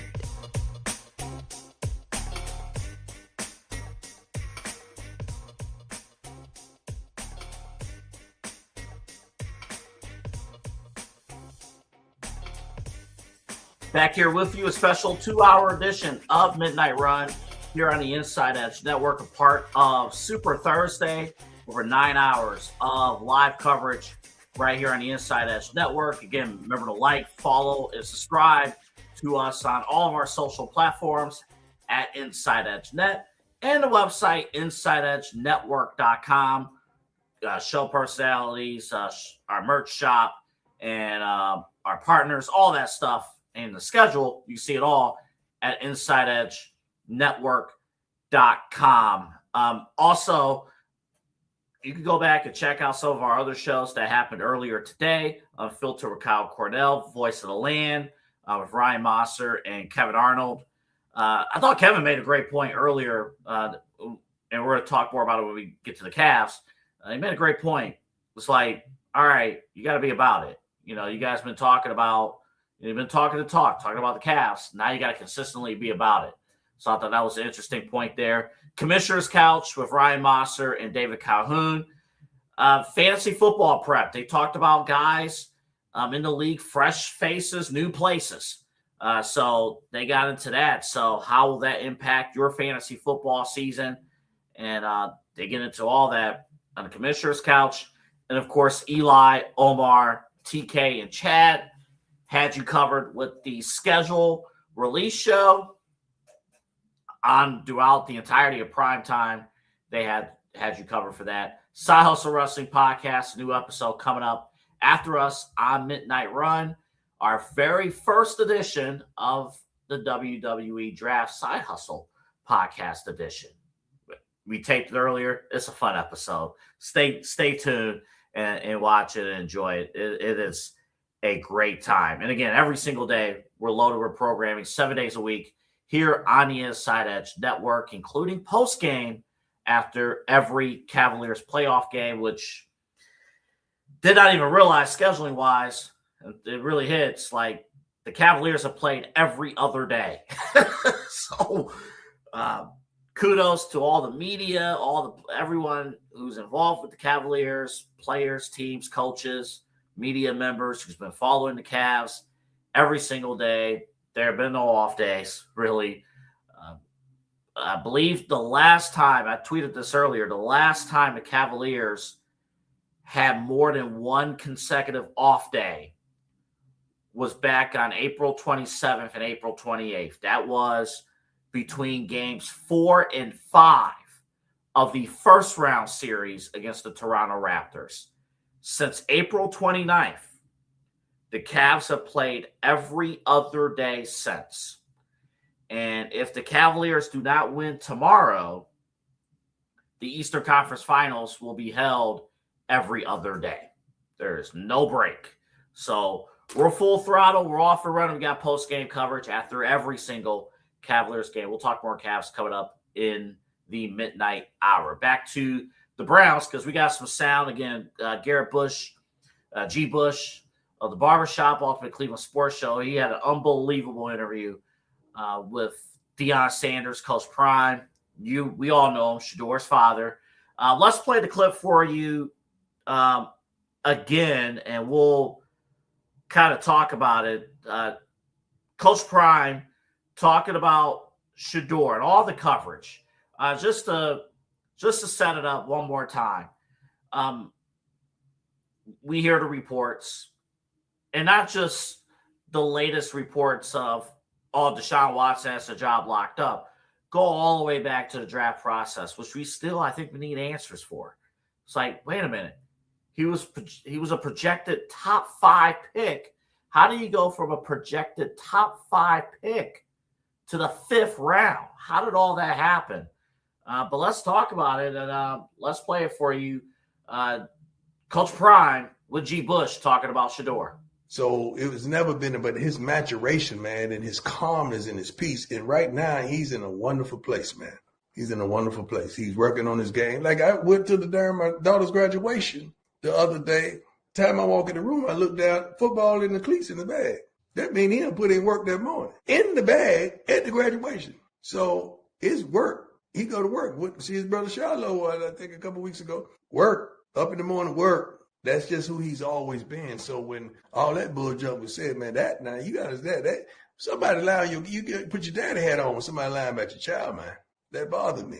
It really did. It really, really, really did. Because you know why, my brother? And I'm going to tell you this, I ain't never told nobody this public. That was the first time in my life that I couldn't fix it. I've always been able to fix it with all my kids. But as that bull jump was going on and everything, it was I couldn't fix it. And he wanted me to fix it. And I didn't have the power to fix it. And that hurt. Because I felt like I wasn't there for my son. Why we didn't have an agent? Well, you projected to go, first or second, right? Mm-hmm. Wait, I've been through this. So why you need that? It don't make sense to give somebody 4 or 5% or 3%, whatever they're giving now, and you know where you slide. And courtesy of the Barbershop there, that clip, that's a loaded clip. That is a loaded clip. Let's work a little backwards. At the very end, talking about why he didn't have an agent. Yeah, he was projected to be a top pick in the draft. And your father is Deion Sanders. Like, what are you going to do with an agent? What are you going to do there with an agent? So that's one thing. And then there's the, but all the coverage here, right? I'm first off amazed that the Sanders family has put up with Deion has put up with as much as he has. I still believe that if they give Deshaun Watson the starting job, if they give it to him early, it would not surprise me at all, in probably the nicest way possible. They're going to want Shedeur out of here. They're going to want Shedeur out of here. The Sanders family. Because it's like they're doing their absolute best to play by the rules and things like that. They're trying to do things the right way. They're trying not to disrupt the system. Deion understands that, hey, if I do step in negatively, that it can impact my son. Deion is doing what a lot of people asked him to do, was to stay out of the way. And his son is getting screwed because he's doing the right thing, staying out of the way. I speak truth. I know I mentioned about Deshaun and, because of the reports and things like that. I saw what Shedeur Sanders could do on the field when there's talent. I saw what he could do on the field. I saw it. Now, yes, does he have to take accountability in practice? Absolutely. And we are not seeing practice. We don't see practice. But yes, he absolutely, like Harold Fannon's out there. Look what he does, Shedeur. Look what happens when he actually has targets. And the Browns drafted 2 targets at wide receiver this year. You don't have Jerry Jeudy looking like an idiot, dropping passes and then going to the sidelines acting like he knows what the hell he's doing, trying to be a fake-ass leader. You actually got a guy in Shedeur Sanders who can handle the job and handle business. And his dad, his Hall of Fame father, university head coach, is doing what people asked him to do, was to stay out of the way, and his son is still getting screwed over. So what can Coach Prime do as a father in that situation? He's stuck. He can't do anything. Unless if his son continues to be disrespected, which he is in this process, according to the media reports, get him out of here. I don't want that. Me personally, I don't want that. I speak truth. I'm telling you that's what's going to happen. I'm telling you that's what's going to happen. I think it will be worse if they drag this out till training camp and then Shedeur loses to Deshaun. Because all you're going to do is just repeat the process next year. Because if Deshaun Watson doesn't work out, he probably won't work out, then, the Browns going to draft somebody else. It just boggles my mind. You do things the right way. And this is where this topic is, to be perfectly honest, this is tough. Because I'm not a father. I don't have kids. And that I know of. I don't have kids.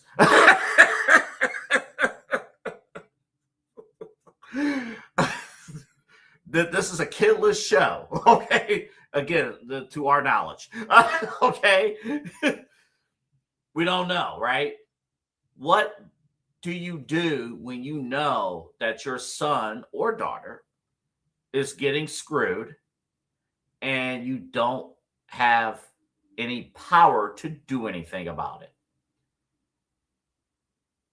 And the kicker is that in the past, your Deion Sanders, you could step in and do something. But you see from the upbringing of Shedeur, you see how Shedeur has carried himself since becoming a Cleveland Brown. I know he kind of joked about, a little bit of swagger, like, hey, I can, but he has been nothing but class, at least, in front of the cameras, nothing but class, things like that. And you got people, and that's what happens when you have power and status. People tell you stuff. People, they speak on your behalf, like what's going on. And this has to be gut-wrenching for Deion Sanders to not, and for his entire family to not be able to step in and do anything. And that explains why Shiloh Sanders reacted the way that he did. Now, what he said, you probably need to chill out a little bit, right? Probably.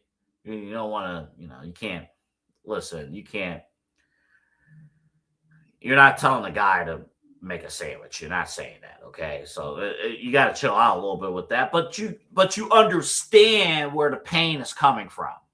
You get that. Now, again, this is professional football. It's professional sports.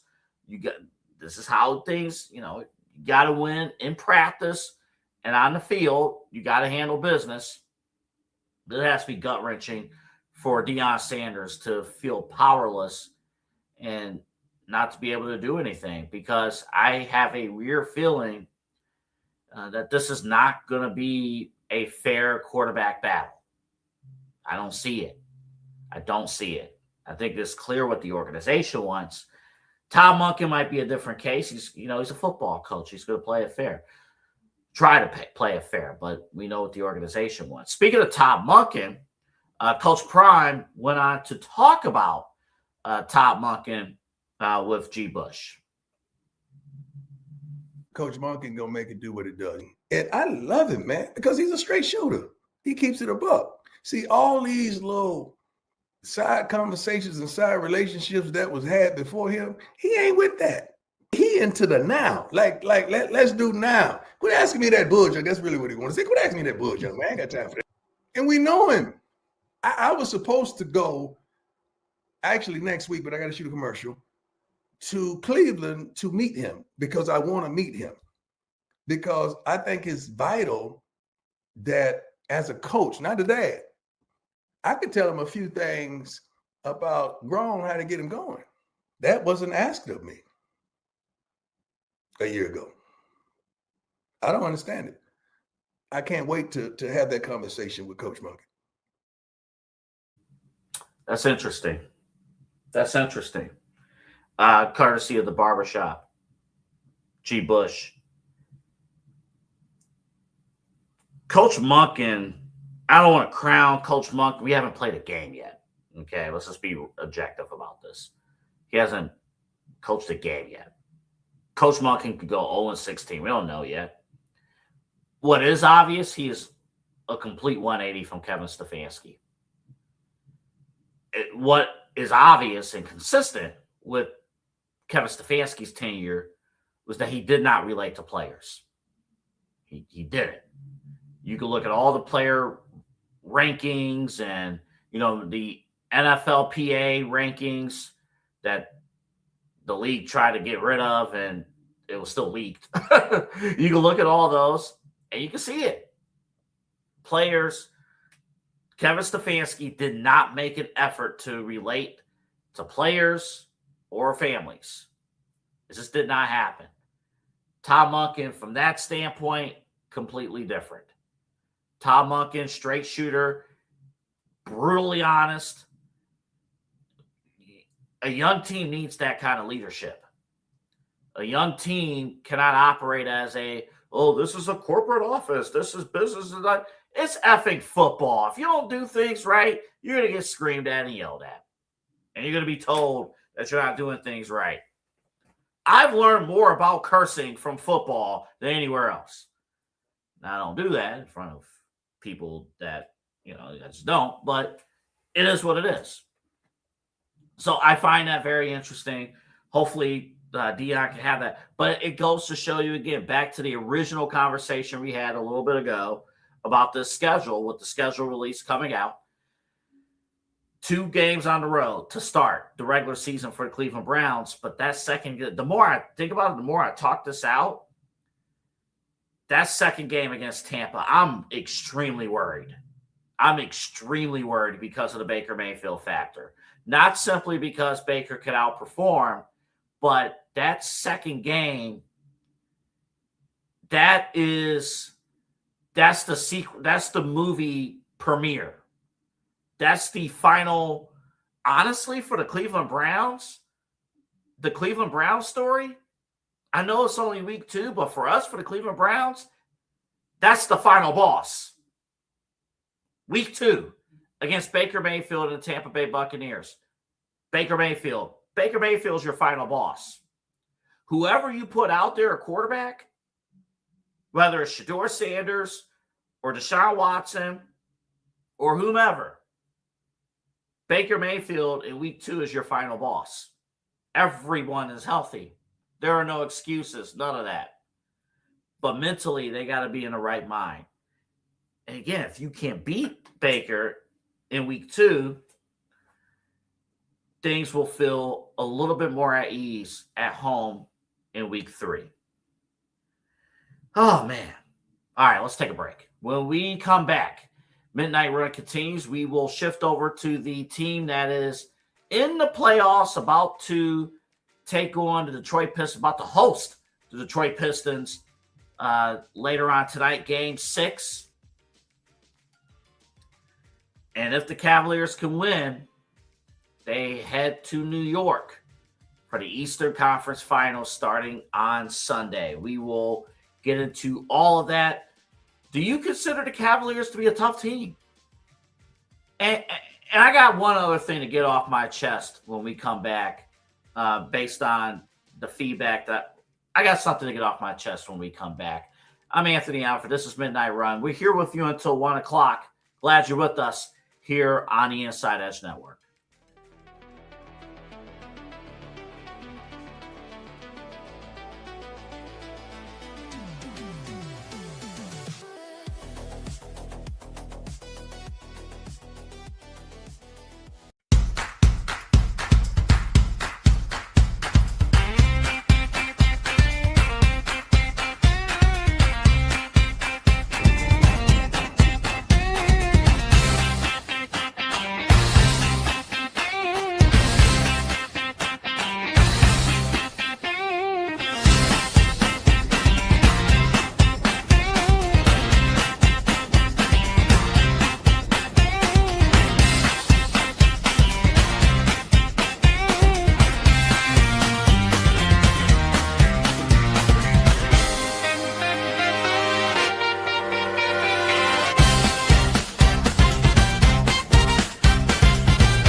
Small business owners are superheroes, but nowadays running your business means doing so inside your shop and on social media.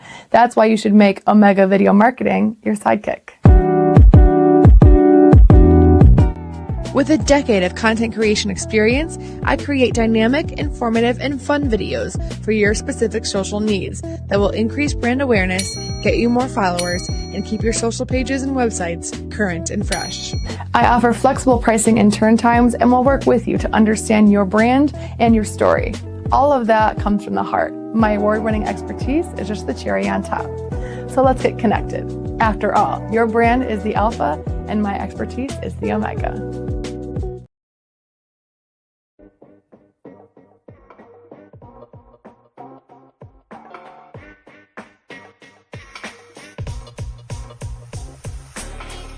This is Midnight Run on the InsideEdge Network.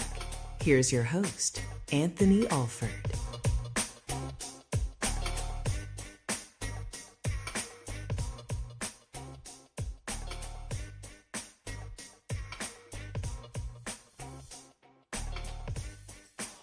Glad you're back here with us on Midnight Run, here with you until 1 o'clock. We're on this show every single weeknight, midnight to 1. So if you joined us tonight at midnight, thank you. Welcome to the show. We was on an hour earlier today for a special 2-hour edition of Midnight Run. But on a normal night, Monday through Friday, we're on right at midnight right here on the InsideEdge Network. My name's Anthony Alford. My producer is the host of InsideEdge Primetime. He is the golden child. His name is Eli Moon, and you'll see him throughout the show here on Midnight Run. Coming up in just a little bit, I just loaded in some sound, post-game sound from yesterday's Game 5 with Max Strus and James Harden. We'll play that for you shortly. I got to get something off my chest. You know, over the course of a game, you can you get riled up, right? It's sports, right? It's sports. No matter what, you know, you take a shower and you lay your head on a pillow, you call it a day, right? At the end of it. But when I tweet something or when I have a Facebook status about the game, about something, and I say something and it turns out the Cavaliers prove me wrong, I'm not going to back down and just remove the status. Like I never said it. Hell yeah, I said it. Yeah. And this idea, so, okay. All right. If you follow me on my personal page on Facebook, I was going ham yesterday. I'm not even going to lie to you. I was frustrated. Got more gray hairs yesterday. Pissing me off. Cavs were pissing me off. And I tweeted a few things. Let me pull it up real quick here. Okay. So at halftime, I tweeted, or it's Facebook. You don't say tweet. I post it. These are garbage turnovers by James Harden. Lazy passes. Nobody's coming to the ball. We should be down by 30 right now. And Eli and I, we talked extensively about the turnovers and the issues with the turnovers on yesterday's show. We mentioned, the Cavaliers, 7 regular season games together, the core 4. Jared Allen, James Harden, Evan Mobley, and Donovan Mitchell. 7 regular season games together, all 4 together. So rotations are new. We're noticing a lot of spacing issues with the Cavaliers leading to those turnovers. Win or lose, those are issues. And if things did not go our way, it would have been a loss. And those are one of the reasons, the turnovers. And then I said, when we were down by 15 in the fourth quarter, late in the fourth quarter, we were on our way to getting an L. I said the Cavaliers couldn't win a road game at your local community center. At whatever rec league you play at, they couldn't win. I don't care if it was Woodhill, Strongsville, doesn't matter. Couldn't win. By the way, more stupid turnovers. Mitchell, you're a superstar player. You have to make open threes. Their role players are hitting wide open shots at the other end of the floor, which was happening. Mitchell misses a shot. Somebody goes the other way. Boom, open three. Boom, they're up. Now, yes, I give the Cavaliers a crap ton of credit for coming. Again, remember, only a 2% chance of winning yesterday. 2%. When it was 103-94 with 2 minutes and 43 seconds left in regulation. I give them a ton of credit for coming back and winning the game. And I don't mean to call out my friend. I'm not going to mention them by name. I'm not going to do that. But, I got friends who I love dearly. I still love dearly, but they know I got to do this. Coming at me, and it's like, oh, this aged like milk, and, I don't understand why you didn't delete the tweet, why you don't delete it and everything like that. Like, no, I'm not going to delete something that I said, because here's the deal. I'll just read to you exactly what I said, because I woke up at 6 o'clock this morning angry that I saw some of these things. I said I was extremely happy that they won the game. I'm a Cavs fan. Extremely happy that they won the game. Thank goodness for Max Strus, James Harden, Evan Mobley, and Jared Allen. Evan Mobley has some key shots late in the game, some key defensive stops. Jared Allen, I think, has been pretty good to fantastic since really game 6 of the first round series against Toronto. James Harden, 30 points in game 5. And then Max Strus, we'll talk about Max Strus here shortly, but he came through a lot. But I said here, yes, I'm extremely happy that they won the game, but I am allowed to be critical of their shortcomings and mistakes. Too many turnovers, and Donovan Mitchell, and this is the wording I would change. I said this morning, Donovan Mitchell is underperforming as a superstar player. I would replace underperforming with inconsistent. That's Donovan Mitchell. I would give Donovan Mitchell credit for his performance in overtime, scoring 7 points, which he did. But he was 1 for 8 from 3. And he shot 39% from the field. Donovan Mitchell, 39% from the field, 1 of 8. Until the closing moments, did nothing. Again, me mentioning that, but they won the game. They won the game. You should be happy that they won the game. If they could carry out with this attitude, our team, these players, and they don't fix these turnover mistakes, they're going to get blown out of the gym tomorrow night. And then they're going to go to Detroit and lose. We're acting like this performance. I'm very happy that they won the game. I'm very happy they won the game. And I'm very happy that everyone stepped up. And Donovan Mitchell did step up at the end of the game. Yes, he did. He stepped up at the end of the game. We're acting like this is game 7 of the 2016 NBA Finals. No. You're up. You won game 5 in the second round, which I don't take for granted. But that means there's a lot more work to be done. There's a difference between nobody can score in game 7 of the 2016 NBA Finals, and we're deadlocked at 89 apiece, and nobody can make shots, and whoever survives wins the NBA title, versus you're up 3-2 in a non-game series clinching game where, guess what? You got to do it again. Oh, we finally went on the road. Hell yeah. Guess what? You want to advance to the next round? You got to do it again. And if you don't win tomorrow night, you got to win on Sunday in Detroit. And if you do win in Detroit, guess what? You got to go to Madison Square Garden and win there. It's not just say, oh, they do it one time. Out of here. It's not that. This is not a charity. This is not the YMCA. This is not the kindergarten league where you just get participation points for showing up and playing foosball outside. This is professional sports. When you're at this level, we expect greatness. We expect it. And it comes with the game. It comes with the game. It is what it is. And again, I'm not sitting here and be like, well, why is the sky blue? I'm not doing all that. You're allowed to celebrate and be happy, but also you could be critical. Because if you're not fixing those little things now, here's the other thing. And people at different levels of sport can tell you this. High school football in particular, if you go to the state championship, that's 5 to 6 weeks of postseason football.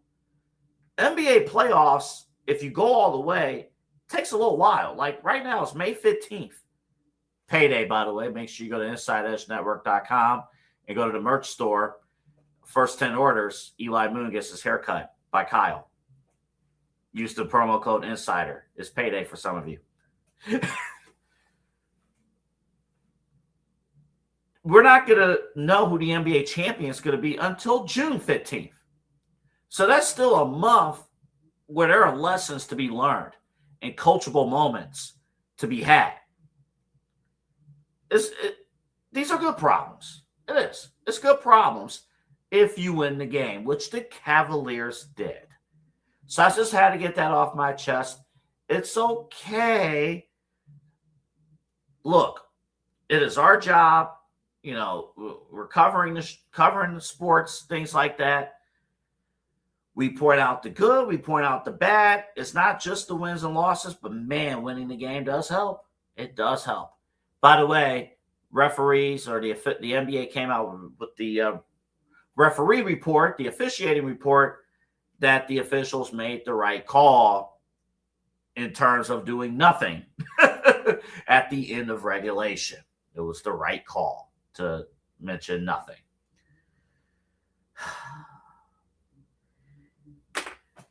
Eli, I didn't mean to get worked up like that, man. I had to just get that off my chest, man. I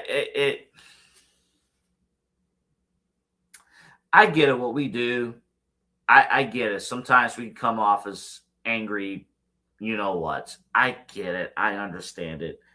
And I in no way claim to be what they do, professional athletes. What they do is special. You got to have the endurance. You got to be right there, right? But there are expectations when it comes to the game. There just is. You got to live up to it.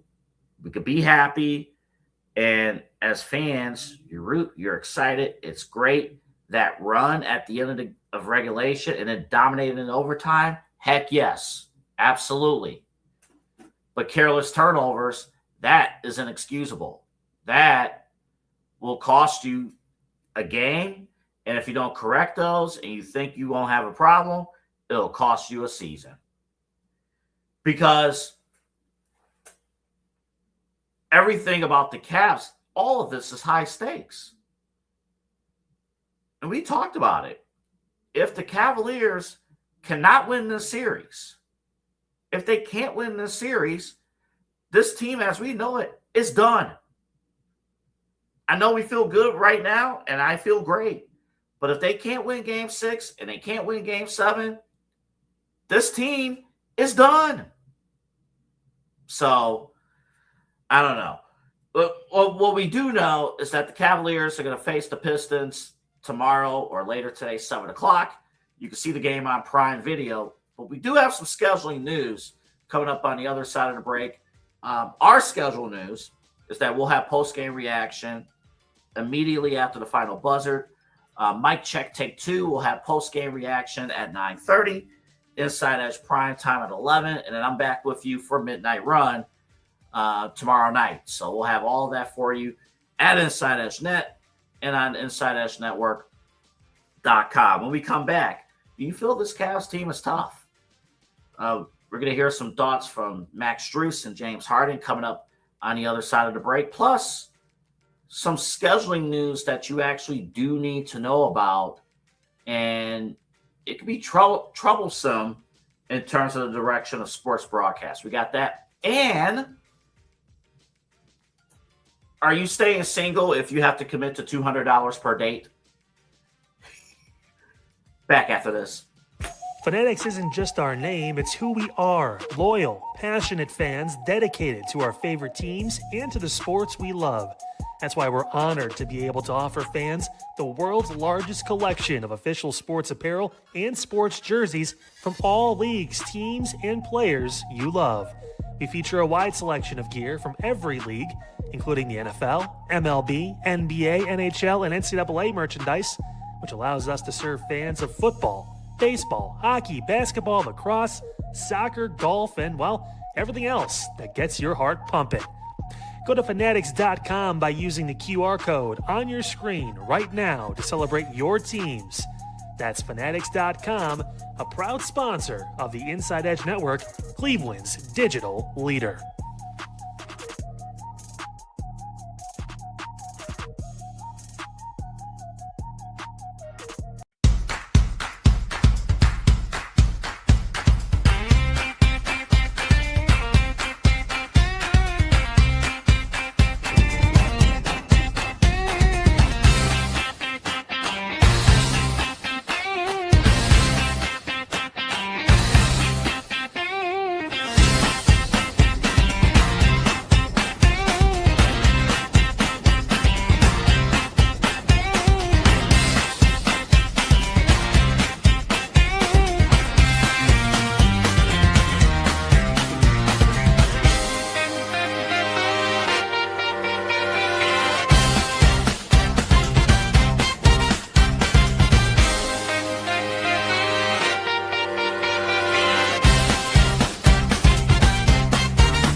Discover our collection of handcrafted candles. That's right, every product is thoughtfully created in small batches free from harmful toxins for mindful everyday indulgence. Our candles are hand-poured in coconut soy wax with natural wood wicks, offering a long-lasting burn and rich fragrances. Create a cozy, safe ambiance for your home with candles from Alley Rose Fragrances. First-time customers use the promo code InsideEdge20 to receive 20% off your order. AlleyRoseFragrances.com, proud sponsor of the Inside Edge Podcast Network.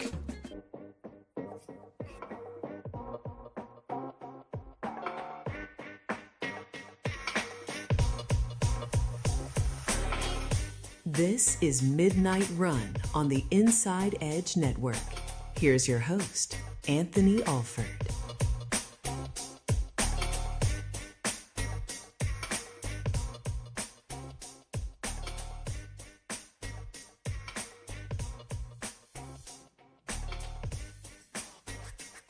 And remember to follow me on the socials. I'm on Twitter at Anthony Alford 92. You see it there at the bottom of the screen.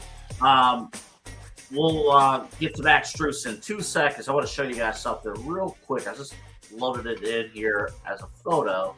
Take a look. That is the red zone schedule.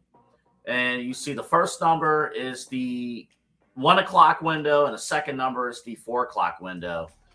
So I know a lot of fans were worried about, we're losing a ton of 1 o'clock games. First of all, if you're a Browns fan, all you know is 1 o'clock. Okay, you ain't losing nothing. Okay, what's gonna happen with 1 o'clock games? You're a Browns fan. All you know is 1 o'clock. Okay, so you ain't got nothing to worry about. But if you're a fantasy football fan, if you're a red zone fan, a gambling fan, this is good to know. Week by week, the first couple weeks, there's going to be 8 games in the 1 o'clock window. Week 3, there's 9 games in the 1 o'clock window. And then usually averaging out between 7 or 8 in that early window. That's pretty cool stuff there. Just Scott Hansen actually posted that earlier today, or just a little bit ago. That's pretty cool stuff there. One interesting scheduling note on a national front quickly. There's a lot of great teams on the West Coast, like a lot of great teams on the West Coast. So there's some windows where that late 4 o'clock slot, there's going to be some good games in the 4 o'clock window. That's only going to go to like 10% of the country. I think there's a window that CBS has, I believe in week 4, where they have Denver at San Francisco. And then their backup game is Kansas City at the Las Vegas Raiders, which normally you could sleep on, but it's week 4. That could be when Patrick Mahomes returns facing off against Fernando Mendoza. Like, that's a headline game right there. So, and that might only be seen in like 5% of the country. That's crazy. So, a lot of cool stuff there. Always love looking at the schedule, at least on the national front. A lot of my nerdy details about the schedule you probably don't even care about, but I enjoy the nuances of the NFL schedule. Again, Omar, Chad, Eli, and TK did a great job breaking down the schedule. If you missed that special, it is up on our socials. You go back and watch it when we're done here. Max Strus and James Harden on toughness. This was after game 5. Take a look. So for you, when you were out, did you add muscle weight, especially up top? And was there something that you changed, like mentally? What's that? You're saying I look bigger? I do think you look bigger. I think you look like the Pistons. Huh? I think you look like they got a bunch of big guys. I think you look like them. Take that as a compliment. Yeah. Was there something I did why not. you No, I mean, you were out so long, all you do is lift. I mean, anything I could do to stay active. When you can't be on the court, you can't walk for 3 months. It's like, well, how can I get better? And found ways to be in the weight room. I am strong. I feel like I've always been strong, though. I take pride in that. And it was preparing for moments like this. I knew that I was going to come back this season. I knew that this team was good enough to make a run. And I was just preparing myself, preparing my body, preparing my mind for these moments to be the best player that I could be to help us win. Charles Barkley. Oh, God. Oh, man. Eli, I want you to write this down for Midnight Conversations for next week. This is out of the normal. Okay, Midnight Conversations. We every Wednesday here on Midnight Run. Myself, Eli, and Omar. And don't take offense. And people, when I ask this, please don't take offense to the question. This is strictly for heterosexual men only. Heterosexual men only. If you're a heterosexual man, is it okay to say that another man looks good? Write it down. Based on what Charles Barkley said about Max Strus, the Tom Brady and all of that. That was crazy. That was crazy. That's all I could think of when I watched. Maybe the Cavs are tough. I kind of blew through that topic. Maybe they are. All I could think of was Charles Barkley. Oh man, what the hell? Oh man, and then Kenny Smith was like, "I see you have a type." How about that? Oh man. Sure, the Cavs are tough. What's the next topic? Oh no. Listen. They did show toughness. Absolutely, Cavaliers show toughness. There is a part of me that would be curious to see what Jared Allen can do consistently without Evan Mobley. But I will say this. Because I got to be fair. I ripped Evan Mobley to shreds. I'm not saying Evan Mobley saw my clip and decided to play better. I'm not saying all that. Evan Mobley has played a lot better since game 2. I have to be real, recognized as real. He's been getting scrappy in the paint, along with Jared Allen. They've been getting after it. And Mobley's hitting his outside jumpers. One of those things you get a little worried about, but he's been hitting from the outside. Can he continue to do that in game 6? That's the question. But that front court is huge. Out of all the teams that are remaining in the playoffs, 6 left, right? If the Cavaliers, I wish I could simply say, and maybe it is this simple, trap Cade Cunningham, and you can go from there. But really, you got to cut down on those turnovers, and you got to figure out the spacing. And I think this is where the pros and cons of the playing every other day schedule, because you don't necessarily have that practice, right? I mean, you have shoot-arounds and stuff, but listen, everyone's dead tired. You're not practicing. You're not doing that. So this is all learning on the fly with all of our players. So that's what's at stake. The Cavaliers are looking for their first Eastern Conference final berth since 2018. If you have no clue what's been going on with the history of this organization, it doesn't seem that long ago. 2018, you're only talking 8 years ago, but that was Cavs fans know that seemed like ages ago. Obviously, 2018, that was LeBron's final season with the Cavs. We'll talk more extensively about LeBron tomorrow. We're not going to get into that today. We'll talk more. Listen, here's the deal. Showbiz. We get to LeBron whenever the hell we want to, okay? That is not going anywhere. We'll get to him. But the here and now is the Cavaliers in these playoffs, in the toughness. And, and listen, this is going to be because the officials have been criticized the entire series.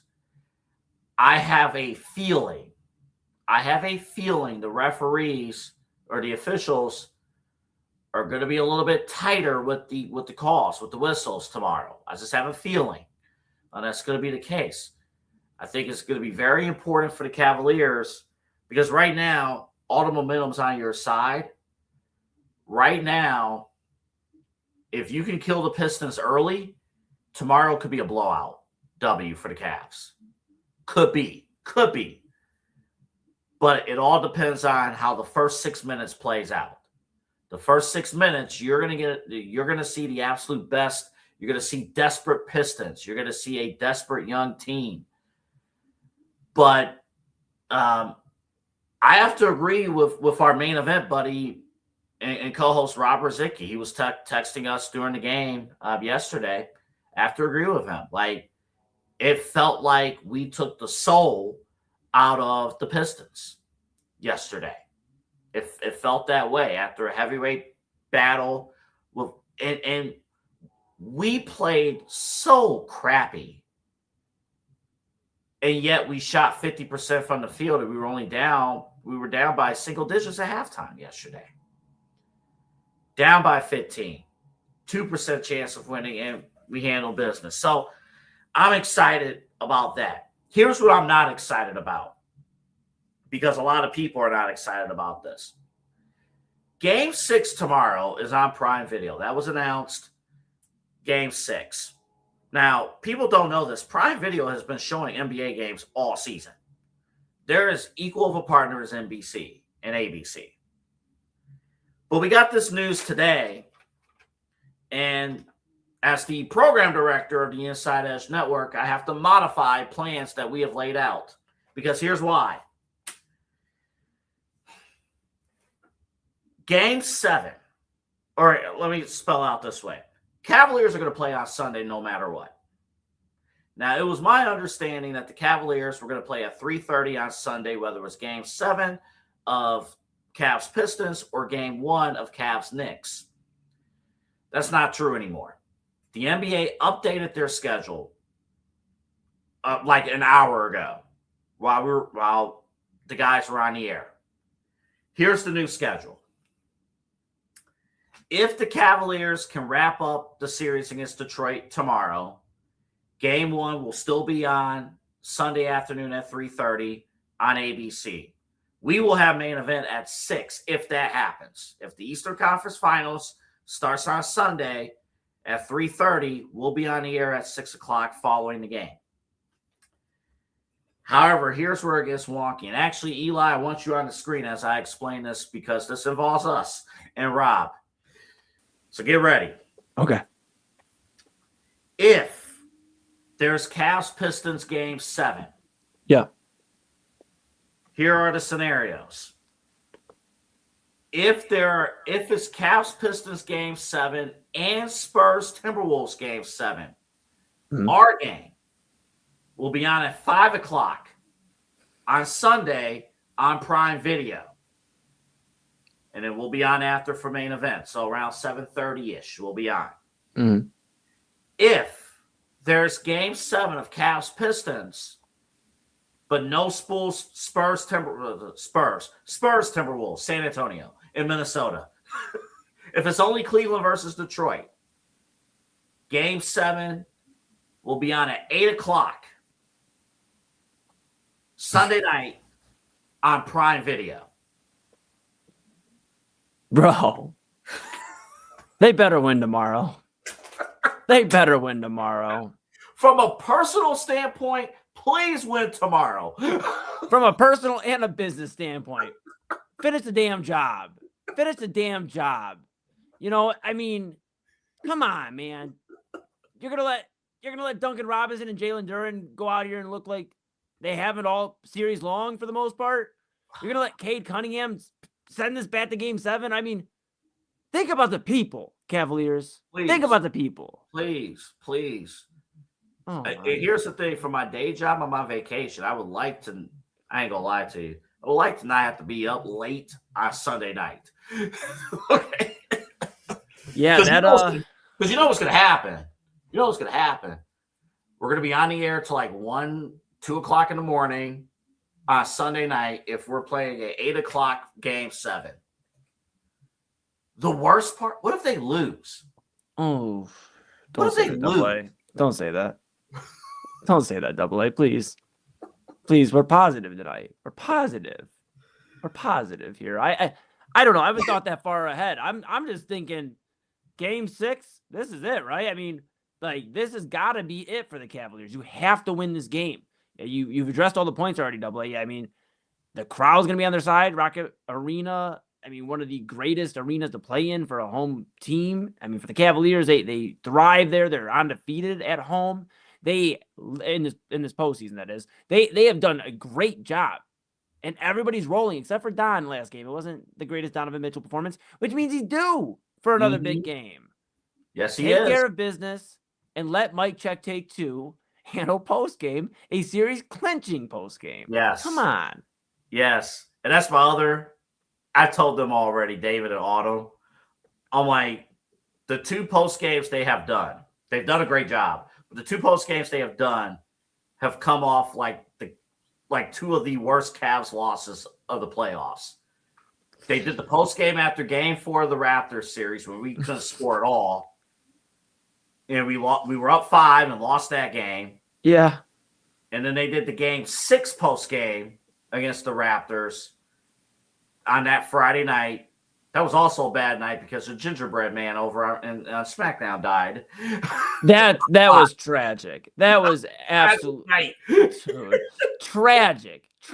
And shout out Lil Yachty for bringing him back to life. I mean, thank you. Yes, yes. Double A. I'll say this, and then I'm going to disappear back behind the scenes. Autumn and David deserve a win. Yes, they deserve a win. They Yes, deserve they a do. win. And I hope they get it. I really hope they get it. They do deserve that W. And David and Autumn, if you guys are listening, we are begging for you guys to have a winning post-game show tomorrow. Speaking of winning, actually, this is a bad transition. We have one more segment to go. Kyle at the end of his shows likes to end his shows with a kicker. So I'm going to end the show with a kicker. If you're single, are you ready to spend $200 on your dates, or are you tapping out and say, "Nah, I'm good. I'm tapping out. That's it." Eli and I will discuss when we come back. Clean energy, bold flavors, and no jitters. See why people won't shut up about Dubby. Clean energy, no jitters or crash. Whether you're starting your workday or getting ready to exercise, Dubby Energy helps you lock in and focus. With over 15 flavors to choose from, you can't miss. Order Dubby Energy right now by using the QR code on your screen and use the promo code InsideEdge10 to receive 10% off your order. Dubby Energy, your energy-focused sponsor of the Inside Edge Network, Cleveland's digital leader. Find us on InsideEdgeNetwork.com for the latest information on your favorite shows, personalities, and network partners.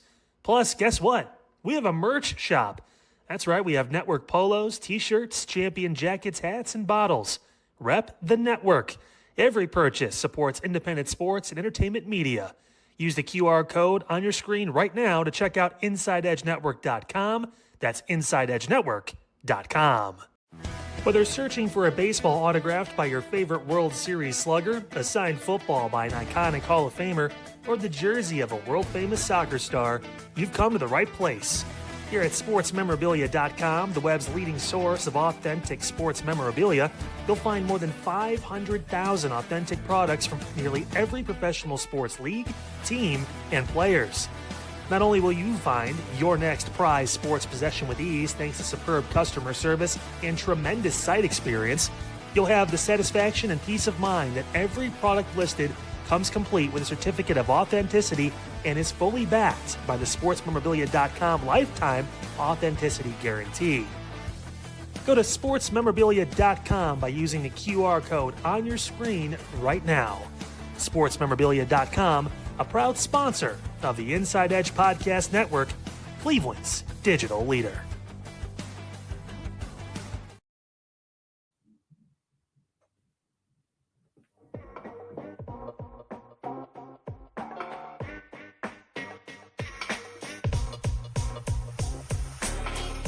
This is Midnight Run on the Inside Edge Network.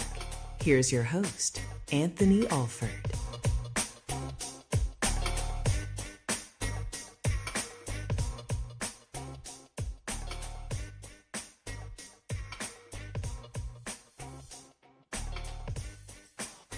All right, one more segment to go here. Coming up at the top of the hour, a special presentation of the Side Hustle Wrestling Podcast with myself and Kyle Cornell. We go over the announcement of the John Cena Classic and try to explain whatever the hell that was. But I want you to stay tuned because for the first time ever, we do our own WWE Side Hustle draft. So we drafted the champions, we drafted the top 10 men and the top 10 women on our rosters for Raw and SmackDown, and we also drafted what we call a supplemental NXT pick for 2027. We had a lot of fun taping it earlier today. We're going to have it for you right at 1 o'clock, so stay tuned for that. Side Hustle Wrestling Podcast. It's on every Friday morning, and you can follow us there. Remember, at Inside Edge Net on all of our socials, Twitch, TikTok, Twitter, YouTube, Facebook, all there. And also remember InsideEdgeNetwork.com. We'll end this tomorrow's show, by the way. We're on at midnight always on Monday through Friday. We got Unpack Fridays. We have that for you. Also, we'll react to Cavs Pistons, Game 6, and we'll see what other nonsense is going on. Something to keep an eye on real quick on the Cavs. Apparently, they got there's a stomach bug and illness going around, according to reports. So we'll kind of have to see how that's playing out. So we'll see what's going on there. But yeah, we'll have that all for you coming up on tomorrow's show, Midnight Run. That is on after Mic Check Take 2 and Inside Edge Primetime. All right. I came across this story. I want to give a quick shout out to, television personality here locally in Cleveland and Atlanta, 20 years, Scott Pennyman, on his Facebook, posted this story. And this will be a joint conversation between myself and Eli and all of you at home watching. So, way back when, well, before our time, you could take a girl out, get a pizza, whatever, and have a good time and, enjoy, put a tip in and call it a day. Well, now we're getting reports that nearly half of U.S. singles are giving up dating. They have given up because an average night out now costs $200. In what world? I'm not trying to come off as a cheap person or anything like that. In what world, on a date, are you spending, a normal person, $200? Absolutely not. That's how much money I budget for the month. No, absolutely not. No. If the requirement these days is $200 for dating, I'm cool doing this. I'm good. Yeah, count me out. I'm good. I will admit though, I can share.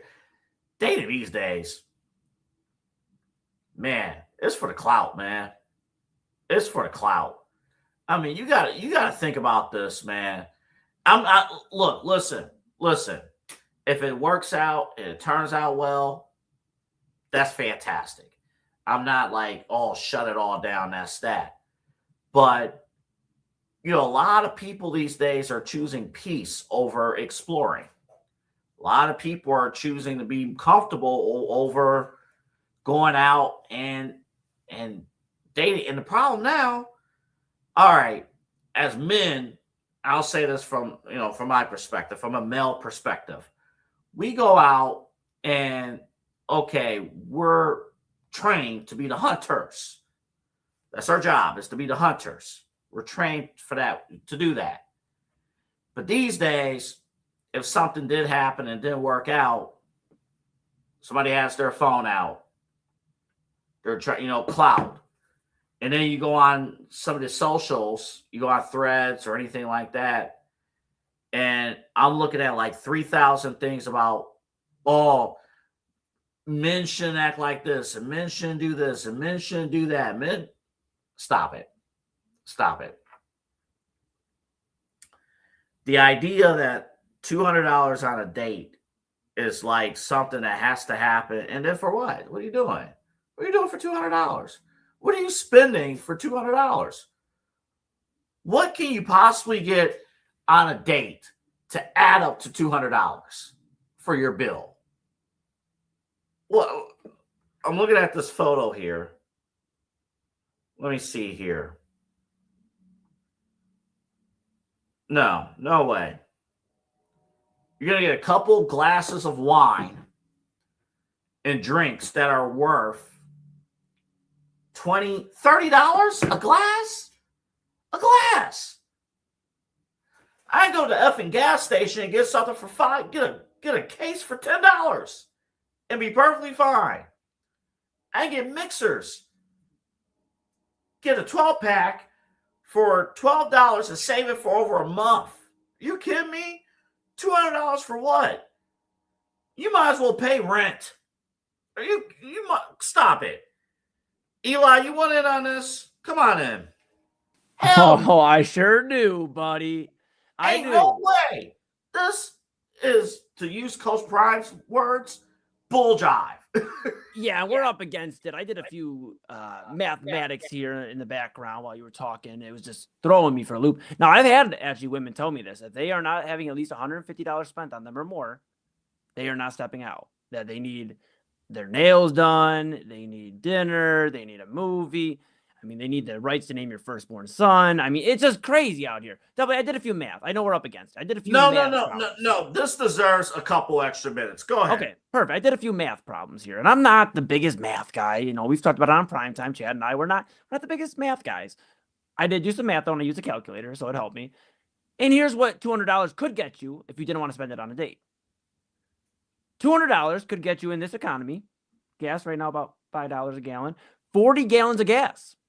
You get 40 gallons of gas, AA. That could fill up the pump, you know, the fuel tank and the gas. I mean, in the car, get it going and be on your merry way. And you can go back home and chill. And guess what? You can go back out if you want to and drive back around. That's amazing. Which you can get with $200 instead of a luxury date. You can get 10 months of Guardians TV.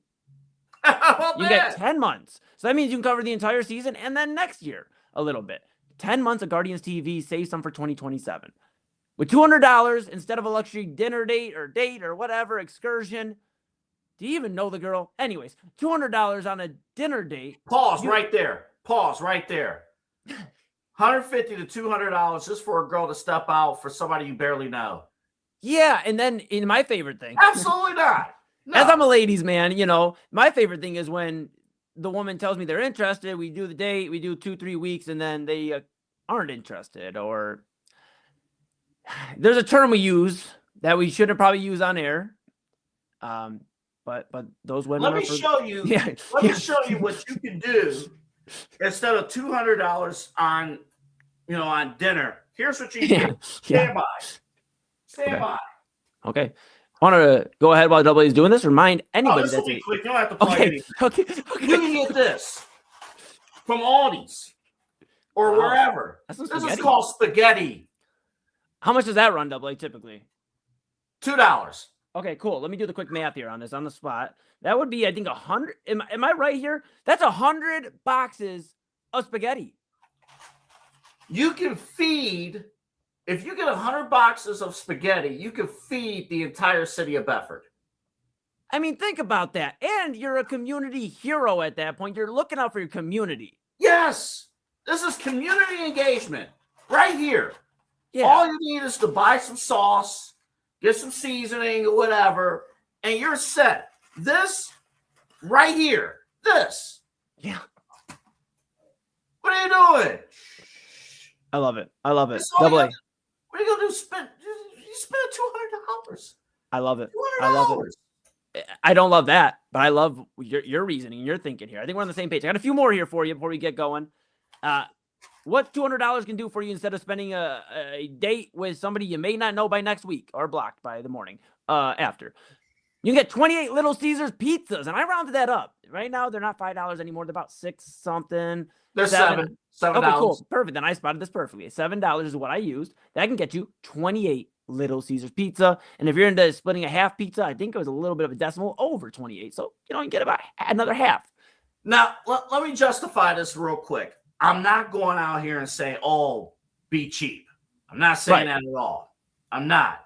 But don't people want, and this is both ways, you want creativity, you want effort to be put in. So what? Instead of spending a few dollars buying a card, write a card instead. You know, little things like that. But we live in a world. This is a different episode of. This is kind of. I'm sorry that I saw this earlier today. It kind of triggered me. I ain't gonna lie to you. No, you have every right. Not anything in the past, but like just in society as a whole, that kind of triggered me. Oh, I'm not gonna lie, it triggered me because it's happened to me. So it triggered me when you were talking about it. I just think, here's the reality, and then I'll get into the last stat that I have for you. The reality is everybody's fallen in love with what, somebody that has $1 million, $2 million is doing. Understand that it's okay to live luxurious every now and then, but live within your means too. Standing room tickets for the Guardians game, or go get a bleacher seat. It's not that much, or whatever. Go buy some food at the game. Go see a movie. That still is going to be under $200.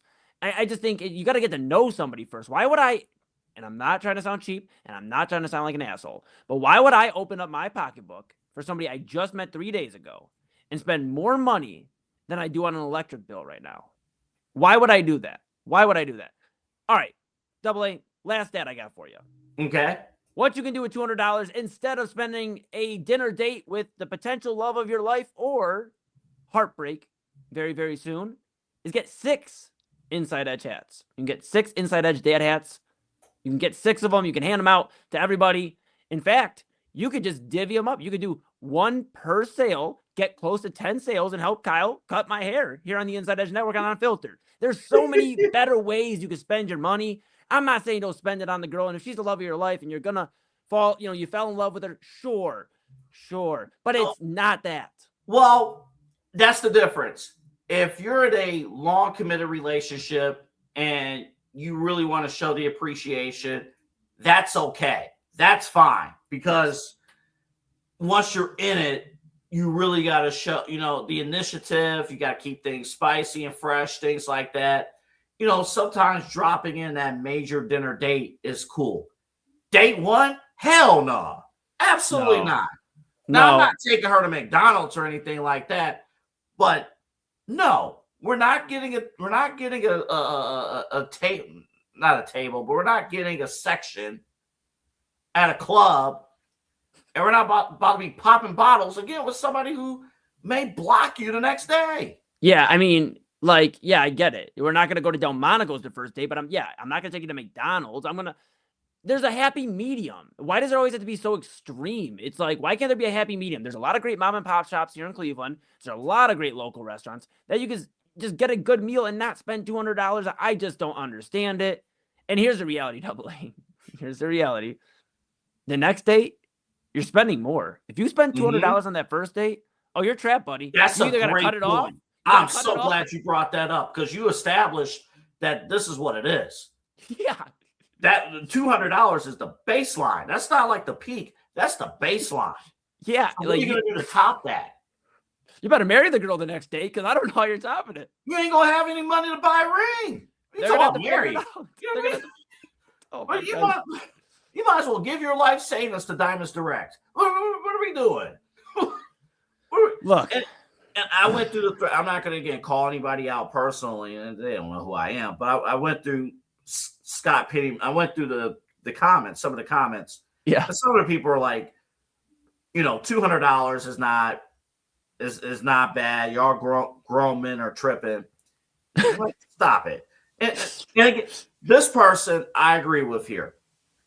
$200 or more is a special occasion date, like a birthday or an anniversary, special occasions, things like that. Something, if my girl did something like, if she went to school or something, she graduated, something like that, or got a promotion. Absolutely. If we got something big we're celebrating, absolutely. For a regular date night, absolutely not.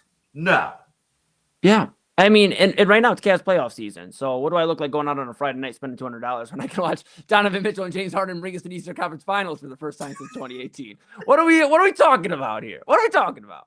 I could be anywhere, Double A. Sorry, I could be anywhere though. Yeah. Anywhere. The studio. I could be at a show handling business. I could be anywhere. At this point, and this goes to any man out there, going to speak to our fellow dudes out there. Don't let somebody take you for a ride just because it sounds like it's a fun roller coaster. Roller coasters end too, and that's not good. So just be aware of who you're dealing with and understand before you spend $200, what $200 could get you. Invest in yourself. Invest in yourself. Double A talked about it earlier. On a serious note for a second, there's so many times where You want to go out and do what everybody's in a relationship, so I want to get in a relationship. Everybody's doing this, so I want to go do this. Live your life. Live your life. If it makes sense, it'll make sense. The perfect woman or women, females, ladies out there, if it's the perfect man, it'll make sense. Absolutely. But dollars don't always make sense, and that's my point. No, and that's spot on. It's just we might have to get Scott Pittman on the show. Yeah, I'm writing that down right now. We might have to get him on the show because this right here, and again, this is not due to anything that's happened to me in the past or anything like that. But this is more of I've seen it across the scope of good men trying to do right for a good woman in a single field. Again, we're talking men who are single, trying to do something right on the first date. And then you take them out to a nice date or whatever. And it's almost like, okay, are you going to look at the check and be like, that's it? Like, This is this is your status. And a lot of it is status too. So all I know is this too. Okay, what am I bringing to the table? Mm-hmm. I'm helping running a business. Mm-hmm. I have, I have a job on the day side. I'm the program director, a host here. Mm-hmm. Everything we do is do this. I do this. I do that. I pay my own bills. I have a lot to bring to the table, on that front. But if you're expecting a ton of money to be dropped on date one, you missed me with that. Okay. I'm happy. I'm in peace with what I'm doing right now. Yeah, I agree. Think about it like in an NBA perspective. You're not going to go show all your cards in game one, are you? You're going to wait. No, you shouldn't. Later games of the series. So why would you show all your cards in date one? Yeah. And then after date one, all right, what happens when you do have that special occasion? Now you got to drop $1,000. And she's putting now you got to make sure you take out a credit card. Yeah. She's putting the full court press on you. You are in trouble, brother. You thought the Detroit Pistons play tough defense? Woo-hoo. Man. Okay. All right, we're done. There's a chance Midnight Conversations might be a 2-day. I don't know. We'll see. This Scott Pennyman, though, we're gonna try to, because he obviously knows sports too, but I want to ask him about that and all that.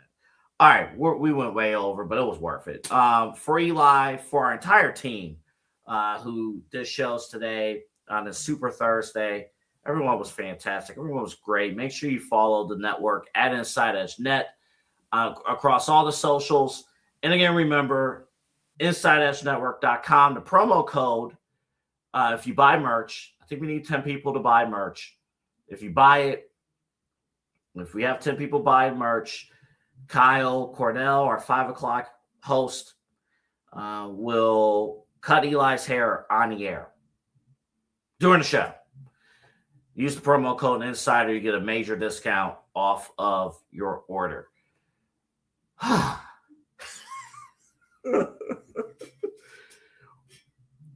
Cut the tape. We are actually cut the tape from this show, but we're not done with original programming, because coming up after the station ID is a special edition of the Side Hustle Wrestling Podcast. We will do our Side Hustle WWE draft and also talk the John Cena Classic and what that could bring. That's coming up right now.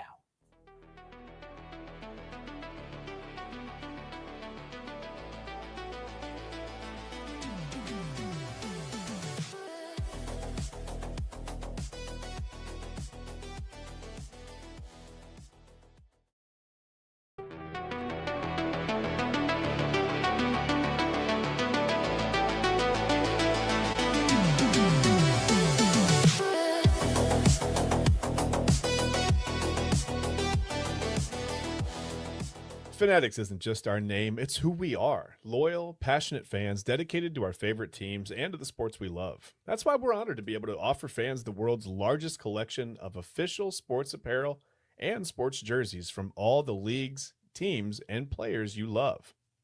We feature a wide selection of gear from every league, including NFL, MLB, NBA, NHL, and NCAA merchandise, which allows us to serve fans of football, baseball, hockey, basketball, lacrosse, soccer, golf, and everything else that gets your heart pumping. Go to fanatics.com by using the QR code on your screen right now to celebrate your teams. Clean energy, bold flavors, and no jitters. See why people won't shut up about Dubby. Clean energy, no jitters or crash. Whether you're starting your workday or getting ready to exercise, Dubby Energy helps you lock in and focus. With over 15 flavors to choose from, you can't miss. Order Dubby Energy right now by using the QR code on your screen and use the promo code InsideEdge10 to receive 10% off your order. Dubby Energy, your energy-focused sponsor of the Inside Edge Network, Cleveland's digital leader. Discover our collection of handcrafted candles. That's right, every product is thoughtfully created in small batches free from harmful toxins for mindful everyday indulgence. Our candles are hand-poured in coconut soy wax with natural wood wicks, offering a long-lasting burn and rich fragrances. Create a cozy, safe ambiance for your home with candles from Alley Rose Fragrances. First-time customers use the promo code InsideEdge20 to receive 20% off your order. AlleyRoseFragrances.com, proud sponsor of the Inside Edge Podcast Network. Listen to it now. Can you? Yes, I can. Yeah? Yes. Can you listen to me? No. Aloha, motherfather. Oh, my bad. Welcome in another edition of the Professionalism. Yeah, all right. Of the Side Hustle Wrestling Podcast. It's been a long day, and it hasn't even been the day yet, but it's here, and it's night, and if you're watching this live on the Inside Edge Network, it's 1 a.m. Good for you. Thank you. And you were in your apartment, but now you're here. Yeah. How does that work? Oh, boy. Space Ghost. Magic. Al Cornell, AA, Anthony Alford with you as always. Don't forget, of course, like, subscribe, punch the notification bell to the Inside Edge Network, Inside Edge Net. On all the socials, it's been beaten into my brain with a steel baseball bat from the mid-2000s because the new ones, the BB Core bats, suck. Yes, So they do. The old ones where you get like 50 home runs in a season in high school, those ones. That's why I have a dent in my head, but I had to grow my hair out so you couldn't see it. There you go. And There by you this go. guy who did it too. And our new assistant program director. Again, congrats, Eli. Congrats. I said it on the air, and I cannot thank you enough for not even asking me. I was nervous, and I talked to Jake about it one time because I was like, and even like Rob, I was like, I have director experience. Fuck, he's gonna ask me to do this. I don't want to. Oh, and thank God body language is a thing, because when he brought it up at our meeting for the entire group, I think he realized when I said something, he's like, maybe I shouldn't even go down that road. No, I brought it up to the table, and I looked at Rob and I'm like, fuck. I scanned you too. I scanned you and Rob, and I saw shoulders like. I was like, dude, I barely want to watch my shit at this point. Like, and we have really talented people on the network too, but it's like, God. Oh, thank you, Eli, for raising your hand. Thank you. Appreciate Thank you, buddy. No, seriously, thank you. Thank Yeah. you. But if you wonder, we are in the deaf room now. I know how much you enjoy midnight conversations. You're fucking wild, dude. The stuff you talk about blows my mind. Like, it almost makes me want to stay up until 1 a.m. It almost does. Boy, Instead of watching it the next day, it almost makes me want I'm to. telling you, we get at it this time, and especially you watch us live, we get after it. It's amazing what just being a little kooky in the midnight hour can do for you. The witching hour. I told you, Right? Wrong? Maybe? I told you, I did Have not. you had a witch on your show yet? Maybe in a couple weeks. Yeah. Okay. It's on its way. We got to call our exes for that. Oh, that might be canned. You didn't- That's mental you health didn't- I do not want to you didn't- experience. Hey, you didn't say it. I did. I know, but no. I didn't say which ones. I told you. So before, when I worked mornings, and then before that, like I usually would wake up early in the morning. I never stayed up this late, ever. And this is like a new life. Yeah, you're like This late. You know, they say like the Earth, the poles are shifting. Yeah. Your poles have shifted from when your like sleep schedule is. Oh, now. You're man. flipping shit around. Dude, You were grandpa for a while. You were going to bed. Now, when we actually watch like wrestling events and stuff, you'll want to stay up. Oh, Like, I do you do. guys want to like hang out for a couple more hours? Show's over at like 9. Like, dude, I want to watch the post show. before I you're- want to you're watch falling like, asleep in the middle of WrestleMania. I want to watch the classic matches and stuff after. Like I'm up now. I mean, I go to bed at like 3 a.m. these days. It's fucking wild. Dude. 3 a.m. That And was then- because of that one over there for me. Talking about you. Hey, you. Yeah. 3 a.m. Yeah. I lost a lot of sleep over you. Cannot wait to make you lose sleep over me. 3 a.m. and then rolling into work the hours later, rolling into the day job. Rolling in the deep. Thank goodness it's work from home. Dude. Although I will say this. I did not mind when we had an office. You were not with us at that time yet. Of course, I showed up like a month or two after it closed. Yeah, but even then, Pete, we were scaling back completely from the office anyway. Like, we basically worked from home. COVID. Yeah. I mean, we never went back after 2020. Not full time. Yeah. It was sometimes you'd come in for a meeting. I'd come in at least once a month just because I had to get hardware and for the clients, but that was it. Yeah. Like when I started full time at this current position, the first 3 weeks was right before Christmas. Everyone or most people on our team that's locally based here, we were there almost every day. Terry came in, did the trainings in person. Like we had somebody else who's no longer with the company training with us, but he was training from another country. Actually, it was wild. But yeah, we was in every day, and then after the holidays, I would walk in. I'll go the whole day without seeing a single person. I'm like, well, at that point, I might as well stay home like that because then it's not worth the gas money. But because I would start prepping for our CVC basketball games at that point while I'm working and printing stuff out. I'm walking by the whole office. It's crazy. But no, I don't know what day. I messed up the date in the promo for Super Thursday. Oh, you did? I initially did. It got fixed. I said May 14th, not realizing when I sent it out, it was May 14th. Today, right now. Well, yesterday. Yesterday. All right. Today is a very special show. And I have this coin, and we'll tell you why in a second. Yeah, today is a very special show. We are going to make sure you like and subscribe. Please. At InsideEdge Net across all the socials, including Twitch. See, he's beating you over the head with it now, too. Yeah. Make sure you like it. We got a great website, InsideEdgeNetwork.com. And again, 5 days a week, Unfiltered with Kyle Cornell. I love how now I am the biggest graphic. I just haven't changed it in 3 weeks. Now I am the table. Talent over here talking about people not change. Actually, I'm glad you brought up the gas prices thing on the show earlier today because that's bullshit. I've seen it a few times, and I was like, well. You imagine going at the pump, and you see what you thought the price would have been, and then now I've had it where I pull up to the parking lot. This was years ago. Pull up to the parking lot, and I already paid, and then I see the price change as I'm there already. I think it went up 10 cents. As I was there, I'm like, oh, thank goodness my pump price didn't go up at that point. Yeah. But and you got to remember too, like I said, some stations do the thing where if you pay cash, they'll charge you 10 cents less per gallon or whatever it is for whatever reason they do that. I don't know, but it's okay. But it's credit card processing fees. Yeah. I mean that's what it is. Take your credit card processing fees and blow me. But I mean, even on our merch store, we get charged 79 cents a transaction and a percentage of every sale that goes to the credit cards. Yeah, because Will is in the back every time we do a credit card. He's got to put the transaction through, so we got to make sure he gets paid. Yeah, fucking stupid. Yeah. But it's all AI stuff that's doing it. It's all just tech. They don't need to charge money for the processing fee. Can we get I want to go back to. Can we just do gold again? People are paying with crypto and other stuff. I don't want to lean more into the technology. I want to go I want to hey, who's got the bigger stone?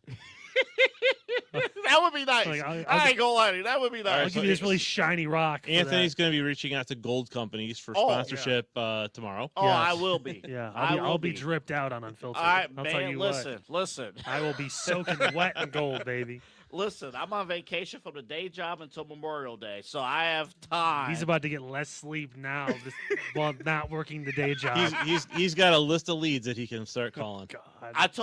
I already told Eli, I'm like, we got things we got to accomplish, and then for Midnight Run, I'm gonna tape like 6 evergreen shows, like in a row, and the shows are gonna be basically. I told Eli, if I ever oversleep Midnight Run, just play the episode. All right, so hear me out. Today we're gonna film 7 episodes, a week's worth. Yeah, we're gonna film it. We're gonna do best stuff, midnight conversations, other best stuff. Like we're gonna film it. We're gonna rock it out, and yeah, that way we're ready to go.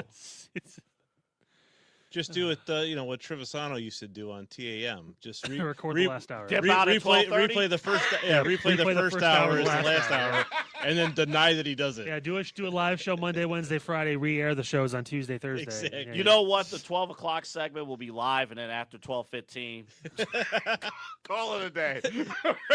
His clothes change. His hair's a different. You know what? Hold on. How come there's sun outside? I'm like, well, you didn't know. I recorded the rest of the show at 8 o'clock this morning.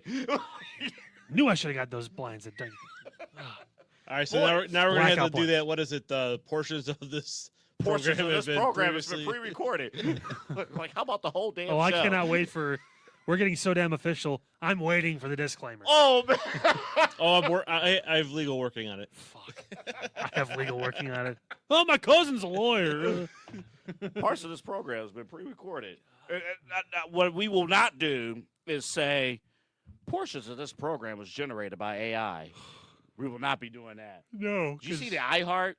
I think that's what iHeart does now. Like, iHeart is like... They tag that it's 100% human. Yeah. No AI. 100% syndicated and cutting costs. I don't know what Allen Iverson has to do with any of this. That's who I feel bad for, because AI, Iverson, should be... Iguodala. A... Blocked by James! Oh! If there's one person who I want the ball in the final seconds, center of the universe, I want Andre Iguodala. Like, dude. Hey, he won that Finals MVP in 2015. He did. He was that guy. 5 o'clock Unfiltered weekdays, InsideEdge Primetime, and then Midnight Run. Wonder what time that comes on. We weekdays, and we got more to come too here on the InsideEdge Network. Bless you. At this shoot. Now, and those are our show social media accounts. Yeah, because we really went heavy on this originally, and now it's a lot to take care of. So we got some things to address. We need Hootsuite or some bullshit like that to get this thing moving. Spotify, iHeartRadio, and Apple Podcast. Yeah, 100% human. Yeah. Right here. So we're going to lead with the John Cena Classic, but after the John Cena Classic, what are we doing? I have this quarter out because we're going to be doing the 2026 official Side Hustle Wrestling Podcast WWE Draft. Yeah. And we'll talk about how we're going to split this up after we talk about this thing that's about to happen at some point that has not been determined yet. So I'm going to pull the curtain back just a little bit here. Other than this, we're going to dive into this in 2 seconds. I texted Kyle earlier today. You know, we usually go over the rundown. I normally send you something at least the night before. Usually the night before, the morning of, I have at least 4 or 5 topics, and then if you want to add something in, that kind of stuff. Usually that's how it goes. But damn, has this daily show just fucked with me so much. Like, it's been a combination of a lot of things here. Part of it is the daily shows, job responsibilities, things like that. The other thing, I'm not going to lie to you, wrestling's kind of sucked. It's not like from the standpoint of, like the wrong people are getting pushed or anything like that. It's just I know it's a period of transition, takes time. Yeah. You got a lot of people from NXT moving up, and they're getting their feet wet and things like that. But it just seems like, I don't know, some of these stories, it feels like it's just going with the motions. It doesn't, like, I couldn't think of anything memorable about SmackDown other than like singular highlights like Fatal Influence doing their thing again, things like that. And then what, are we just going to break down? I know it's engagement, but are we just going to break down a chapter of the Bloodline every single week? And it's just, they just have no one to fight Roman. Because again, who is believable right now that could say, yes, I believe that person could beat Roman? And right now, the only person not named Oba is Jacob, just because he's unhinged. Mm-hmm. And he's part of the family. Yeah. Like they have no one else. They moved Gunn to the SmackDown, and he's going to have his match with Cody at Clash in Italy. I forgot about that one, but that's happening. Mm-hmm. Hey, at least it's on a Sunday afternoon. At least it's not in the Middle East. Right. That one will happen. Yes. Italy should be relatively okay, even though it's still close to the Middle East, but not that close. Dude. You said that, and I'm like, yeah. Like, and again, now with me playing tennis Monday nights, Raw is going to be hard. We may have to maybe a summer break on Kyle Reacts to Monday Night Raw, just because I'm not going to be able to watch it relatively live or even watch it at like 8:30 because he's going to have baseball too and stuff on Mondays. It might be a summer break from Reacts. Period. Yeah, we might need that. And I'll speak on the NXT side of things. There's so much change. It's a brand new show. It's like night and day. It's a completely different show. Even with like Lola Vice being champion, it's different just because she hasn't been in that spot. I mean, Tatum Paxley's probably the only person who's been around and in that spotlight, like really consistently. This new chunky dude that came out of nowhere that is giving me hope that one day I could pursue my wrestling dreams again and be fat. Like that's cool.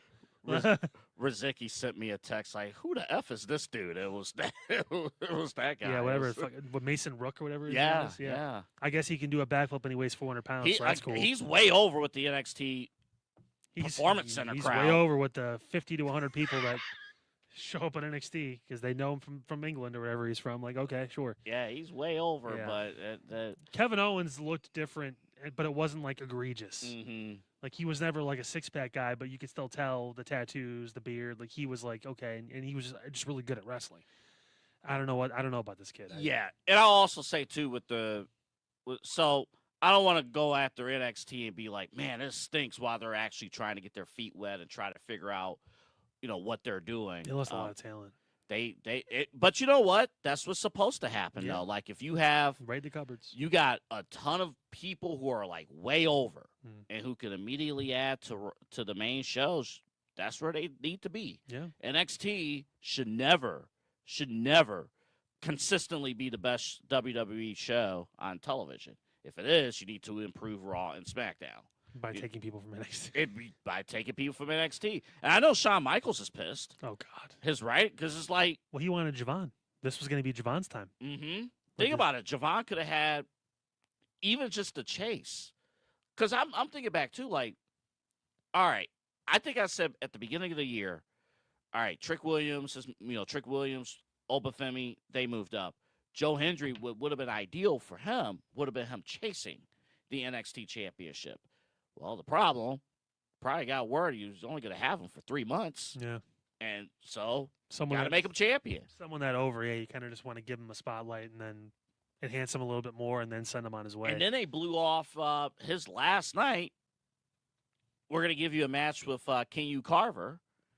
And that's a feud that if they had time, you could have done that all spring and summer. Yeah. But, hey, you're getting moved up. So, we're going to have to burn this match off. Now we got these Japanese guys doing flatliners as their finishers. Yeah, and that's the other thing. It's just like, I'm watching this, but also the Cavs are on every other night.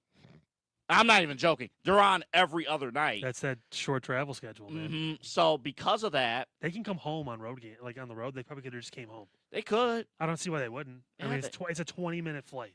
Yeah, and they could, and we've talked about it on our shows. But like on the flip side, on the wrestling side of things, well, if I'm trying to learn a new show, but like station obligations, or even as a fan, I'm watching the Cavs. Yeah. Got to pay attention to that.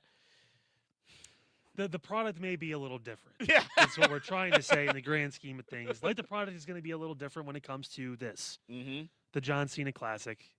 Cena came out, and I saw some people were commenting on social media that Cena did the Club WWE like commercial. They were like, "That's what the big announcement was." Like, no, he's gonna show up and he's gonna introduce the main event because that's what John Cena's role is now. Undertaker tells people are going to the Hall of Fame. John Cena says it's time for the main event. Still in Mark Henry's gimmick At every single PLE. I think they're going to AI him into the shot at some point. They should have brought in Mark Henry. He did it better for AEW Rampage. God. All right. The time for talking's done. This episode, we're going to find out if MJF wants to cut his hair. Stupid. Live on the fairway. No. I'll give Tony Khan credit. At least it was creative. At least Yeah, that's a word. It was creative. It was different. Different is a better word. Okay. Creative assumes it was good, and it wasn't. It's trash. It's all trash. Zach Morris is trash. I'll go to an AEW show because it's cheap. Because Tony doesn't care about money. Shoot. That's actually a really good sales pitch. I am not even going to lie to you. It's cheap. We're family friendly, even though our content is not geared for families. It's right? actually cheaper. At the AEW show we went to last year, cheaper, by like $5 than the NXT show that's coming to Canton, Ohio this weekend. Oh, yeah? Yeah. Well, you should be all on that. You're going to be off. Chance to, Yeah, once them gas prices come down, sure. I'll be there. Just get a ride on the NXT Express. Lex Luger's son's going to be driving it. Oh, yeah, your boys with the Saints now. Got a lot of Saints social media account tweeting out Steiner math. Anyway, the John Cena Classic. Hey, welcome to Unserious Football. We do that best here. Fucking stupid. We're going to draft a 35-year-old rookie quarterback, and he's going to be so good for that 2 years before he ends up getting and collecting AARP. Who for the Saints is a real professional wrestling fan? That's who we need to know. Apparently all of them. Yeah. And they have no choice now. All right, let's stop beating around the bush. Let's talk about let's talk about someone that possibly could win the John Cena Classic, even though technically the rules are so damn stupid that if you win your matches, you still don't win the John Cena Classic championship, which will be just as useful as the Crown Jewel champion, because who gives a shit? The title's never around. They wore the rings for like a minute afterwards, and they're But gone. it's a bigger belt, bigger title. Bigger belt so you can smack someone across the ass with it. Like, no, I don't. I love John. He's one of my favorite wrestlers of all time. This idea sucks. Just being honest. I didn't need this. Nobody needed this. And they're probably going to do it on the anniversary of when he retired. I'd imagine December. A show during that month to pay tribute. It's been a year, and now we're going to do this, and it's going to be in his honor. They could have made a championship or something like that, and that would have been fine. But like this whole, and then now again, it's all interactive. You choose the winner. So this is the only time in his entire career where Otis could be on a card and he may finish as the top champion when he leaves it. Because he'll go 0-3 in matches and people will still vote for him. Oh, this guy. Yeah, it's absolutely garbage. It takes. I will be double voting. John Cena. This idea came out of Vince McMahon's back left jean pocket. Like, It this did. is incubated in the mind of Vincent K. Like we kind of talked about it during the whole Cena stuff last year. Like, in terms of creative ideas overall, outside of the John Cena, he ain't it. What are we learning about these guys? The Jerichos, the Edges, the Christians, the Cenas now, and all this stuff like that. Left to their own devices, they shouldn't be left to their own devices. Vince did such a good job about just breaking these dudes down and basically stripping them bare and like, you're going to follow my lead, that when they got out, they thought they had all these amazing ideas because they haven't been listened to properly in 2 decades or whatever it was. Come to find out, they probably shouldn't have been listened to in the first place, and that's why Vince did everything he did, because these guys didn't know what the fuck they were doing. Okay, so let's spin this a little bit here. So let's say this idea existed last December, and you would have had the card that they put together for Saturday night's main event, which, sorry, I wasn't prepared. I should have referenced that card. But like Obafemi, That was a Sol Ruca Bailey match. Yeah, and then Javad Evans and Slater versus I forgot the tag team they were facing, but So Obafemi wins the John Cena championship. Okay, then what?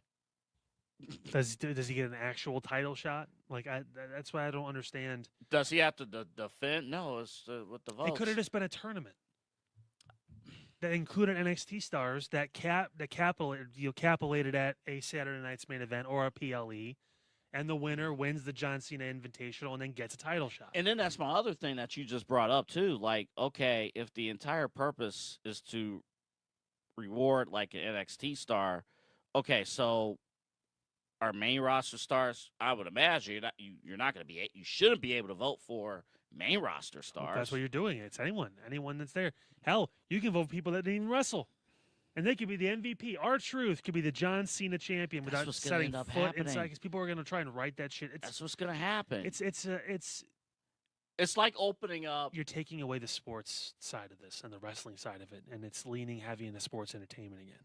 And that's what John Cena knows. I don't think John Cena is a big pro wrestling guy. I think he's a sports entertainment guy.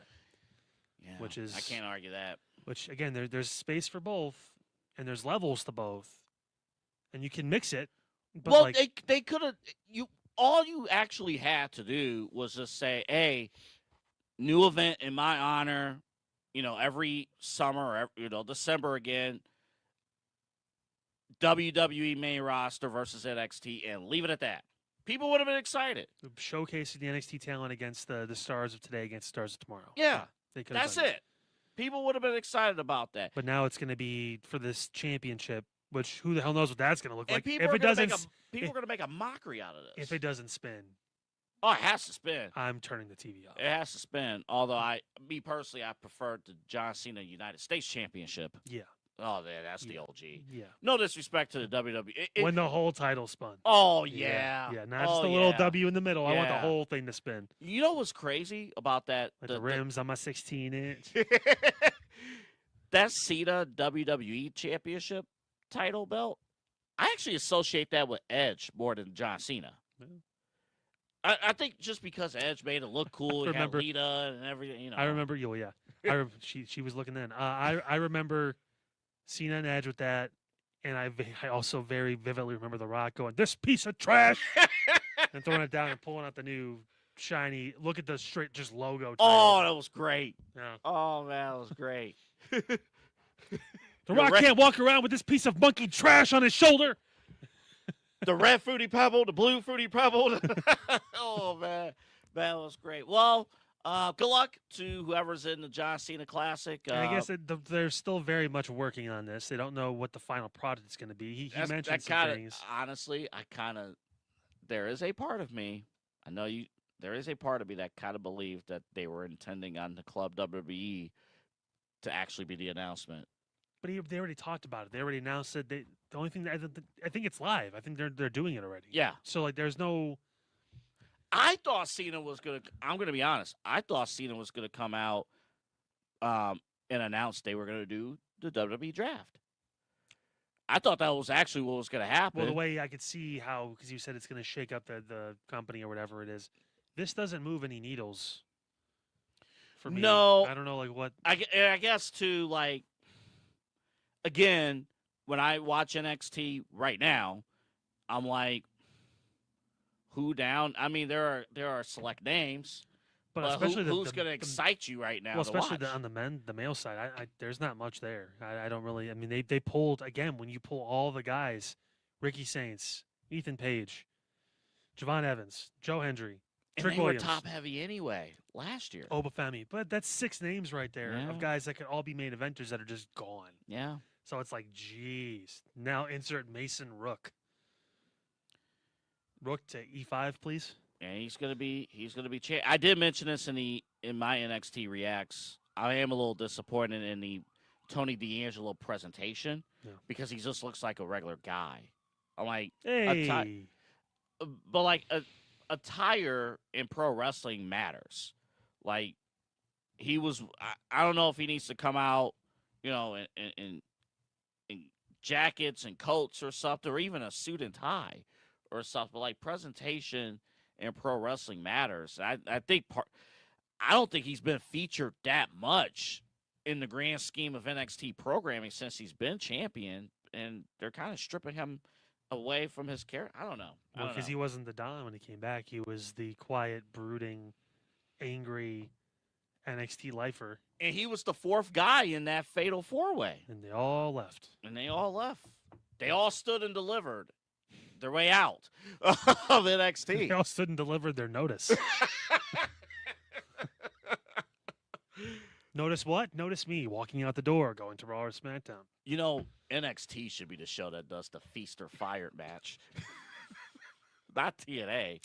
If you get a pink slip in NXT, at least you're going to the main roster. The Feast or Fired. You're either going to get a Thanksgiving Day feast if you win, or we're going to set you on fire if you lose. Come on, bro. That's a great idea. Could you imagine someone on fire on TV? People are going to love that. Come on, bro. Bro. I told them Vince McMahon approved all my ideas. Yeah, sure. Sure. When I went to WCW, them dipshits didn't know. When we come back from break, it is about that time. I meant to bring something. I'll find something from the back table. I have a paper. I wrote down all the names we're going to talk about. Let's be honest. There's some names we're not going to bring up. we were talking. We're like, man, so how do we want to construct this draft? It's like, should we do rounds and stuff like that? We're like, maybe. It was like, when we start drafting Otis, the draft is over. We're not drafting him. I'm not drafting Otis. He'll be your first round draft pick. Hey, I got a vision. Yeah, I bet you do. We'll take a break. We have the very first ever. We've been doing this 2 years. We've never done a draft. We have never done a draft. That's wild. We've never done it. So it's our very first one. We're going to have some fun with this. And we'll do it live when we come back from break. But first, back after this. Mosser Moments Photography is a husband and wife wedding photography team based in Cleveland, owned and operated by InsideEdge Network's very own Ryan Mosser and his wife, Hallie. For the past 10 years, they've captured more than 100 weddings across Northeast Ohio and beyond, always working together as a true two-person team. Their style centers on authentic, emotional storytelling, documenting the real moments between two people in love and creating images that feel natural, comfortable, and true to the couple. Rooted in Northern Ohio but inspired by their travels, Ryan and Hallie bring a warm, personal approach to every wedding day. Their work blends experience, consistency, and a genuine passion for helping couples relive their best day through timeless photography. Learn more at MosserMomentsPhotography.com by using the QR code on your screen right now. MosserMomentsPhotography.com, a proud sponsor of the InsideEdge Network, Cleveland's digital leader.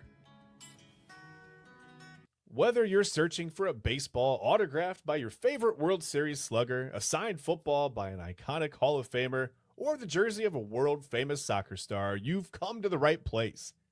Here at sportsmemorabilia.com, the web's leading source of authentic sports memorabilia, you'll find more than 500,000 authentic products from nearly every professional sports league, team, and player. Not only will you find your next prized sports possession with ease thanks to superb customer service and tremendous site experience, but you'll have the satisfaction and peace of mind that every product listed comes complete with a certificate of authenticity and is fully backed by the sportsmemorabilia.com lifetime authenticity guarantee. Discover our collection of body mists made with clean, minimal ingredients. Handcrafted with natural essential oils and clean ingredients, they offer a natural alternative to synthetic fragrances. Perfect for sensitive skin and those seeking clean, mindful self-care, and the perfect gift for you or your special someone. Courtesy of Alley Rose Fragrances. First-time customers, use that promo code InsideEdge20 to receive 20% off your order. AlleyRoseFragrances.com, a proud sponsor of the InsideEdge Network, Cleveland's digital leader. Small business owners are superheroes, but nowadays running your business means doing so inside your shop and on social media. That's why you should make Omega Video Marketing your sidekick. With a decade of content creation experience, I create dynamic, informative, and fun videos for your specific social needs that will increase brand awareness, get you more followers, and keep your social pages and websites current and fresh. I offer flexible pricing and turn times and will work with you to understand your brand and your story. All of that comes from the heart. My award-winning expertise is just the cherry on top. So let's get connected. After all, your brand is the alpha and my expertise is the omega. All right, so it is time. It was like we've never done a draft before. Got to establish some rules first. Yes. When drafting, are we doing factions or are we doing individuals that we want because we're only doing 10 each, 10 men, 10 women? We could mix in tag teams and factions. We could do that. Okay, I'm still going to draft individually if I can. That's fine. We'll play it by ear. I didn't think that deeply. We'll play it by ear. So how this is going to break down, as you guys see behind us, we kind of did this based on the fact that we watch Raw and SmackDown. Like I watch Raw, you watch SmackDown normally. So normally you watch it. Yes. I can't even watch it. So that's how we'll draft. I'll draft for Raw. He'll draft for SmackDown. Round 1 will be champions. I have them listed out. We're not going to do the women's tag champions because they float. Correct. So, but every other champion up for grabs here. The second round will be all the 10 men we pick. The third round will be 10 women. You added the NXT supplemental. I was going to bring that up. I'm fine with that. Yes. Going to give you a hint. It's probably going to be 2 women. But we'll cross that bridge when we get there. Now, how we should start this in round 1. That's why I have this coin in my hand. Yes. Because most life conundrums I solve with is a flip of the coin. That's right. Who gets to make the first pick? And again, it's any champion. It doesn't have to be the main champion. It could be a mid-card champion, whatever it is. But of course, you have the men's titles, the WWE, the World Heavyweight. You have so basically, if one person picks the you're Roman Reigns, getting the other. The other, you're getting Cody Rhodes. Exactly. So remember that when you're picking. Mm-hmm. Okay. I'll let you call it in the air first. All right, here we go. Heads. It is tails. Ah, you got us rigged. I'm going to do this for every champion, by the way, because we're going to run down this. Or we can do every other. It doesn't matter. So with the first pick in the Side Hustle Wrestling Podcast WWE Draft, I'm going to be taking Cody Rhodes.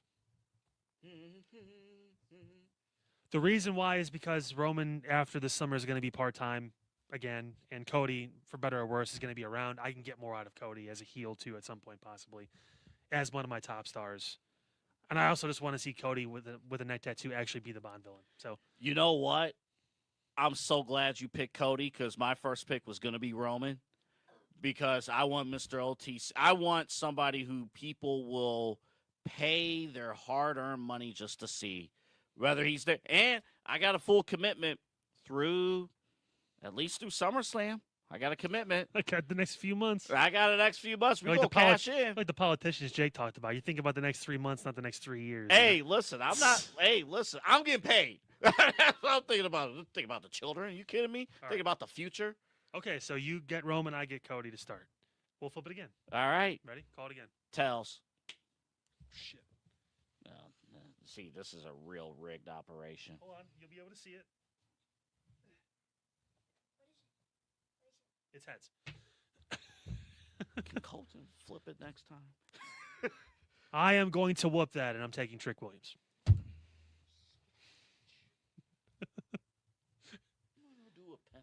You got Penta. You know what? Penta's not bad. Penta is not bad. Yeah, he's a good match. He is. He's going to fill up. Hey. Road Dogg thought he had something with Penta. I know. Penta's cool. You know what? I don't have any. We got to get you to win one of these. I wanted Trick Williams, man. Tells. Heads again. I'll deviate from this. Give me. I'm essentially, if I keep going down this road, I'm picking the branded show. So I think that I'd rather have the other person, but I'm going to take Liv Morgan. Interesting. Because I want Rhea, but essentially I'm just rebuilding SmackDown, and I don't want to do that. I want to add a little bit of intrigue, make it a little different. So I'm going to take Liv. Again, oh man, that's a tough one. Because again, Rhea Ripley, she's the biggest star in the company. The company. I like my roster so far. I got 2 proven money drawers. with Roman and Rhea. It's a good group. That's a good group so far. But you got people who fans are actually like really excited for. Tails. Hey, Tails. Hey, let's go. Let's go. Okay. I got to get a solid heel in there. I got to get somebody who people want to work with, who I know, again, a money grabber. No questions asked. Becky Lynch. Okay. Becky Lynch. That's a fair pick. And I'll take Tiffany Stratton. She's going to be heel on my show. And again, that's why I didn't want to. I felt That's not a bad idea. Yeah, we're kind of going in opposite directions with but with the females I have in mind to draft, I need some heel champions to start. That's why I like Liv and I like Tiffany too. Okay, There is one. I think we have to do the tag team next. We do. There is one that I clearly want over the other. Heads. Shit. Oh, I got to reflip because I fucked it up. Tails. Give me the Vision. I'll take the Vision. I'll take Austin Theory and Logan Paul. There's my draw. There's my guy who I can eventually transition into being one of the top heels. Are you kidding me? Yeah. Give him to me. You get Damian Priest and Arch. What am I? You know what? No. No, be happy about it. No. I'm not taking our truth. I have Ron Killings. Okay? Yeah. Ron Killings. I'm going to make him what should have happened last year. You tell We're him. going to correct the wrong. You tell him, baby. And then they're going to release him. And Damian Priest is going to be teaming with someone new. Yeah. On a significantly less contract. Oh, all right, so my champions, I have Cody, I have Trick, I have The Vision as my tag team champions, I have Liv Morgan, and I have Tiffany Stratton. And then on my end, Roman Reigns, the world champion, Penta, Rhea Ripley, Becky Lynch, and then Damian Priest and R-Truth. Hey, you know what? Again, established name. So when we get to the next round, whoever's the mid-card on my show, they're going to be working with some heavy hitters in the main event scene. So All right. we'll see. Well, since I kind of dominated that and I won a lot of those flips, I'm going to let you pick first on the men's side. So you have an opportunity now to rack your brain and find someone to take on the men's roster with the first pick of the second round of our pseudo WWE draft. Okay, so I'm thinking about box office. I'm thinking about who will people want to come to see my show on a Friday night. My first round draft pick is CM Punk. Okay. You didn't like it. I did not get the young audience approval. So I mentioned my goal with all this is trying to think ahead. That's why I have Trick. Cody can still be champion for a few years, give or take. He can do that kind of thing. I look at Liv. She's still got a big future. She's dedicated. Tiffany, same thing. They kind of have their heels dug in. I'm digging into the future. I'm taking Obafemi with my first pick. Oh, that's a good choice. Because now I have my dominant champion, my Brock Lesnar, if you will, for the next 10 to 15 years on my roster. We could work out a trade somehow. Yeah, no. We could. You want Roman? He's my Myles Garrett. You want Roman? I'm almost 100% sure I'm not going to trade him. Almost 100%. Oh man, that's a good one. That's a good pick. All right, my next one. So I got CM Punk. I thought for sure you were going to pick Oba when you were talking. know. I was like, oh, fuck, all right, I guess I'll take Punk. I know. I was like, all right, shit. Okay, now it gets a little tricky. It gets a little interesting here. And again, we're just doing men. I know there's women on this graphic, but I couldn't find a women exclusive, men exclusive graphic, whatever. It's because you don't see gender. Okay. Okay. Hey, Charles Barkley didn't see gender last night. Oh my god, I found that out. Hey, I'm just gonna say it. Max Drew's a beautiful man. Okay. You take the man off TNT and look what happens.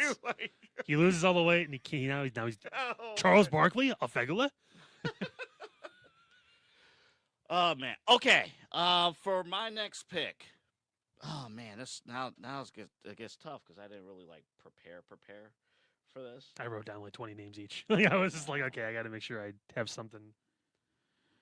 All right, I need somebody who is my force. my guy who, again, I know that's going to go crazy on my roster. I know he's going to elevate himself. And honestly, I kind of want to split him apart from a group that's on your show right now. Give me Braun Breaker. It's a good pick. That may or may not have been my pick. Next up. I'm actually deviate a little bit from this because there's a couple matches that I've wanted to see with him with some of the talent that I have already. So with my second pick, I know he's a little bit older. He may not have as long of a career as some of these other guys on this list. Give me Seth Rollins.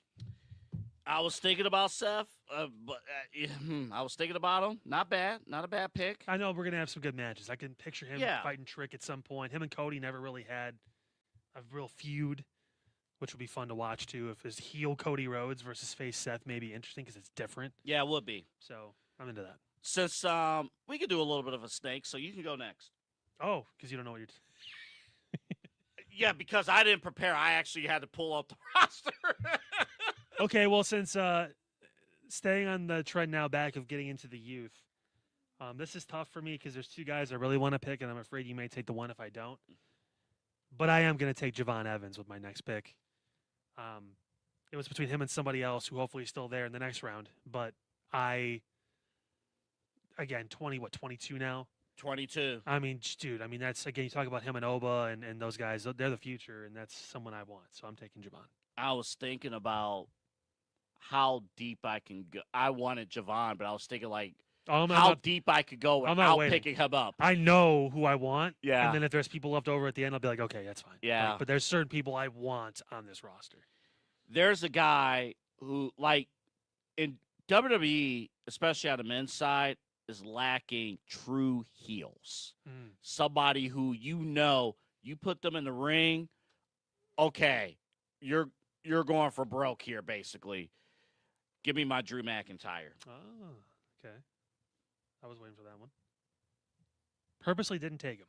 I wanted to give you a little bit of help there. Plus, on the show with Roman, that could be fun. Yeah, Maybe they finally come back to that. Speaking of true heels and guys that I really want to blossom in that role and could be one of the faces of the company with this pick, which will be my fourth, give me Ethan Page. One of my favorite pro wrestlers today. He's making me actually enjoy the Intercontinental title scene because he's fucking with Rusev and it's hilarious. I am all in on Ethan Page. I meant to pick him because I knew he was your favorite. I pick him to spite you. I wanted to. You trying to force that Obafemi trade? I wanted to take him away. Okay. This next pick is going to be a little controversial. This next pick. If you pick Otis, I'm leaving. This next pick. No, it won't be Otis. But supplemental draft. On the Rumble version of this show. Yeah, right. He's in the It'll team. be on the after show of Jake's show. See a random comment. Took Otis. What? In a style walk in. What are you doing? Okay. Can I take Jamie Noble 10 times? Oh, jeez. World champion, Hall of Famer. Okay. I need somebody who, again, I know people are like, come on now.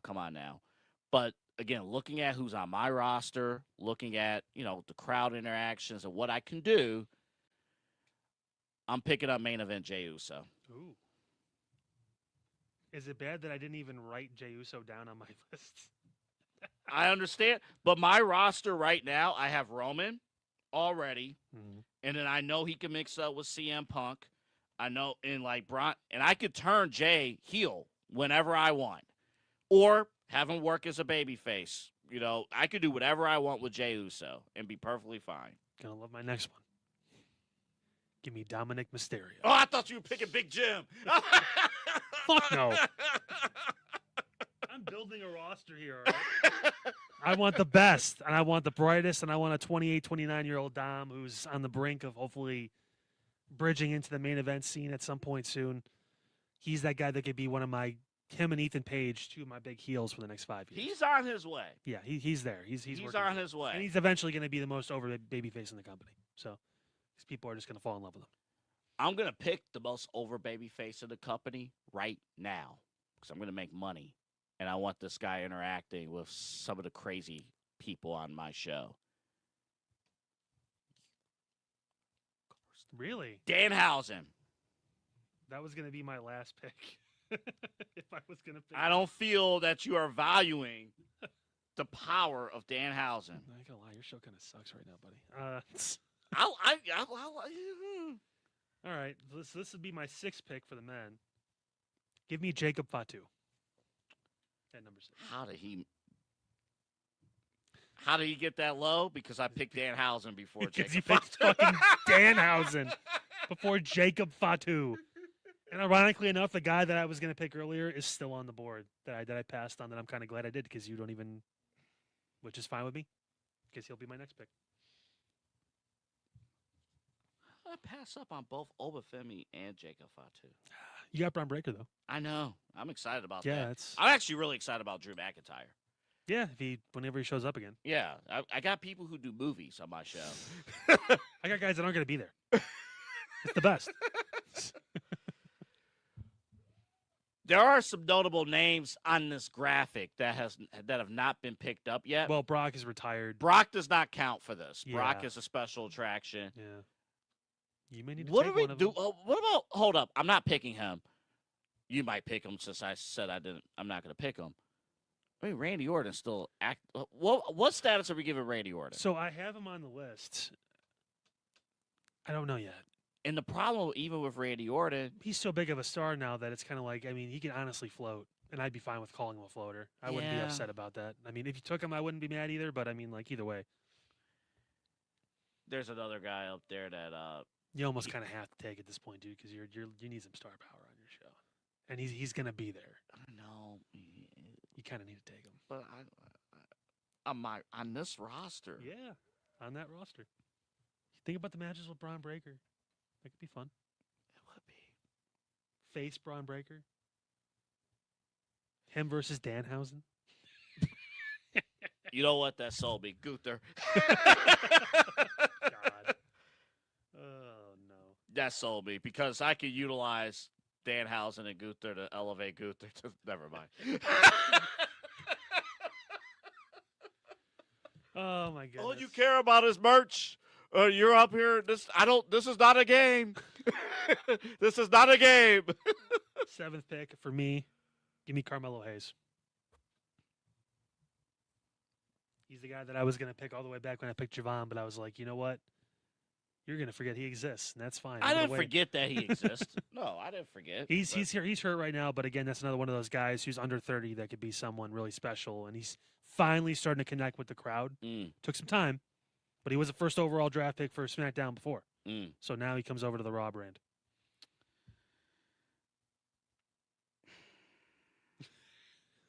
No, I have ideas. I have ideas. Do ye? I do. But I'm wondering if I could save this. Oh yeah, I could definitely save this person for a future round. Okay. My next pick. Let me see. We gotta post these at some point. No.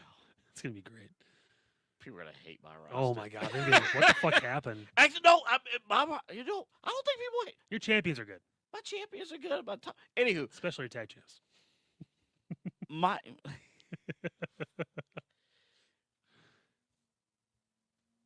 No, I'm not picking up that. You know what? Kit Wilson. I had him on the list. Kit Wilson. Yeah. I think he has a bright future. I would actually put him. If you want something fresh, I'm putting him in a feud with CM Punk.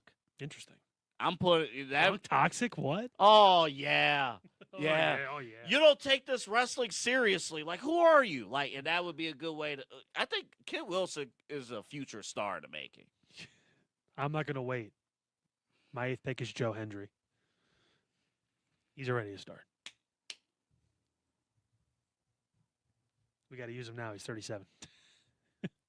Yeah, Bleed him dry. Play that guitar. Yeah, you Tell me how can't- much. And he's going to be on the same show as Logan Paul, so they get to keep that Yeah, going. you keep it going. There you go. Can't wait.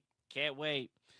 All right, so for my 8th pick, and again, we're only going till 10. Mm-hmm. So, oh man, there's some notable name. El Grande Americano. God. Which one? Original or the new one? The new one. Okay, so Luba Kaiser. Yes. Because after May 31st or whatever, he's going to be Luba Kaiser again. Or May 30th.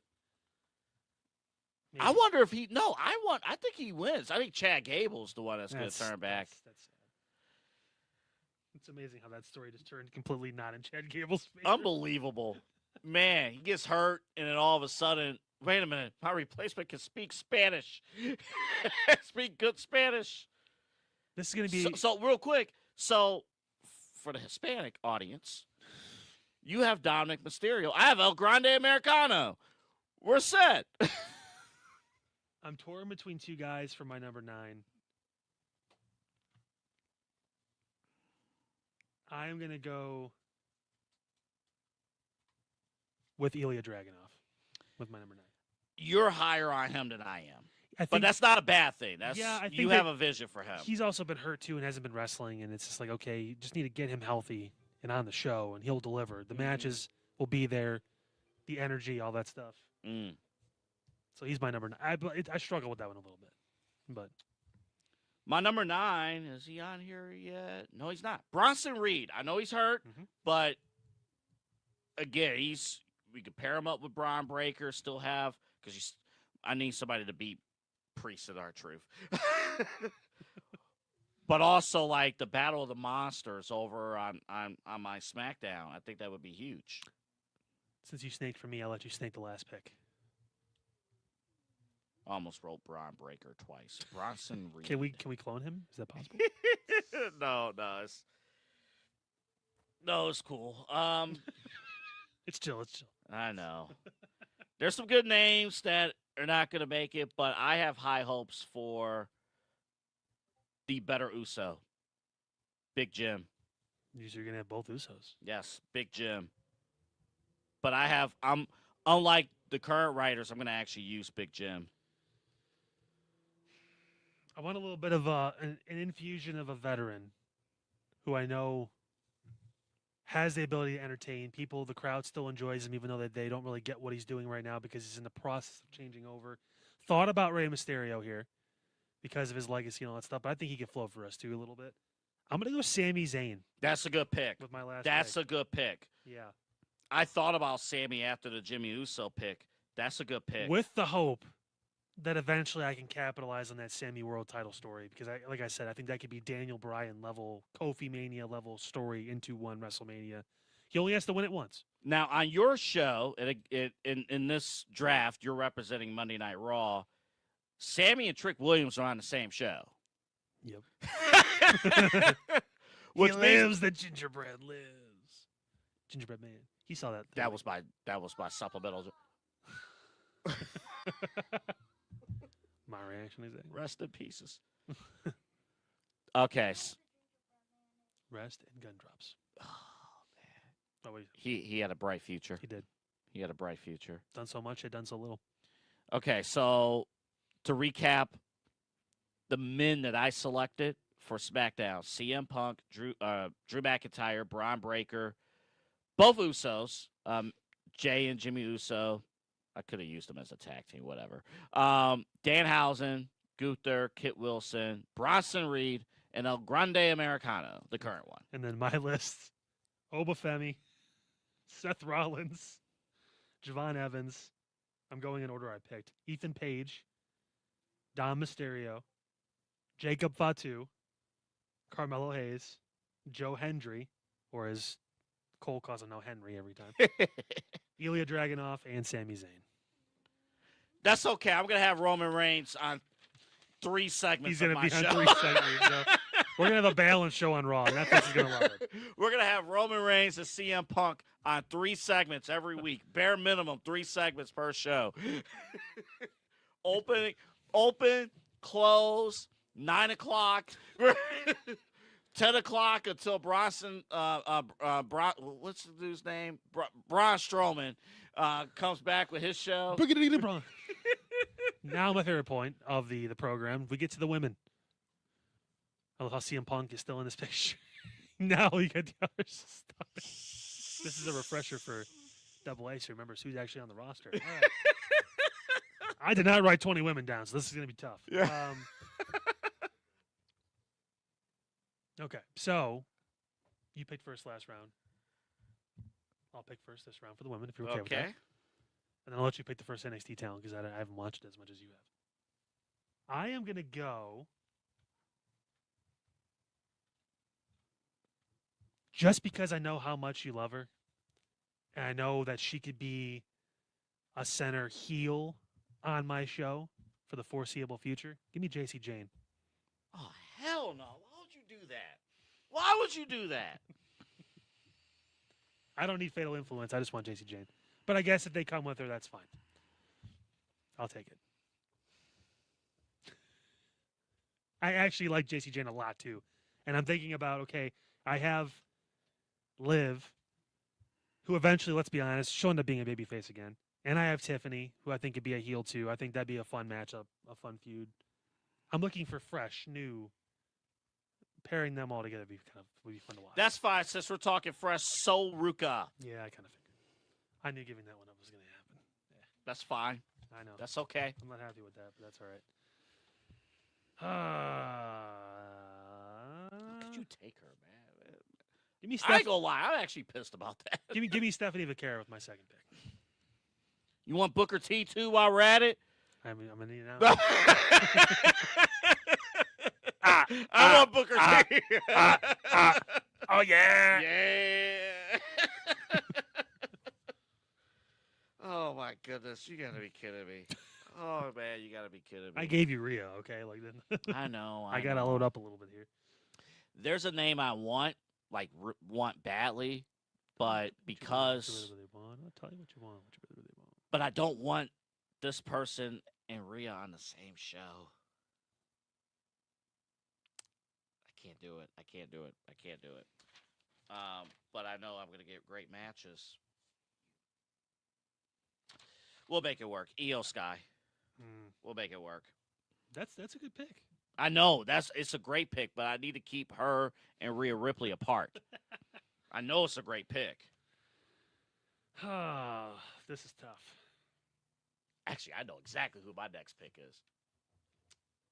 So I need a baby face. I mean, Stephanie's but I still think Stephanie's best potential is a heel. Give me Roxanne Perez at 3. Okay. I think she could be she's my Javon Evans. Ironically enough, also picked at 3. I think she will be the one that can be my star for the next 10, 15 years and be that true eventual babyface that everyone's going to love and support. So I need a top heel. I'm trying to remember. I see one. She may or may not be on the screen too already. You could lean into it.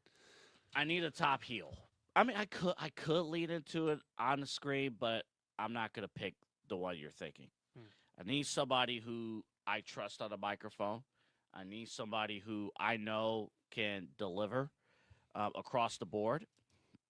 And you might be forgetting about her because she is currently on maternity leave. Oh, are we doing that? Naomi. I didn't put her down for that reason. Naomi. She's not going to be on TV for another year.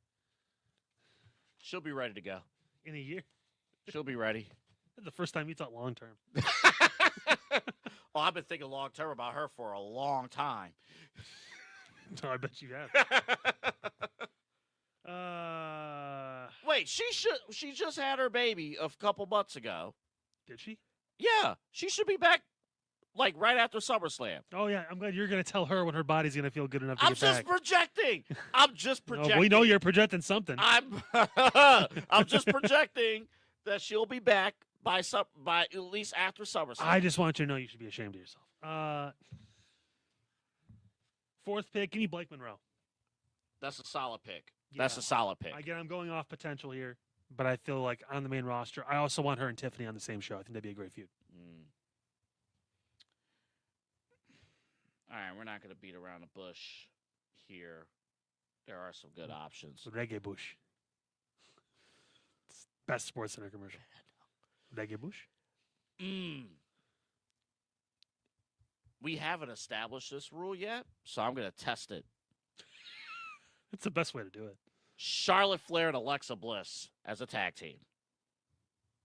I had them individually. And we also didn't take the use. We took them. I'd take one. Oh, I got it. Okay, that's fine. That's fair. Or it's 2 picks. And then I get to pick 2. We could do that. Okay. I'm fine with that. All right, so I got both Charlotte and Alexa, which means, Kyle, you have the next 2 picks. Give me...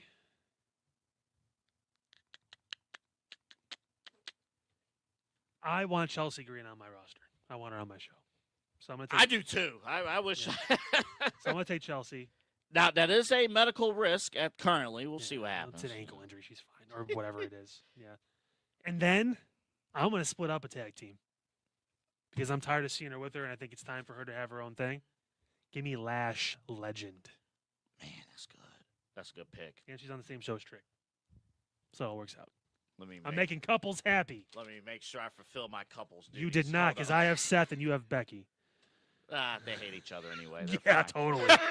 My hot husband and my hot wife. Yeah. She'll be fine. Matter of fact, I'll be her entire storyline on my show. That'll be that. No, I think that's well. No, I'm not picking. I'm not. There is another woman. I'm not picking her though.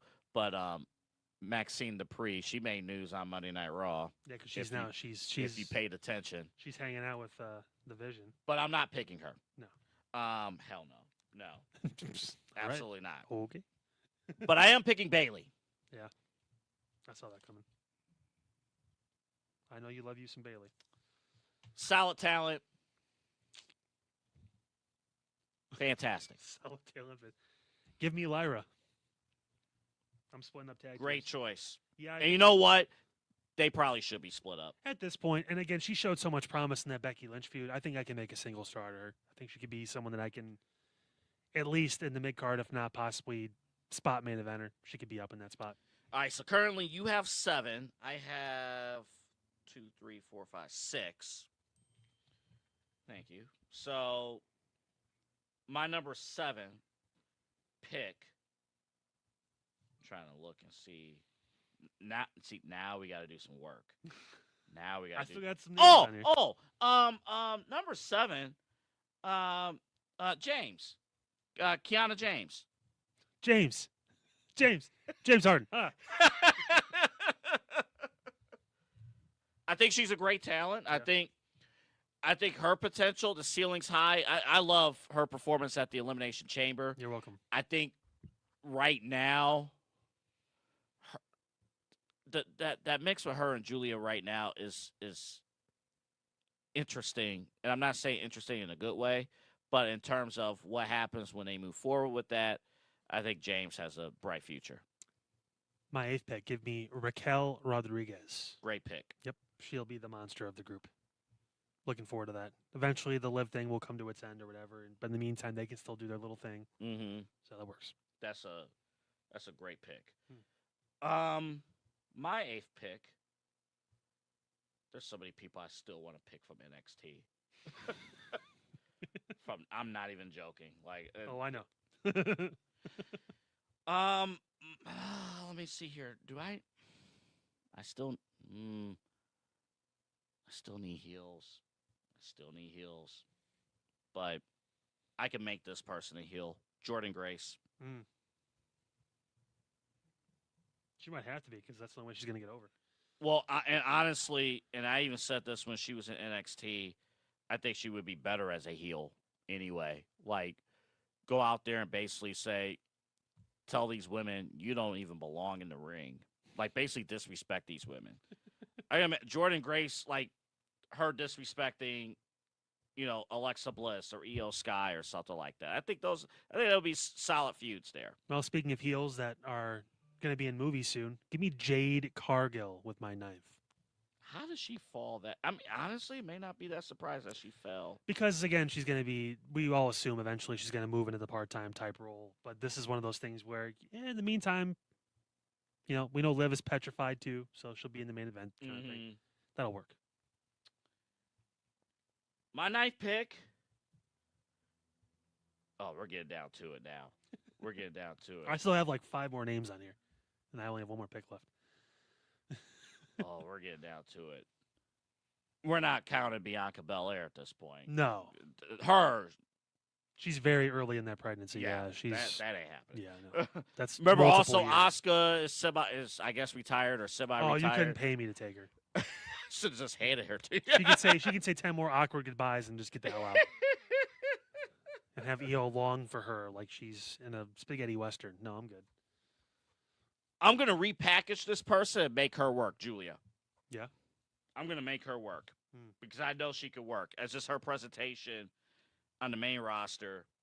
It just hasn't worked so far, but I'm going to repackage her and make it work. Call it nostalgia. Call it the fact that I think this new age with this talent, she could do something special with it, given a chance, and she's still barely 30. Give me Paige with my last pick. Great choice. I know she's a women's tag team champion, but I'm under the impression she's going to lose that pretty quickly here soon. Because that tag team is not built to last. So I'm going to take Paige with that pick. Like I said, there's like 5 women I would pick from NXT. Well, you get but we're not allowed. I mean, you're going to get hit to 1. We'll have 1 pick from NXT coming up. I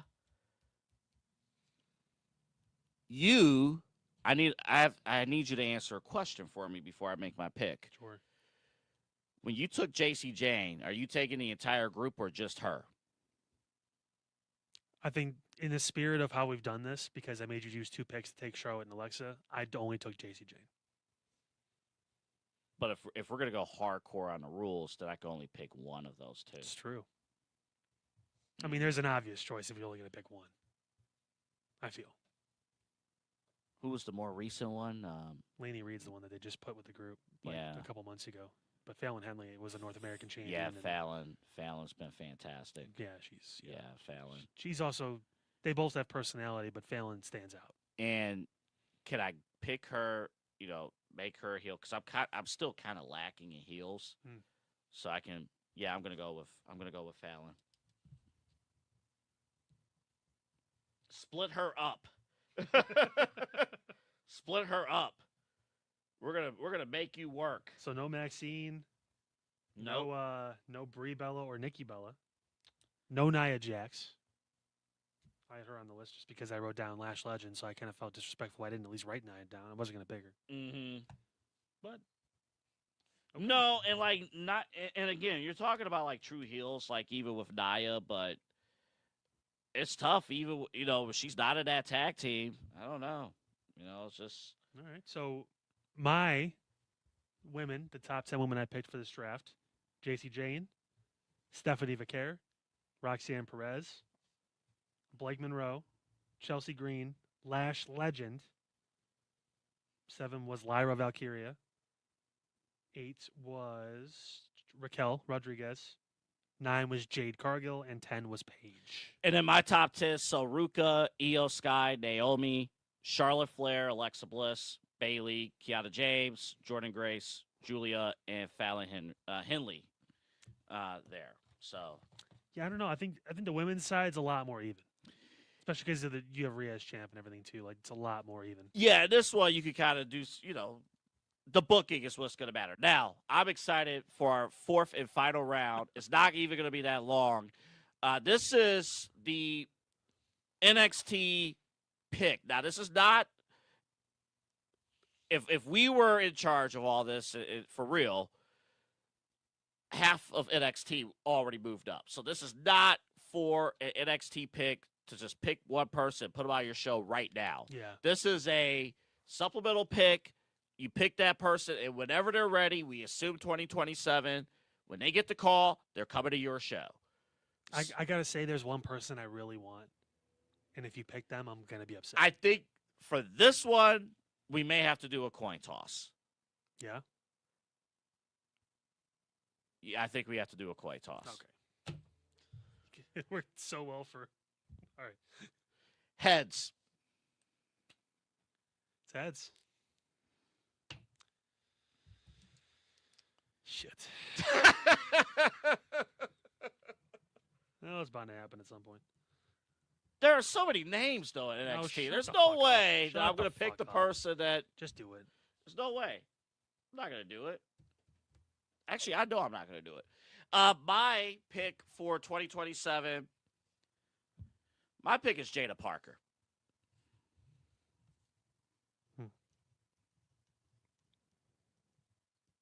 But again, there's like five names I want. Was that the name you were going to pick? Yes. Okay. She wasn't mine, believe it or not.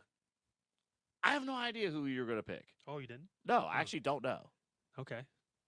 I think she's the only person on the entire NXT roster that actually has a character and has shown growth, and she's a current champion. Give me Tatum Paxley. I think when she gets to the main roster, if they keep this up the way she's been booked, she will get very over with the crowd. Because she has a character and it looks like she believes it. And she really gets into it. Did you know she was a power lifter? She was a power lifter. Yeah, Izzy Dave talked about that in their story. Yeah, and then she stopped because she didn't want to look like Jordan Grace. Yeah, that was the story. Now we're only allowed one pick. If we were to do a second pick, the person I would pick is Carver. Yeah. Yeah. You like his aggressiveness. I want somebody who's going to shut down my show. Give me Mason Rook. Give me we're done with this show. No. No, I wouldn't. Honestly. Unfortunately, right now on the men's side, there's not like one person that I look at and go, yeah. I can't. Carver's the only one. And even then, I mean, it's tough. They're trying to hold him off. You know what? Probably Deion Lennox. He would have been my guy. Deion Lennox. Yeah. Or if we could take the group, I would take Dark State, but eventually they're all going to break up, and it may happen soon. They're starting to break up right now, which is, I think, is way too early, but it is what it is. They're playing everything out just on the show. But, I mean, they have – Lennox could be a Braun Breaker type star. Could be. Just has to be able to do it. So we'll see. I will say this, too, just on a sidebar.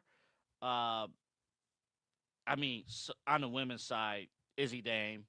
Yeah, is she's got some talent, yeah. The calling shit, she needs to get over that. I don't like it. Kalani Jordan. Yeah. As a heel, yeah. I think is money. Yeah, she's pretty damn good, too. Yeah, as a heel, she's money. Now, I will admit, the Jada Parker selection. Works out for you. Spirit of couples. Yeah, there you go. Yes. So we'll post this on the Side Hustle Wrestling Podcast, probably the Facebook. We'll post this. I'll make a graphic. Yeah, but we have our names and stuff. This was fun. I enjoyed it. Our first ever draft. This is what happens when WWE programming sucks. We do a draft, and it's probably 2-something in the morning if you're watching us live, and we thank you for. Remember when the show was going to be the shortest one we ever did? How long? How long? Hour and 20. Yeah. Not average. Yeah. All right. Do I have any more graphics? No, we're done. No, just follow us. Yeah. Any other social media to see there, and don't forget also at InsideEdge Net for the entire network and InsideEdgeNetwork.com, our website. Check us all out. And don't forget, we're trying to set this goal. You need to start talking about it on Midnight Run, too. I should. 10 sales off the website by the end of May, and then I get to cut Eli's hair on Unfiltered. That's going to be an episode. It's going to be barbershop talk. I know you're going to love that shit. I know. And let me tell you something. He ain't getting the fade. Here's something to sweeten the deal. Use promo code or coupon code INSIDER for 20% off your purchase. Insider. That's coming from the owner of the company. So, Grandpa Pete himself. Insider. Insider. As opposed to outside of her? Diana. Insider. If you can't spell it, then you're paying full price. Diana.